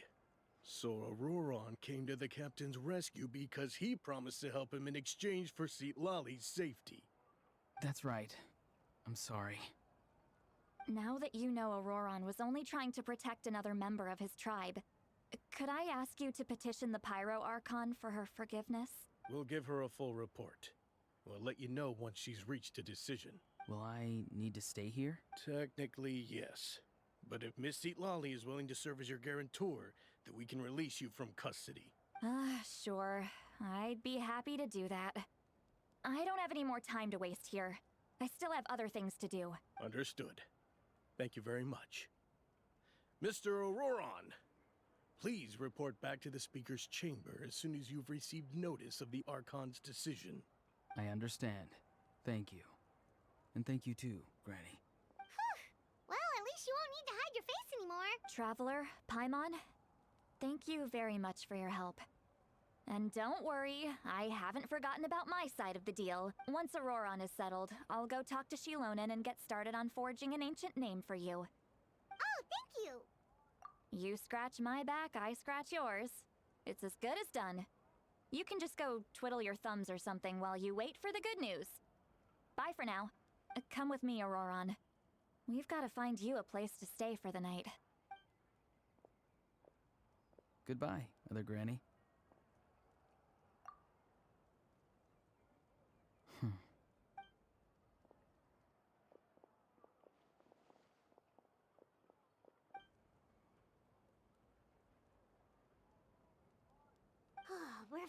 finally done. Alright, it's time to find some grub. Huh? What is it, Travel? What? The captain? Sorry. Paimon just didn't see that coming. So you really saw him in the Night Kingdom? And he didn't attack you? Oh, that Auroron, what is he up to? He sounded earnest enough just now. Paimon would have never guessed anything was happening. All that stuff about protecting Seat Lally and being forced to help the Fatui, when he's actually been a willing accomplice all along. Yeah, you're right. Still, Paimon appreciates you telling her about this. Paimon will support your choice no matter what, so if you want to go, we can go together. We still have another whole day before the meeting, so we'll just meet with them when the time comes.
Weird. Paimon doesn't see anyone. Oh, please don't let this be a trap.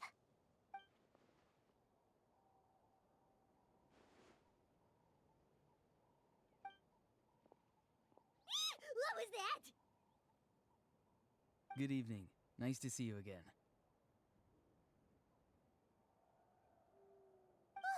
It's you. You shouldn't pop up from behind people like that. What are you, a ghost? I'm terribly sorry. It's just a force of habit. And what's with you apologizing all the time? You sound so polite and honest, but you're actually doing shady stuff behind people's backs. You're right. Granny tells me that too. Huh. Come to think of it, you remind me of her. Sometimes you two sound really similar, you know.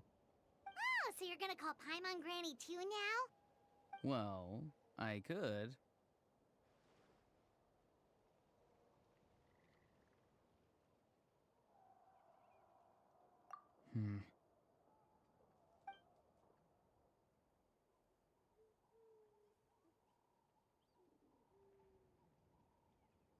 It's all clear. Over to you. Excellent. The fact that you showed up proves that I was right about your character. Yet, there's been a lot of talk about you. Child told me that you're passionate about the unknown and willing to take risks. Rather than facing you as an enemy, I would much prefer to bring you to my side. If we allow the current state of things to continue, we will inevitably clash. And that's a scenario that I'd very much like to avoid. I've long heard of your exploits across the nations. Though you have crossed swords with my colleagues many times, I know that you are by no means an unreasonable person. And once you've learned the truth that the Pyro Archon Malwika would never willingly share with you, you may just find it in your heart to consider my proposal. I assume you've already been informed of the Pyro Archon's plan. In order to defeat the Abyss and save Natlan, she still needs 2 more heroes to appear. Wait, how did you know that? Never mind. Guess that's not important now. I've long kept a close eye on her plan. To be frank, it's an exceedingly risky plan. Will the heroes really appear? And even if they come to her, will their power be enough to drive the Abyss back? If any part of the plan goes awry, all of Natlan, even all of Teyvat, will pay for her mistakes. Now, you may have been led to believe that this is the only plan available to her. But what if I told you she's had another emergency plan all along? The details of which she has chosen to keep hidden from you. An emergency plan? Yes. A way to keep Natlan intact, even if her original plan fails. Whether this stems from hesitation, fear, or even naivete, I cannot say. But Natlan cannot afford to wait until she comes to her senses.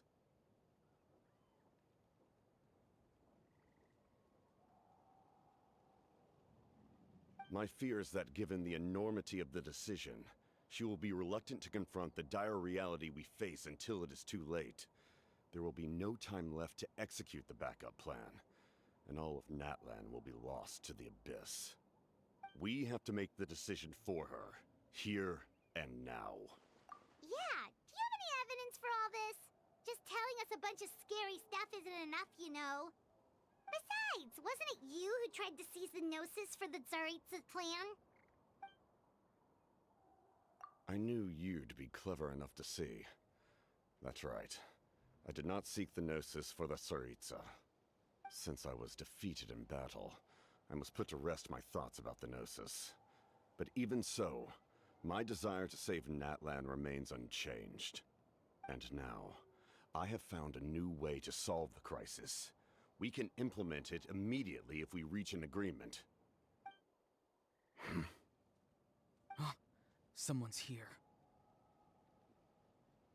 Huh? The captain disappeared! Something is rapidly approaching. Oh no. Something? Bad news, chump! It's your granny! See, Lolly! When did you get here? I knew something was amiss after we were separated. Hidden ceremonial tools, an unconscious traveler. I must say, I'm very curious about what you're up to. How dare you go behind our backs like this, Auroron? Colluding with the Fatui? Really? Oh, here we go again. Cat got your tongue, huh? You really think you can avoid a scolding just by staying quiet? I'm not trying to avoid anything. Oh, and now you're talking back. Well, go on then. Explain yourself. What the heck are you up to? I'm sorry, Granny. I feel so guilty. You! That's it! Where are my tools? I swear if I don't teach you a lesson right here and now, I'll... Wait, see, Lolly! Please, calm down. We, still learned a lot of info, didn't we? Like the fact that the captain isn't trying to seize the Gnosis anymore. So, maybe just save the scolding for later, okay? Listen well, Auroron. You're only getting out of this now because of the Traveler's plea. This isn't over. You hear me? You're right, Traveler. Let's go. We can discuss this more back in the city. You two keep an eye on Auroron for me, okay?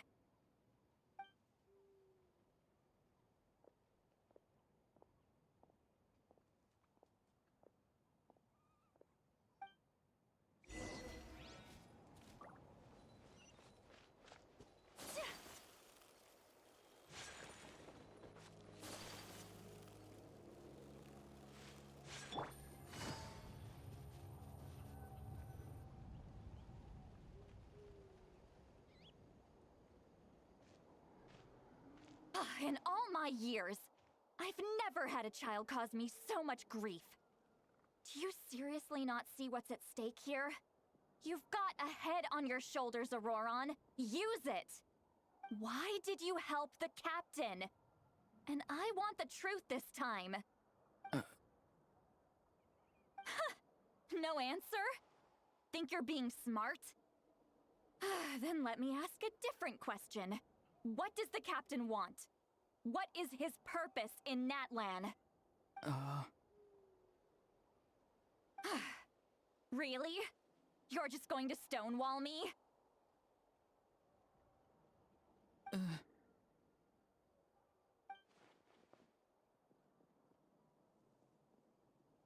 Just use your brain for a second. What do you possibly stand to gain by helping the captain? Only endless trouble awaits you and everyone in the tribe. You've always been a good kid. Why would you throw that all away now? If you're worried about something, just talk to me. Granny would much rather we had a conversation instead of constantly clashing like this. Why is he staring at us all of a sudden? I'm sorry that you have to hear all this. You're very kind. Most people would have fled by now. Not everyone can handle Granny's scolding. Oh? You dare gossip between yourselves instead of listening to me? You... Sorry, Granny. Sorry, Granny. Sorry, Granny. You know what? Fine. I'm perfectly aware that everything I say goes in one ear and out the other. You're all grown up now, so why would you listen to an old hag like me? You say all the right things, but then you go and completely ignore me. Well, if that's how you're going to treat me, you can stop sending Aoife over to my place to deliver your stupid vegetables! I don't need anything from you! Who's Aoife? A delivery person? That's irrelevant. The point is, he hangs out with this kid, so he must be no good. You kids get to a certain age and suddenly act like you know it all. There's nothing I can say to get through to you. Auroron, if you're still thinking about that so-called duty, then please, just forget about it. The ley lines did not fall to this state because of you. And we've long closed the book on that incident. Seems they've started talking about some kind of tribal history. I'm starting to get lost. That's not it, Granny.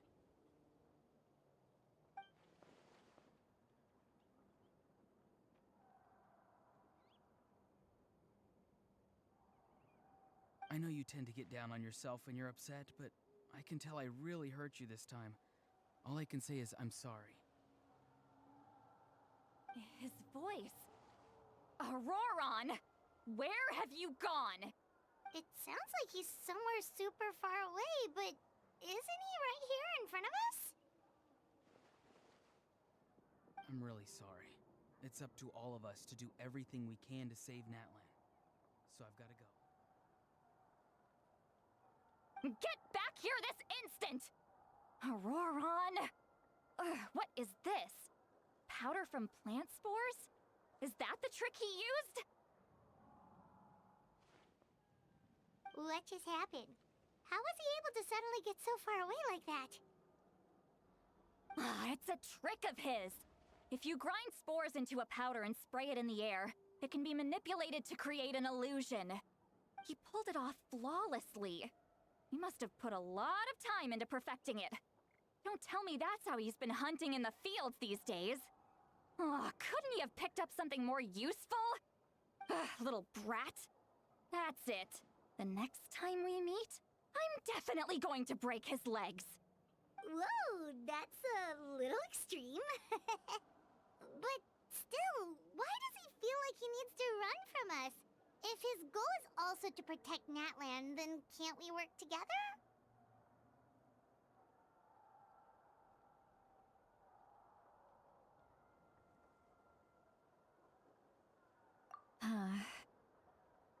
I'm sorry for interrupting your conversation with them earlier. But even if you'd been able to hear them out, there's no guarantee you would have gained anything substantial. Auroron probably did everything he could to get away because he knew I'd get the truth out of him sooner or later. That brat. I swear.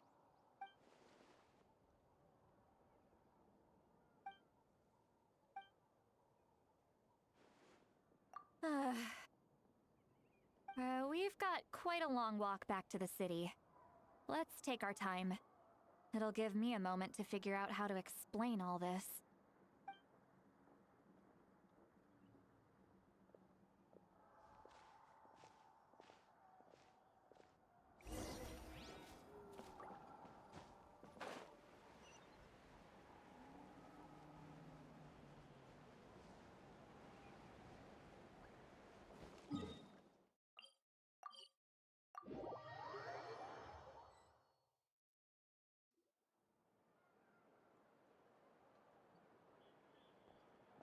Do you two have some time? Feeling hungry? How about we get something to eat? Oh, right. It's been a while since we last ate. Now that we can relax, Paimon just realized how hungry she is. Then let's go. We can find somewhere to sit down and talk. Food and drinks are on me.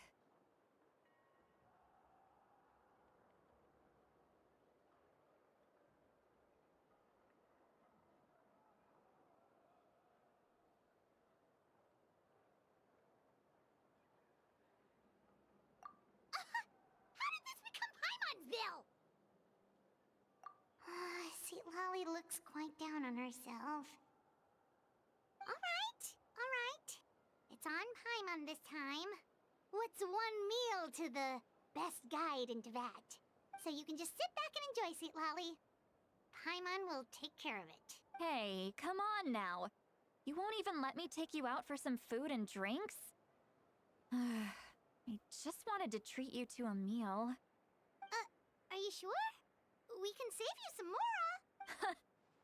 Mora is the least of my concerns. Besides, we're definitely due a meal after all the time we've spent together. Let me get this one. I might be an old hag, but I like to think I'm not completely useless.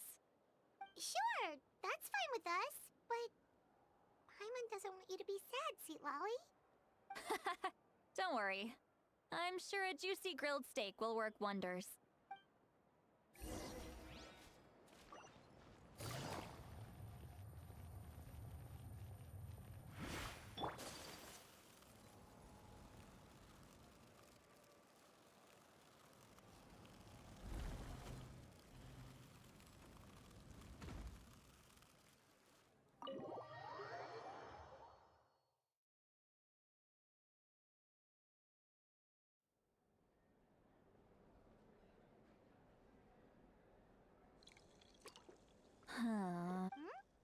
What are you looking at?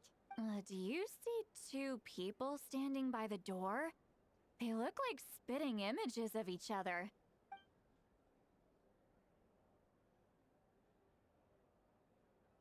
But Paimon only sees one person there.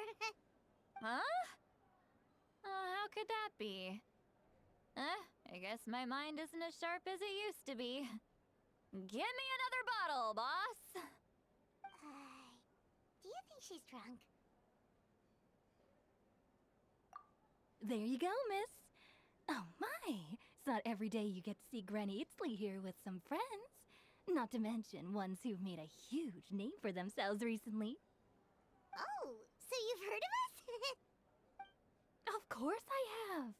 Aren't you the ones who saved Kachina and brought her back? No wonder you hit it off with Granny Sitlali. She wouldn't spend time with just anybody, you know. I don't even remember the last time I saw her with a new friend. Wait, so you call her Granny too?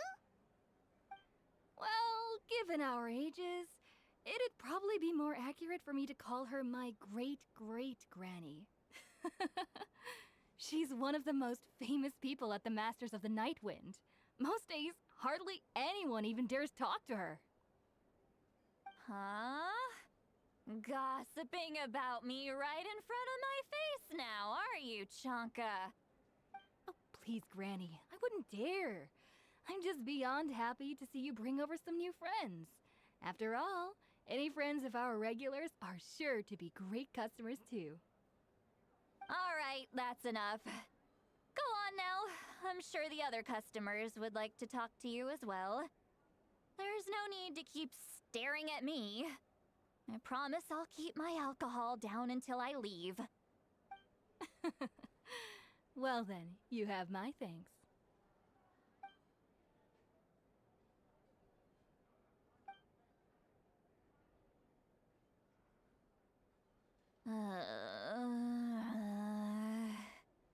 Sitlali? Sitlali? Who's that? You got some gall calling me by my first name. Let me guess. You want to test your skills against Granny Eatsley, don't ya? Are you still with us, Sitlali? You're kinda you chumps come around here, picking fights with me? Well, you know what happens next.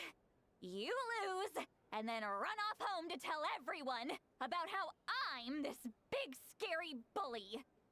It's always the same story. You brats start it, I finish it, and then I end up with the reputation of being some kind of terrible monster among the shamans. I mean, come on. Monster? Me? Really? What did I do to deserve that? Granny Lolly, you're not a monster at all. Exactly.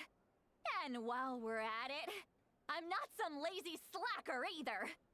Between meditation, advising the chief, and speaking with the Wyab, I actually have a pretty packed schedule, you know. Oh yeah. And I have to mentor all the new kids. Hey, new kid. Yeah, you. Don't play dumb. Didn't I teach you how to find phlogiston? You see? I know my stuff. I'm a good teacher. You tell him. That's more like it. About dang time someone showed me a little respect. Yeah, Granny's a hard worker, all right. You can always rely on old Granny.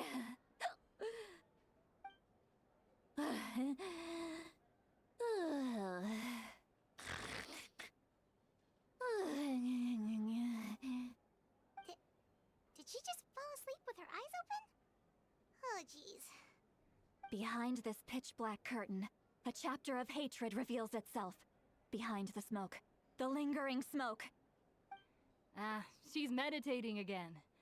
She does this whenever she's had a few too many drinks. Her mind's actually racing at this point. It's quite the opposite of sleep.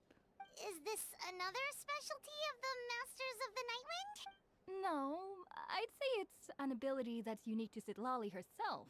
While she can easily pick up everyone else's skills and tricks, few have been able to master hers. Warning, warning. Red, the color of danger, has now arisen within that pair of eyes.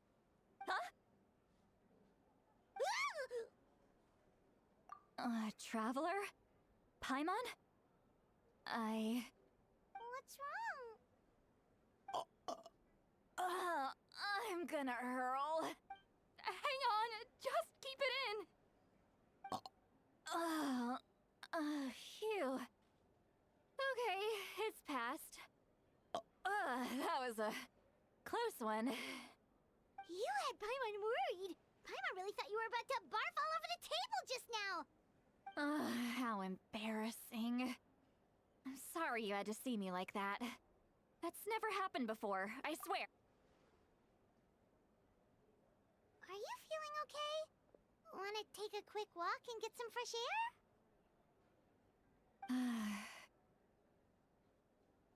There's so much that I want to say, but I can't. Why not? Of course you can. Just say whatever's on your mind.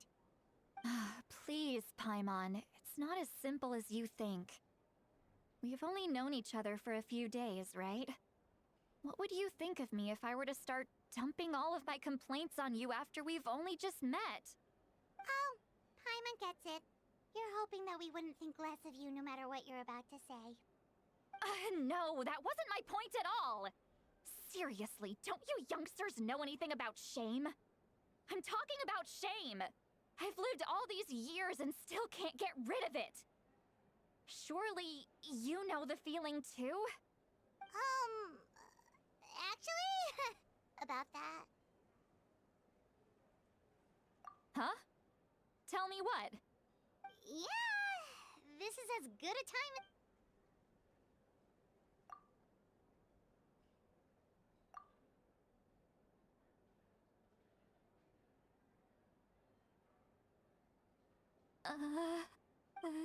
So, you heard... You heard my... It's okay, Citlali. You had every right to complain about those things. I can't take it anymore! mumble under my breath is one thing, but hearing what I mumble in my own head? That's too much! It's just like when you're rolling on the floor in your pajamas, but you forget to lock the door, and someone bursts in to deliver cabbages and sees the whole thing! So that, happens to you a lot. It happens to people in general, okay? Doesn't matter if you're 200 years old or 1,000 years old. Everyone rolls around in their pajamas sometimes. I was just picking something generic.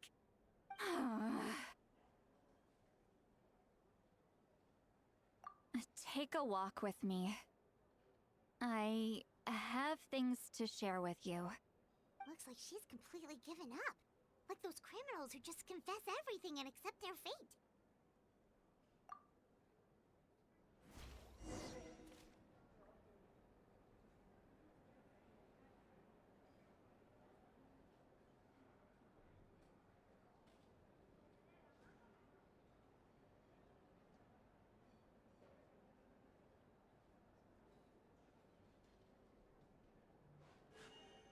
A blade embraces its duty, as a jeweler cherishes their gems.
Well, great view, right? I love coming here by myself. Wow, it's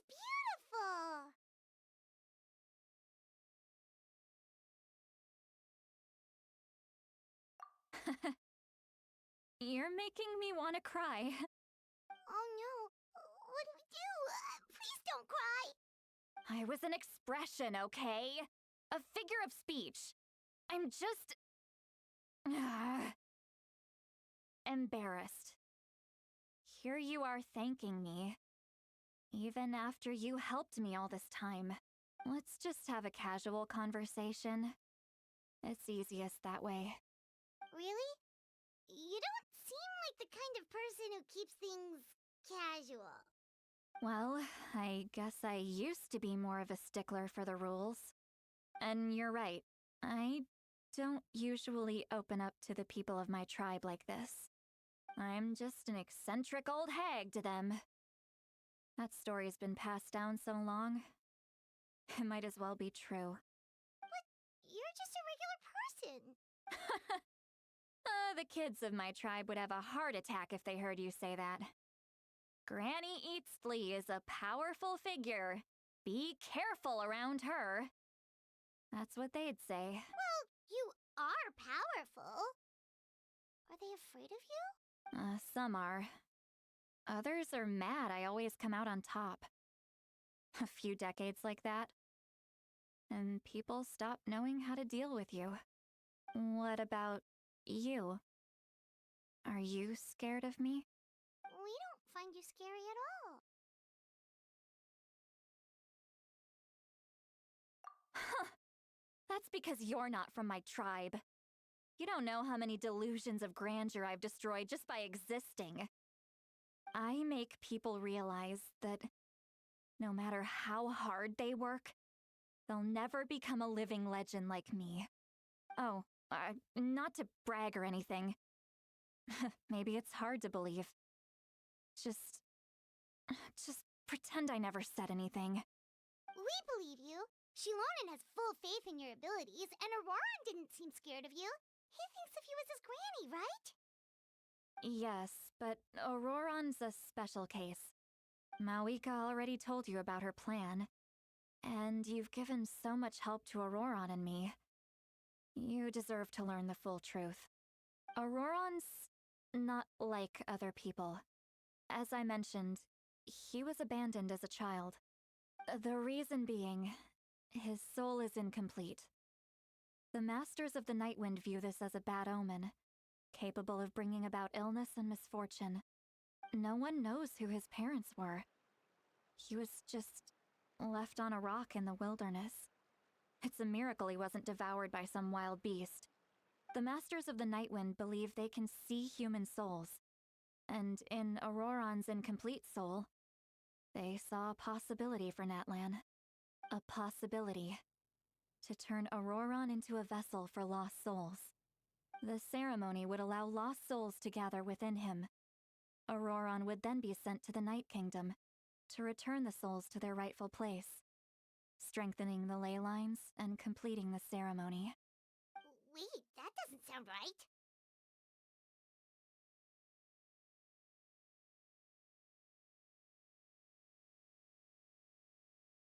Now you see the problem. When damage occurs to the Night Kingdom, the souls held within disperse and remain adrift, unable to find a way back to the ley lines. This loss of souls damages the Night Kingdom even further. The ceremony can send back countless souls at once, which would benefit the Night Kingdom and the souls themselves. Of course, the vessel, Auroron, would be sacrificed in the process. I wasn't surprised the chief at the time came up with the plan. The ley lines were already in a terrible state. A suitable candidate for the ceremony appears, and now you have the chance to make things better. Of course you're going to take it. When the chief asked for my opinion, I didn't give my approval, but I didn't object either. So they went ahead with the ceremony. It failed, and Auroron escaped with his life. Pathetic, isn't it? By not objecting, I basically gave them the go-ahead. Maybe they didn't have my explicit approval, but it's not like I did the right thing. If the ceremony was successful, Auroron would probably be dead. Of course, in my tribe, death is rarely something to fear. But what kind of message would we be sending by sentencing a newborn to death? By using a human life as a tool? It's not right. So, when I learned the ceremony had failed, I was ashamed by my inaction, and absolutely relieved by the result. The plan was never a secret. Or, I guess I should say, there was no point to keeping it a secret. Everyone thought he would be happy he survived, and he never really said anything to the contrary. But just as I was about to put all of it behind me, he asks this question. Would Natlan have been saved if the ceremony succeeded? Wait, but it's not his fault! He knows that, but he still feels guilty. Auroron has a strong ability to perceive souls, more than any of us. He understands just how dire the situation with ley lines has become. Maybe he chose to work with the Fatui because he still thinks he owes a debt to Natlan. I can only imagine what they told him. Traveler, didn't the captain say he found a way to solve the crisis? Maybe that's what brought Auroron into this. Anyway, we can't just let things go on like this. We have to convince him to come back! You don't look so good, Sweet Lolly. Maybe you should head back and get some sleep. Probably drank too much. It's okay. The fresh air is doing me good. Okay. Forget that. I need to go home. I hit it a little too hard. You've helped me so much already. How do I even begin to thank you? Hey, we're friends, aren't we? Besides, you already said you owe us a favor, so you don't need to worry about us. Good point. Well, I'll go home and get some sleep. We can figure out our next move in the morning.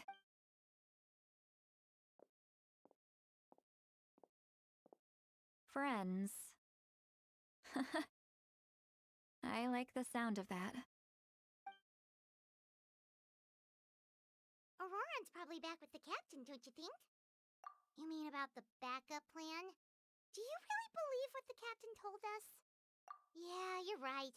We should just go to her directly, but she's probably asleep. We can find her first thing in the morning. For now, let's...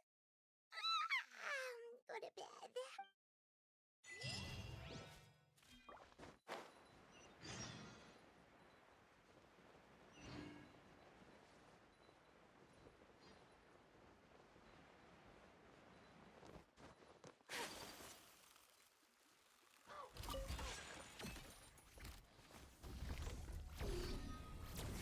Busted.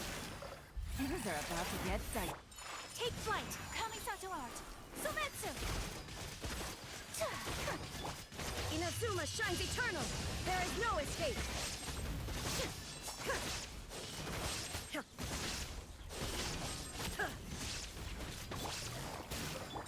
My apologies!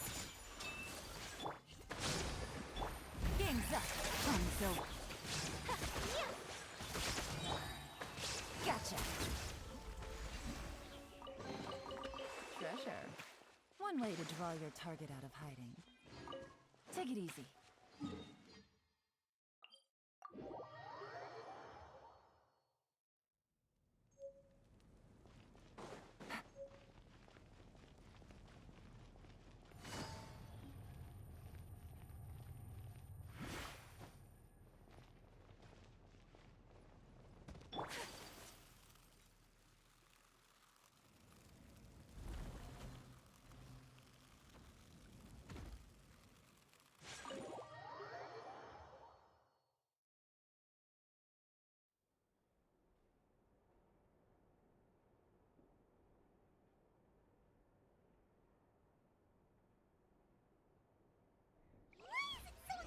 Outside.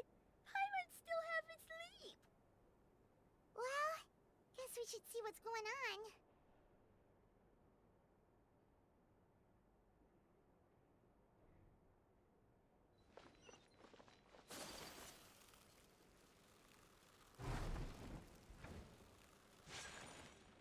A time trial?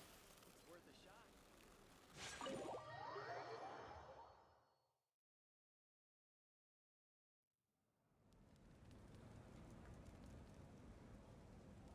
You're already here. I was just about to come get you. Wow, you're up early. That's impressive, especially after all the drinking last night. Let's not bring up last night. I'm embarrassed about the whole thing. Anyway, I was also woken up by the commotion. Looks like all the warriors from the stadium are on the move. I heard many areas have been attacked by the Abyss, including the Masters of the Night Wind. I need to head back right away. The Abyss attacked again? Are you sure you can handle it on your own? Do you need our help? I'll be fine. We also have the support of the warriors stationed at the various outposts. Given the quick response, things shouldn't get too serious. The stadium could always use more manpower, so you should join the forces here. I'm done making excuses for him.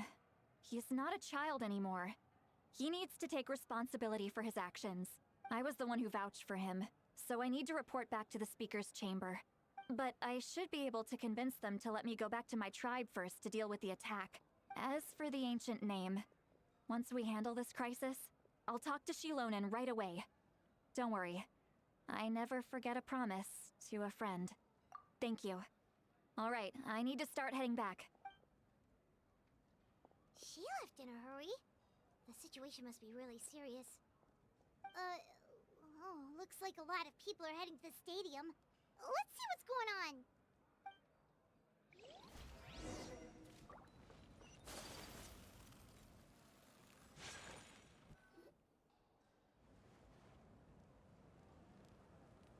Traveler, over here! Perfect. Our star Outlander has appeared. Oh, you're all here! But, what's with the whole Star Outlander thing? Just my way of saying how awesome you are. We've got a real emergency on our hands, so this is the perfect time for you to show off your skills. Alright, but can we get a quick rundown of the situation first? The Abyss suddenly attacked the Collective of Plenty, the Masters of the Nightwind, the Children of Echoes, and a number of our camps and outposts in the wild. Yes, and the attacks are increasing in frequency.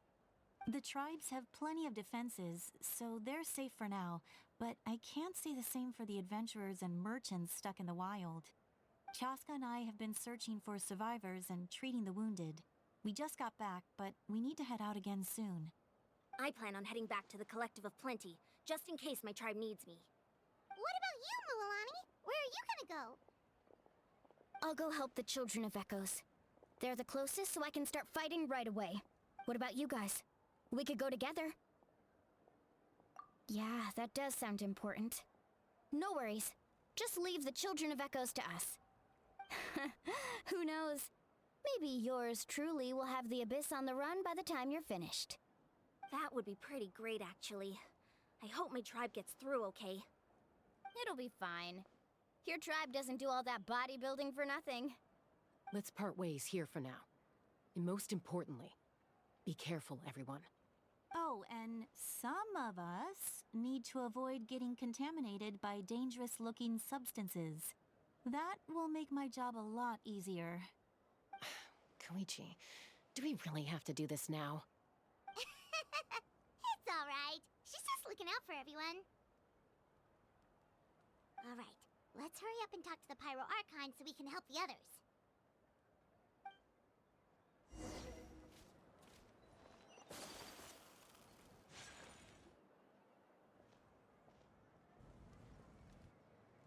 Oh, it's you two. As you can see, things are not looking good right now. People across Natlan are in danger. Look, I'm very interested in your recent adventures, but this is not a good time. So we'll have to keep our conversation short. That's alright, we're also in a hurry. We're gonna go help the Children of Echoes after this.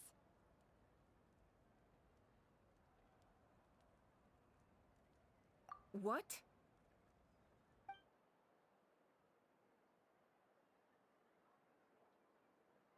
So he thinks my plan is too risky. He thinks I'm being stubborn. I shouldn't underestimate the Fatui's ability to gather intelligence. The Gnosis does have that function, but there's more to the story. I will answer you honestly, but you must help me keep this a secret. I can use the power of the Gnosis to save Natlan, but it comes at a heavy price.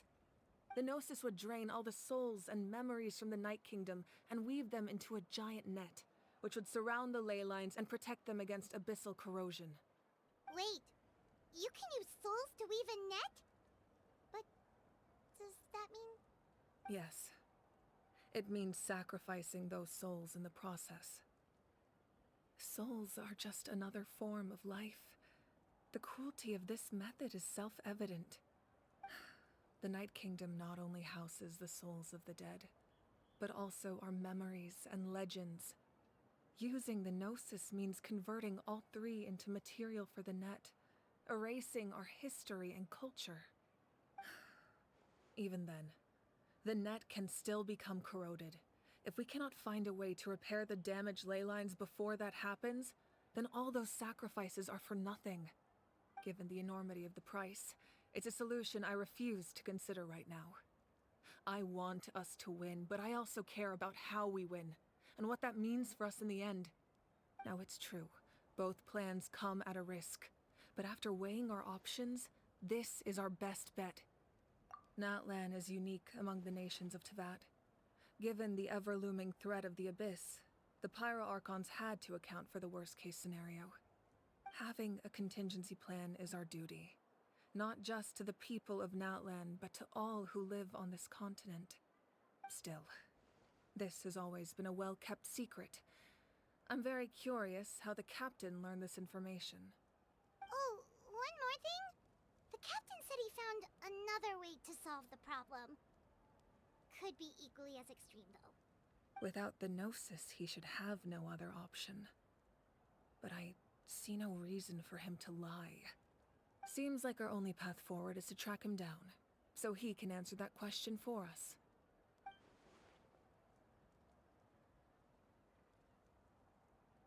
Judging by your expression, you must have doubted me, even if just for a second. Not even a little. We would never. Wait, what are you talking about, Traveler? Just as expected. I appreciate your sincerity.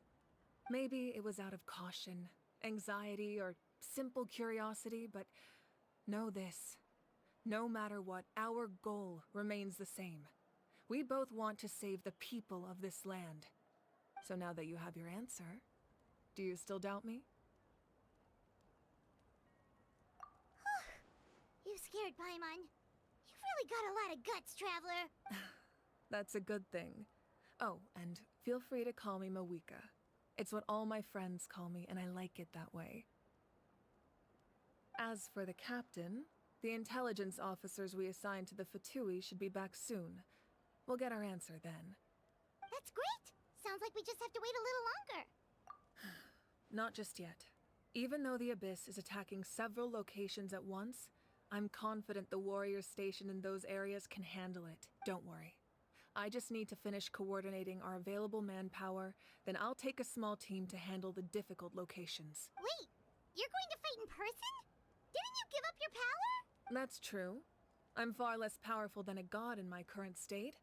But don't forget, I was an experienced and powerful warrior before I ever became the Pyro Archon. No matter how you look at it, my duty is on the front lines.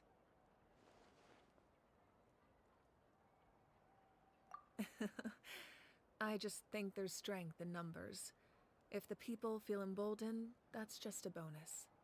Anyway, even if we respond to these threats in time, it's not a permanent solution in the long run.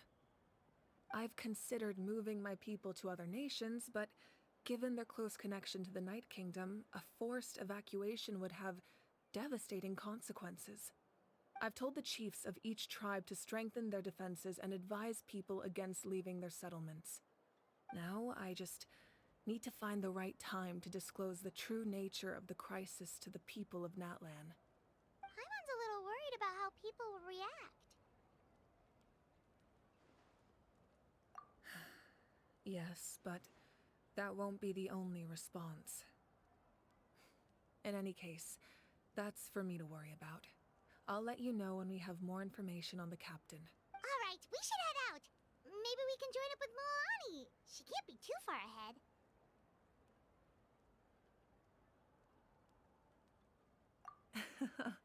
No need to worry about me.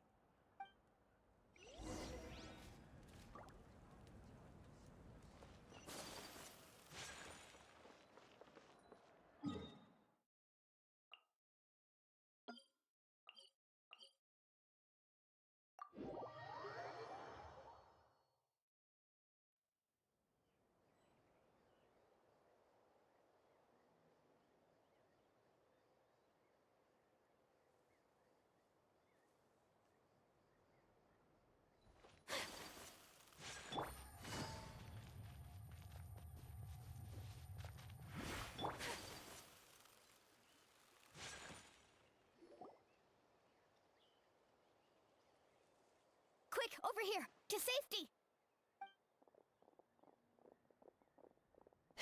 Kachina, how many people do you have left? They've all made it out. It's the Traveler and Paimon! They're here! What's the situation? There's a trapped caravan that needs our help. We need to rescue them as soon as possible. We'll go together. I'm coming too!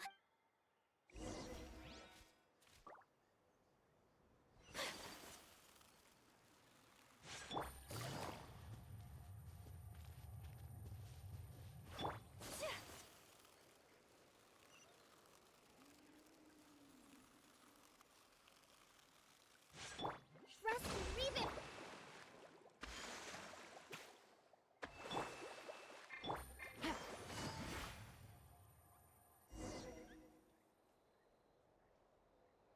Stay safe. We've got this.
I really thought I was done for. I can't thank you enough. Don't worry about it. We're just glad you're okay. Let's see. Your goods look fine too. Guess the Abyss isn't after Mora. That should be the last abyssal pylon near the Children of Echoes. That was scary, but we did it! By the way, where's Lolly? I thought she would come with you. The Masters of the Night Wind also got attacked, so she went back to help her tribe. She said we can deal with the ancient name later. That makes sense. The attacks are more urgent. Alright, this isn't a good place to talk. Let's head back to the tribe.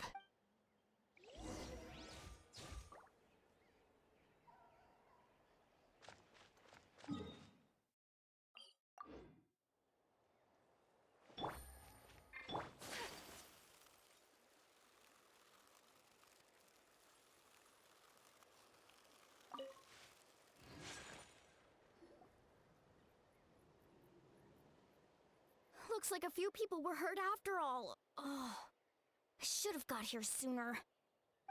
The Abyss threw a lot at us at once. I rushed out as soon as I heard the alarm, and there were already so many monsters. Before long, Kachina brought over a whole group of warriors, and just like that, we destroyed several pylons as a team. I wasn't in charge or anything. We just happened to be together. Still, I think this proves that camping in the wild was a great idea. That's how we were able to respond so fast. Sleeping on the wet grass was pretty uncomfortable, but it was worth it. You mean the situation in the Night Kingdom, right? Yeah, I feel the same way. We've managed to keep it a secret all this time, but more and more people are realizing something's wrong. It's impossible not to feel anxious when things are getting worse by the second, and all we can do is wait. And we still don't know when the final two heroes are going to appear. That just means we need to buy the Pyro Archon more time.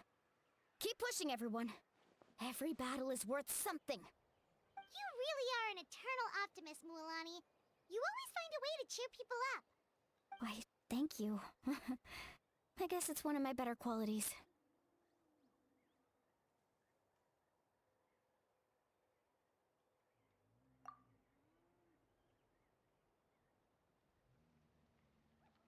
So, specifics aside, the Pyro Archon confirmed the Gnosis can resolve the crisis, but it comes at a huge price. And somehow the captain finds out about it, goes to fight the Pyro Archon, and calls her out for having a solution but refusing to use it. Honestly, if he has the same information as us, I can't really blame him. It's probably because our plan is so risky.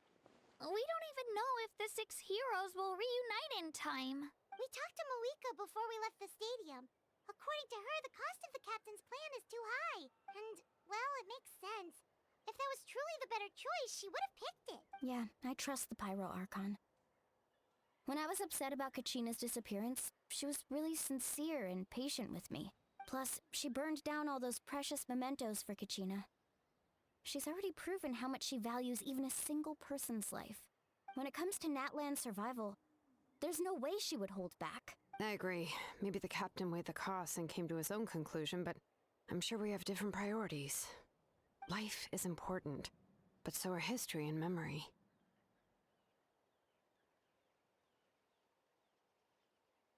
As the Archon, she can't tell us everything, but it seems like she wasn't holding anything back this time. The next question is, if the captain found a new way to save Natlan, how come the Pyro Archon has never heard of it? Yeah, and isn't he from Snezhnaya? Why would the Fatui want to save Natlan? This is all super confusing. We still don't have enough information. Once we figure out what the Fatui are doing, we'll have our answer. Let's head back then. Malika said her intelligence officers should return soon. With how many Fatui there are, someone's bound to give something away. Sounds good. I have a few theories of my own. With a bit more information, we just might get to the bottom of the whole thing. Want to join our garrison, Mualani? I was just about to ask. Count me in. If I was just a bit faster, we could have prevented a few people from getting hurt. People who could help us in the next battle.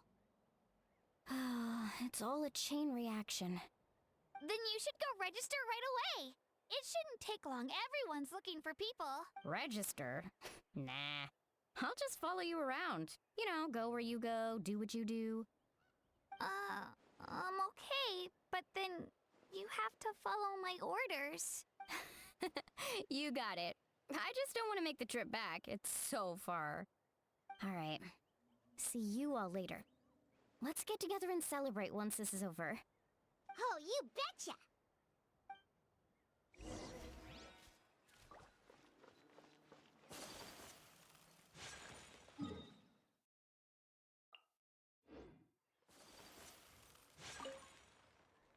Thank you so much for lending us a hand. I'm so glad no one got hurt.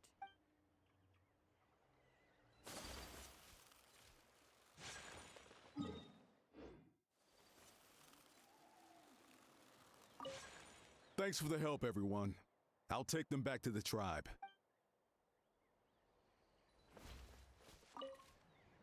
Who knew this would be waiting for us on the other side of the desert? Right? Just when I thought this was going to be an uneventful trip. Making Mora isn't easy. None of the other guys who run this route mentioned anything like this. I didn't expect Kachina to save us. She's really coming into her own. Of course. I mean, she already won the pilgrimage. Thank goodness Shilonen showed up. That was a close one. You can say that again. I can't believe this happened.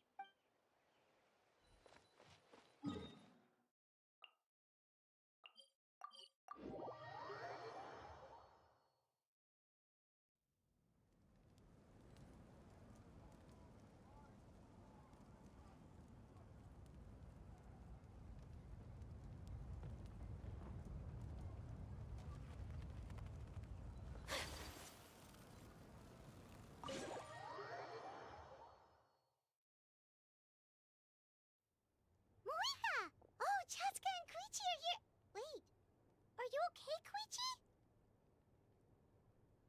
I'm fine. No need to worry. They ran into the Fatui while out on a mission and decided to follow them. The Fatui?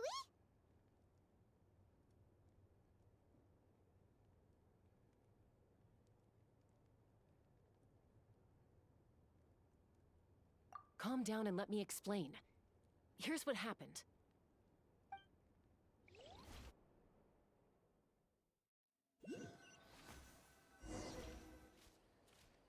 Watch out. It's the Fatui. Were they attacked by the Abyss? No, wait. It looks like they're protecting a group of travelers. Over there. Do you see? You're right. That's a traveling group from Natlan. Could they be trading for something? Let's keep observing for now. We're glad you're okay. Given the appearance of abyss monsters all over Natlan, you should cancel your journey and seek shelter at the stadium or one of the tribes. Thank you so much. I wish there was something we could give you.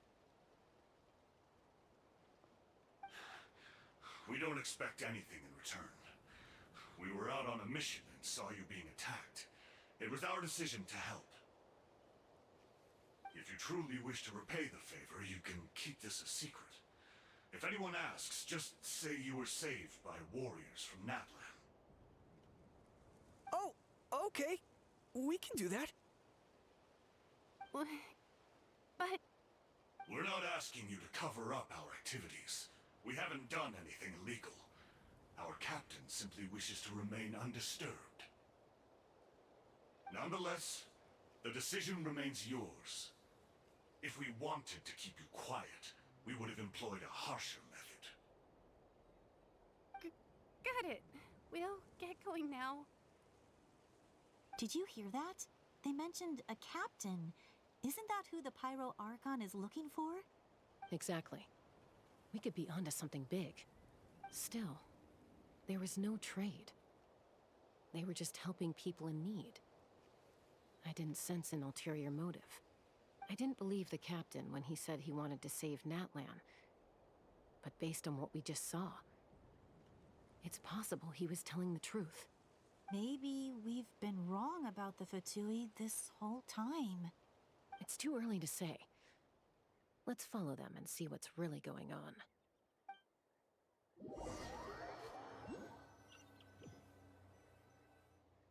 So this is where they were headed. Looks tricky. It's heavily guarded on all sides. Koichi, wait for me here. I'll go in and check it out. Oh, no you don't. How are you planning to get through all the guards? Look, I can use this terrain to my advantage. With our tribe's special way of getting around, I doubt they'll see me coming. We still can't see anything on the inside. What if you can't find cover? You won't have anyone to watch your back if you go in alone. The more heavily guarded the location, the more valuable the secrets. Even if the captain isn't here, we can still figure out what the Fatui are planning. That intel is worth the risk. Fine. You're not gonna listen to me anyway, so let me come with you. That's even more risky. You've been running around saving people for days. You're already at your limit. I'm confident I can protect myself. I'm not sure you can say the same. At least right now. I can. You really believe that? Fine, don't believe me. But you can't honestly tell me infiltrating a heavily guarded Fatui hideout all on your own sounds more reasonable. You know, growing up, even if I insisted on doing something, it never gave you any trouble. I'm not sure you can say the same. All right. If we start arguing, this will never end. We can't let this opportunity go to waste. Guess that means I win. Don't worry, you're not the only capable young person from our tribe. I can handle this. All right. Same plan as usual. We split up, communicate with hand signals, make sure our blind spots are covered, and support each other once we strike. Got your ropes? Yeah, let's go.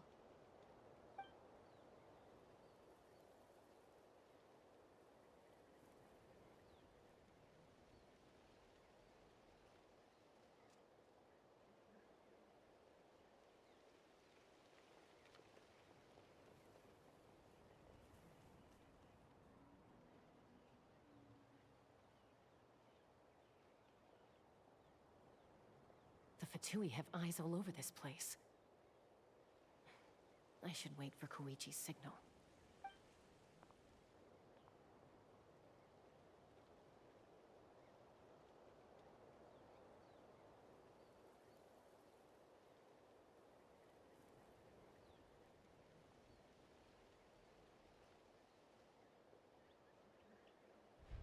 Now.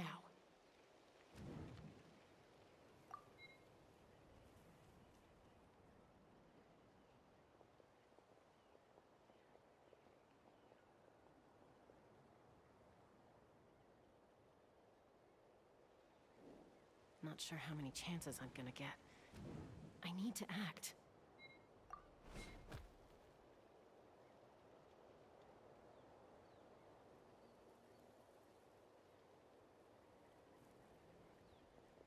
Good. I made it without getting caught. I should get to that platform over there. But it's guarded by the Fatui. Koichi should have line of sight. I'll wait for her signal.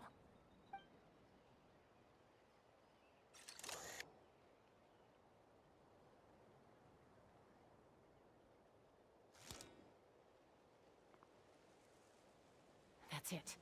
Now's my chance.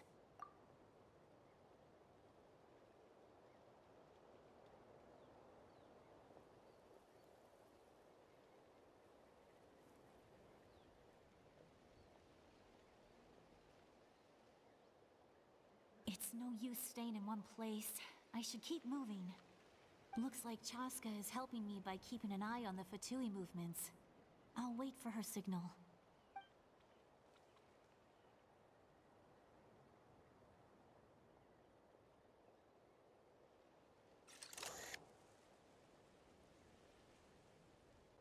Time to move.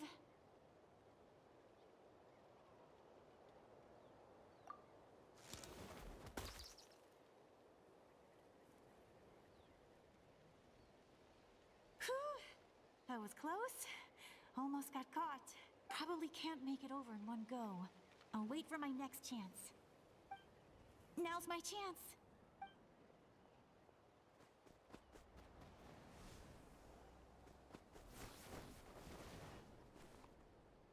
I made it! That'll show my sister. Let's see. The Fatui's occupying all the best locations. If we could just get past them somehow. Wait, I've got it!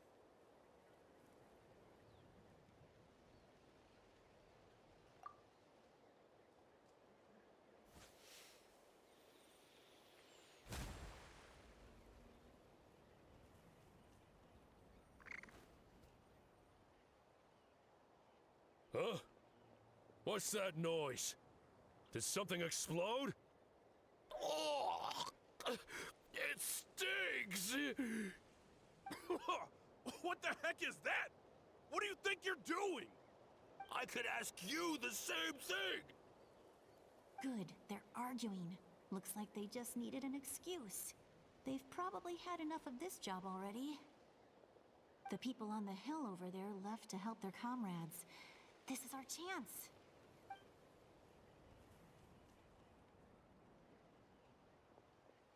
Come get me, Chaska. I hope she gets this hand signal. That's Koichi's signal. Smart idea. All right, time to move. Give me your hand, quick. Coming!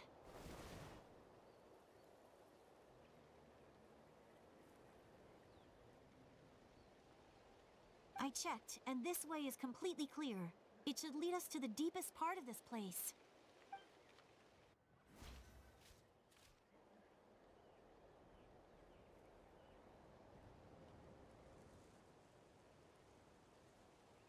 Well, I was pretty helpful, right?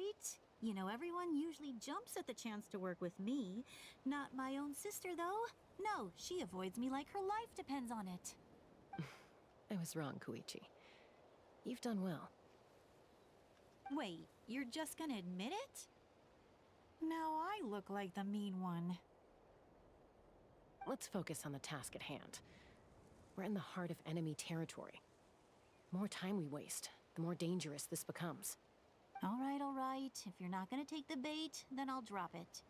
Looks like the Fatui are here to dig something up. I'm surprised they mobilized this many people. I doubt it's because they're interested in our culture and history. It seems like they're looking for a dragon relic called the Source Mechanism. The device is ancient. Barely any information survives to this day. And even people from Natlan don't know how to use it. Why would this be the Fatui's target? Not bad. Looks like it's in good shape. This should be where our Lord's looking for. Took us long enough. Come on, let's get this thing back. Back? Back where? Should we keep following?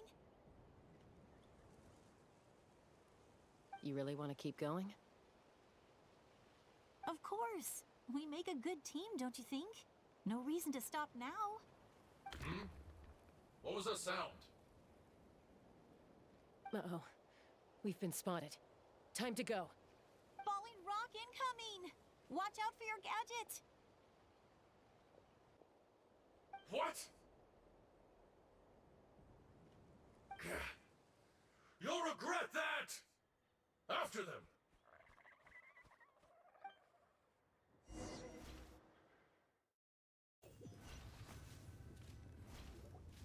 Once we got them off our tail, we went back to observe some more.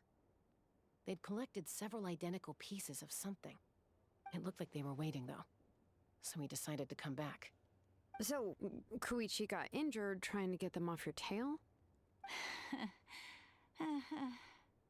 She pushed herself too hard and collapsed on the way back to the stadium. Well, I didn't cause you any trouble while we were fighting, right?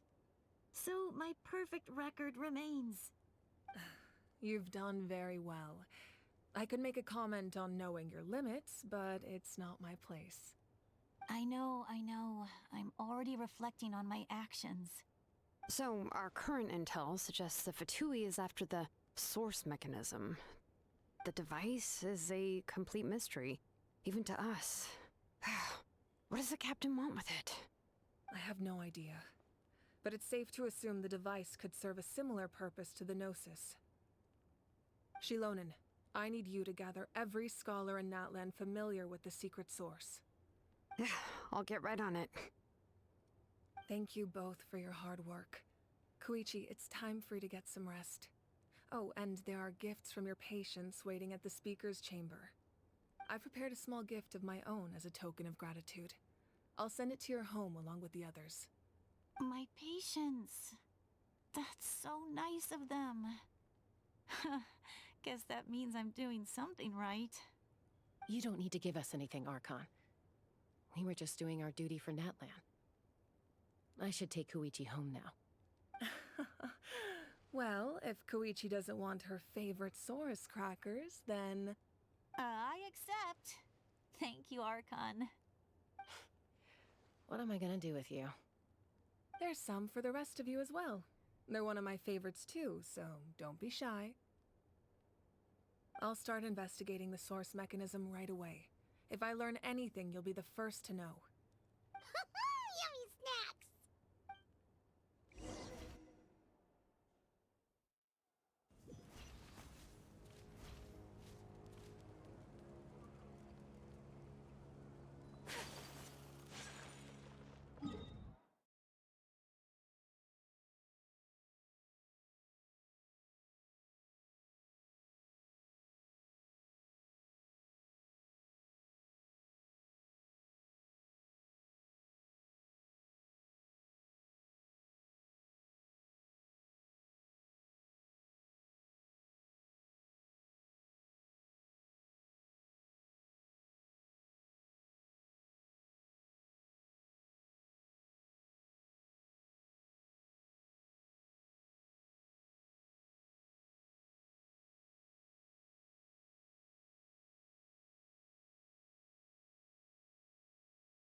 A blade embraces its duty, as a jeweler cherishes their gems. Whirling snow!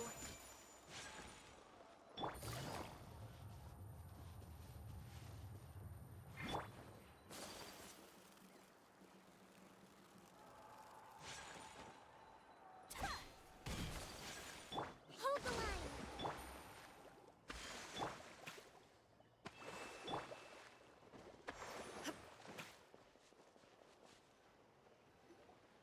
What's next for you two?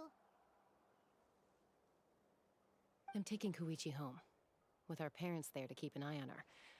I can make sure she actually rests. Hey, it's not like I'm some kind of prisoner. I'll be fine in a day or two. There's no need to go all the way home. That's what you always say. Everything's no big deal until you collapse. What if the Abyss attacks again? You're saying if I let you rest in a hotel, you're not gonna rush out the minute you hear the alarm? I won't. Triple promise I won't. Mm-hmm. Fine. On the off chance something like that were to happen, I might.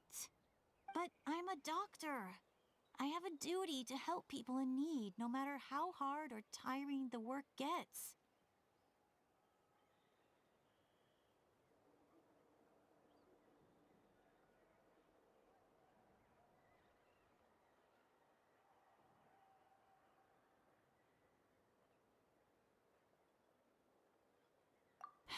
I guess you're right. This reminds Paimon of when we first met. Except you were the one trying to stop Chaska from doing something dangerous. I'd do the same for anyone trying to put their life in danger. As a doctor, I don't want people to get hurt because of a rash decision. Then try to see things from my perspective. You clearly want to protect your patients. So can't you understand why your own sister would feel the same way about you? The two of you are the same, you know?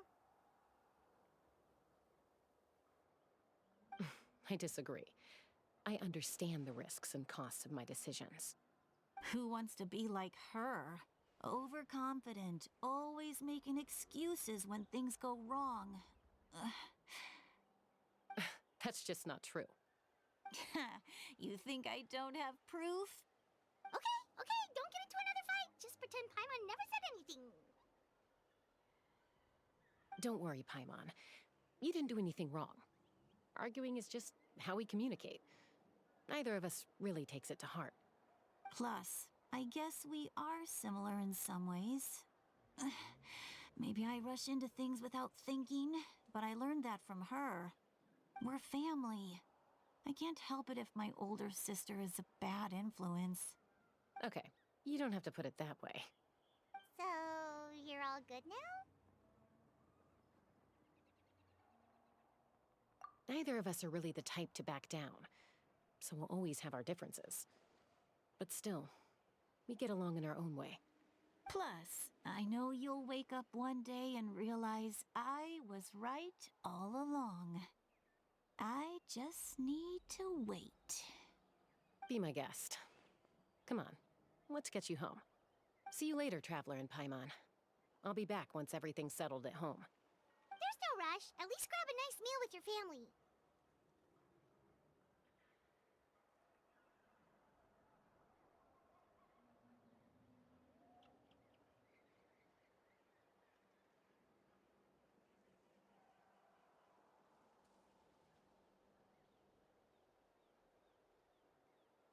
Bye, you two.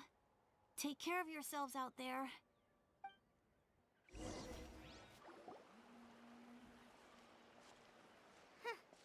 Those two will probably make up for real at some point, right?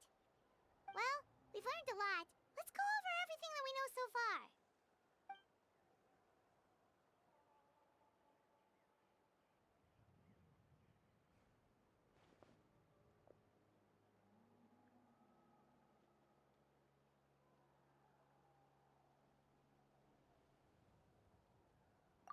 Ahem.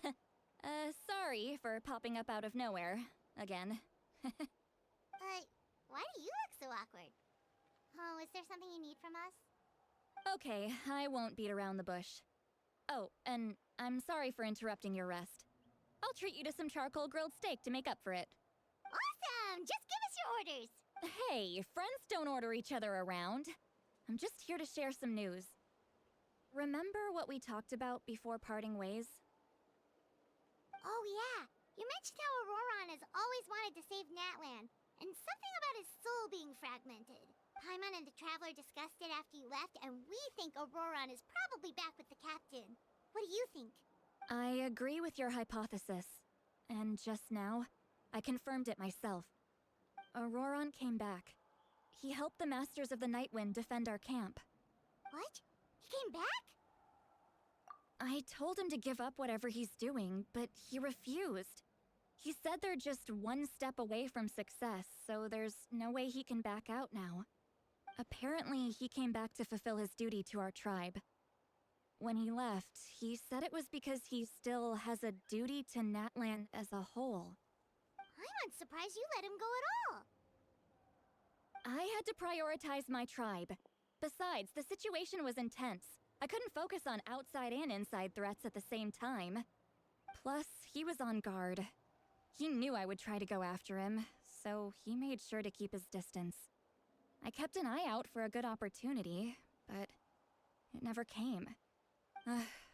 All these years of calling me Granny, and I couldn't do a single thing for him in the end. Don't say that! Your tribe all raised him together, right? That couldn't have been easy. You're right. Seeing him come back reminded me of when he was little. Running around the tribe, dropping by random houses right and left. He's not only a child of the Masters of the Nightwind, but a child of Natlan.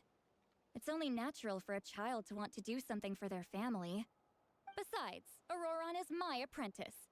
He might have a few tricks up his sleeve, but I guarantee I know every single one. Wait, what are you saying? Look. Remember how I said Auroron's soul is fragmented? This is the talisman I created to keep it stable. And this gem is what makes the talisman work. It just so happens that Auroron is due for a gem replacement.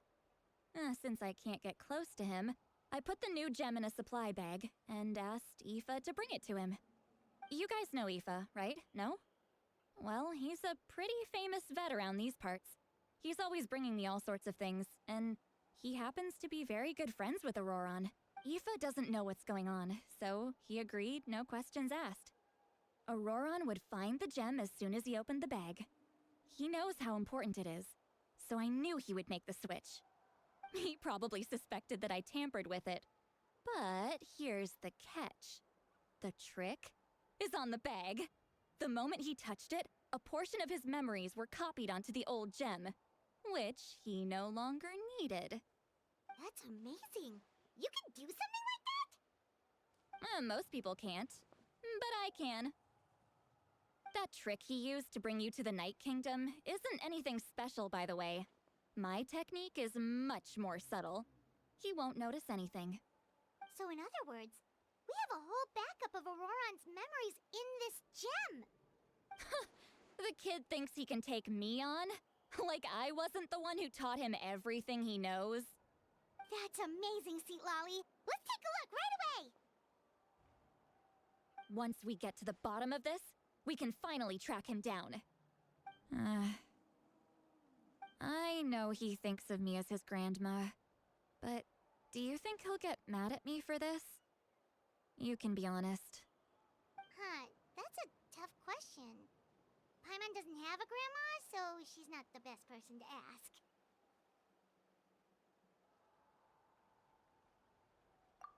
To be honest, I've always doubted my ability to look after him.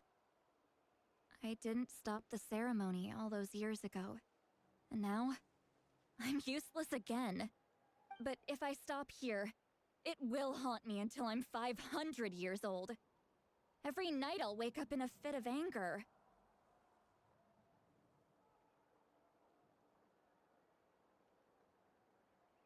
Yeah, you're right. First anger, then tears. Oh, wait! Who are you calling a crybaby? You're just making it worse, Traveler. I need to look at his memory. Even if he resents me, refuses to see me, or runs away for good, I don't care, and I won't blame him. A family does whatever it takes to protect their own. You sure you'll be okay? We can come with you if you want. Did you just say you'll come with me? Is that okay? We have a pretty good reason to see it too, don't we? Because, right, we need leads on the Fatui. You really mean it? Fine, you can come. Just promise me you'll see this through. No backing out. Got it? Don't worry, we're professional adventurers. Then I place my trust in your professionalism. All right, time to sneak into someone else's memory and engage in some, unwanted spying. You heard it here first. I wouldn't be doing this if I had any other choice. Are you ready?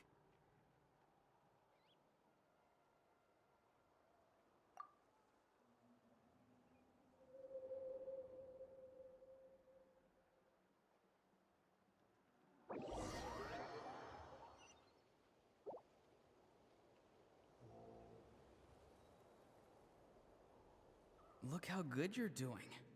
You'll grow into nice big radishes in the future. And you? Aoife says you're taking up too much space, but I think you're a good tree. What do you think? Hey! How's it going, Auroron? Good. How are you, Uncle Okanbi? Can't complain. What you up to? Naming your vegetables again? No, just some idle conversation. Sounds fascinating. What did they say? They told me you were coming and that you would take some produce with you. Ha! Only if you're offering. By the way, I ran into Aoife yesterday. He told me Chaska's fostering a saurian at his place. Said the thing trampled over a part of your radish garden. I hope you two didn't get into a huge fight.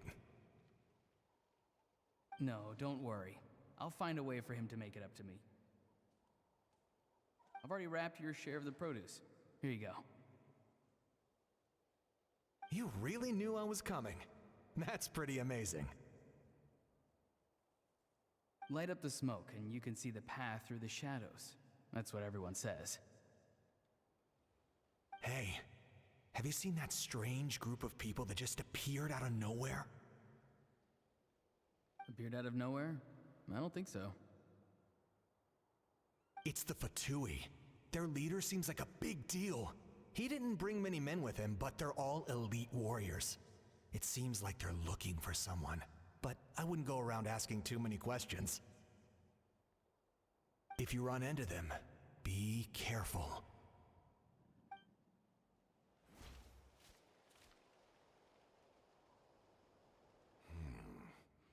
You're from the Masters of the Nightwind, are you not? Why do you live here alone? I enjoy living by myself out in the wild. I guess you're from the Fatui, the one everyone's calling a big deal.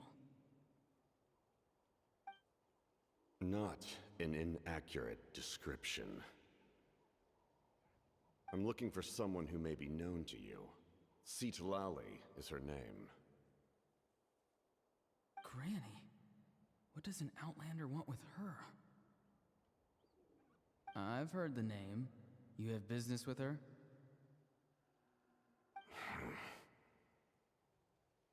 There's no point to further questioning if you insist on hiding things from me. I shall seek answers elsewhere. Oh, he could tell I was lying, and now he's leaving? He gave up just like that? Hey! At least tell me why you're looking for Citlali. It's none of your concern. I have my own means of tracking her down. Why are the Fatui looking for her? What does she have to do with them? I can't just let them go like this. I have to figure out what they're planning.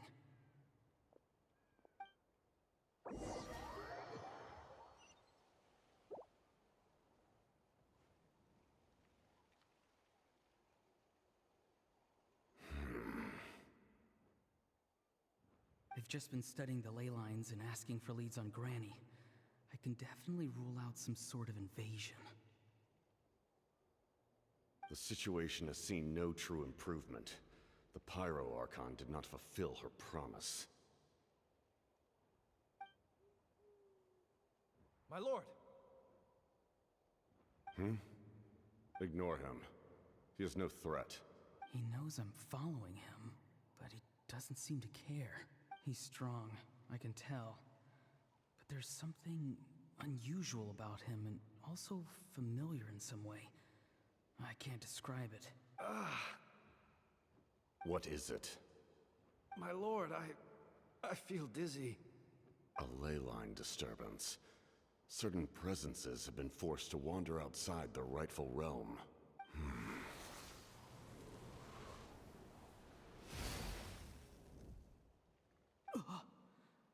That was a spell from the Masters of the Nightwind. How did he know that? Is he sending those escaped souls back into the ley lines? How did he do that so easily? Soulfaring is supposed to be extremely difficult. This could be related to why he's searching for Granny. I feel much better. Thank you, my lord. Think nothing of it. Stay vigilant, and continue to gather information. The Abyss could attack at any moment. If you notice any irregularities, assume drill formation and be prepared to fight. However, there's no reason to over-engage. Information is our first priority. Yes, sir. Why are the Fatui fighting against the Abyss? Do they really mean us no harm?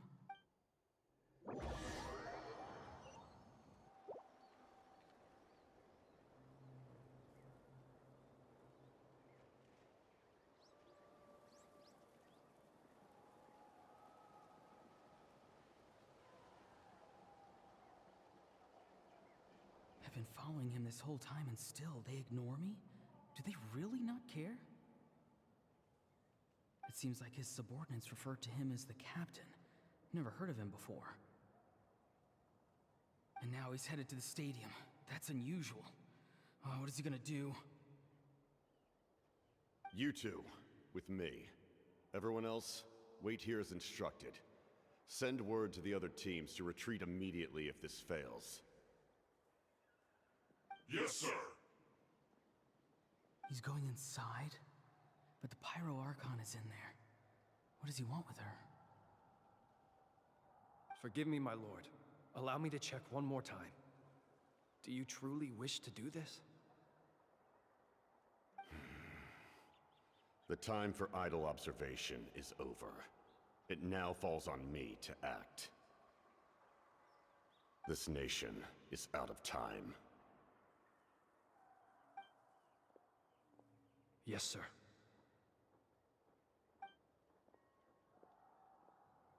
He just walked straight into the stadium. What is he gonna do?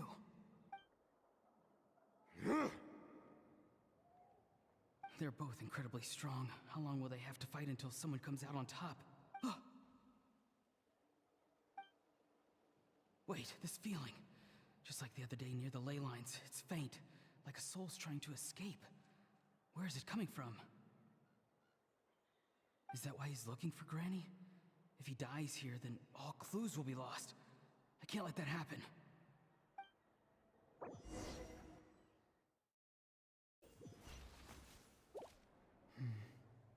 As for you, I must confess, I did not expect that little trick of yours to save the day.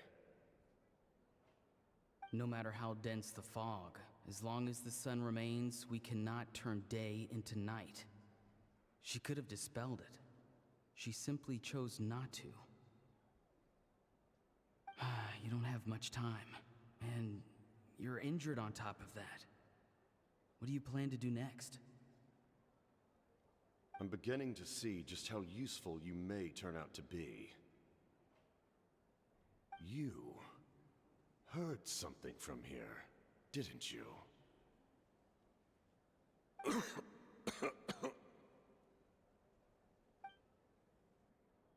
No need to force yourself. I've never seen anyone match the Pyro Archon in battle before. I didn't expect you to intervene at such a critical moment. You know I've been following you. Why didn't you stop me? When walking in the forest, it is only natural to encounter wild beasts. However, not every beast has the courage to come out and bite. And yet, one of those very beasts saved your life. Then speak. What do you want? I didn't save you because I wanted something. My soul is more perceptive than others. I can sense that the ley lines are extremely weak. I don't know what the Pyro Archon is planning. Can she really save us? The questions you asked her just now, well, I've had very similar doubts. So I felt like I had to help you.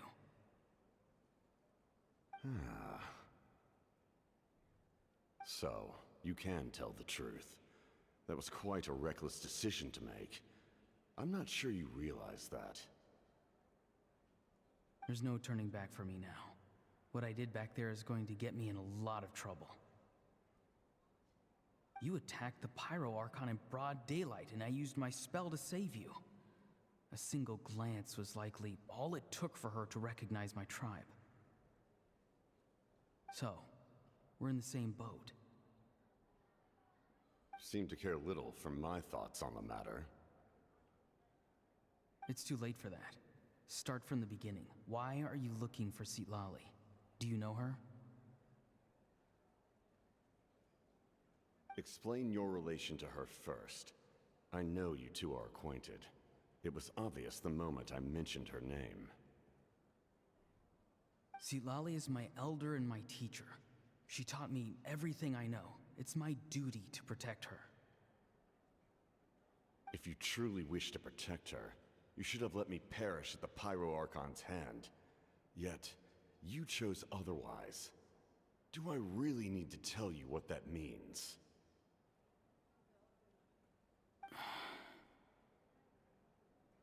I want to do something to change Natlan for the better.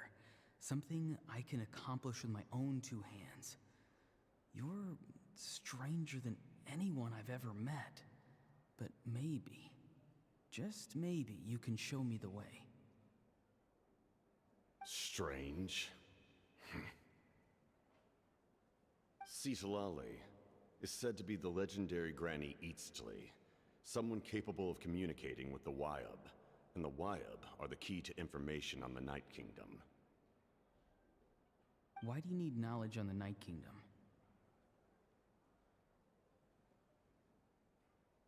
That is not something you need to know.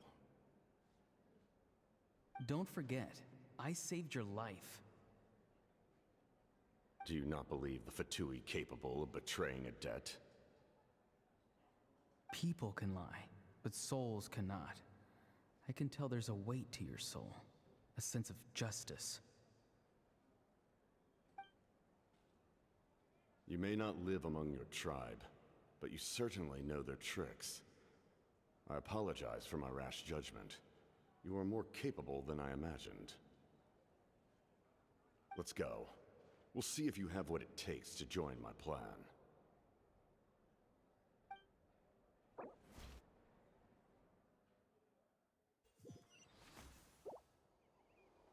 I see. Interesting approach. Worth trying, I think. Rather than weaving a net to protect the ley lines, this method would address the root problem by reconstructing the ley lines themselves.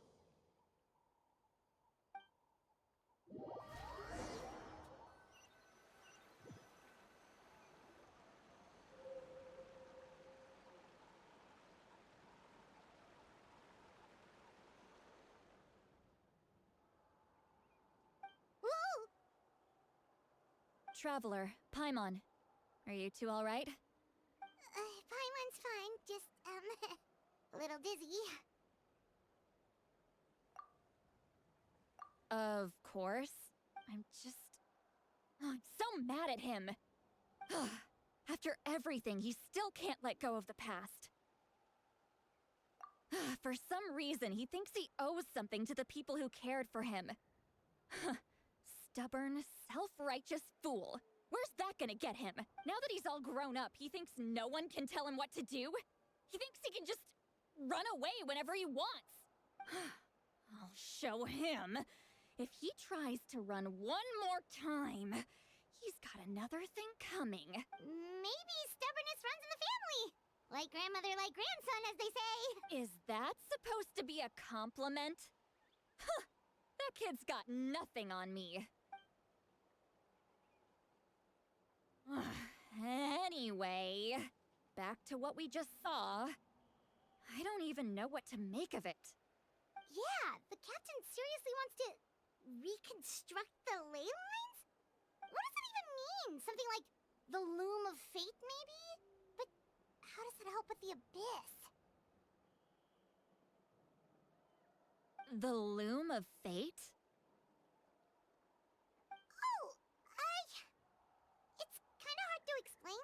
Basically, it's a device from Conrio that has unbelievable power. Anyway, if he really wants to manipulate the ley lines, everyone in Natlan will be affected. Oh, this is big. Which means the captain has been honest from the very beginning. Auroron's memory proves that. Why is he so obsessed with saving Natlan? Oh, we've got to tell Moeka about this right away. Yes, she needs to know about this. Now.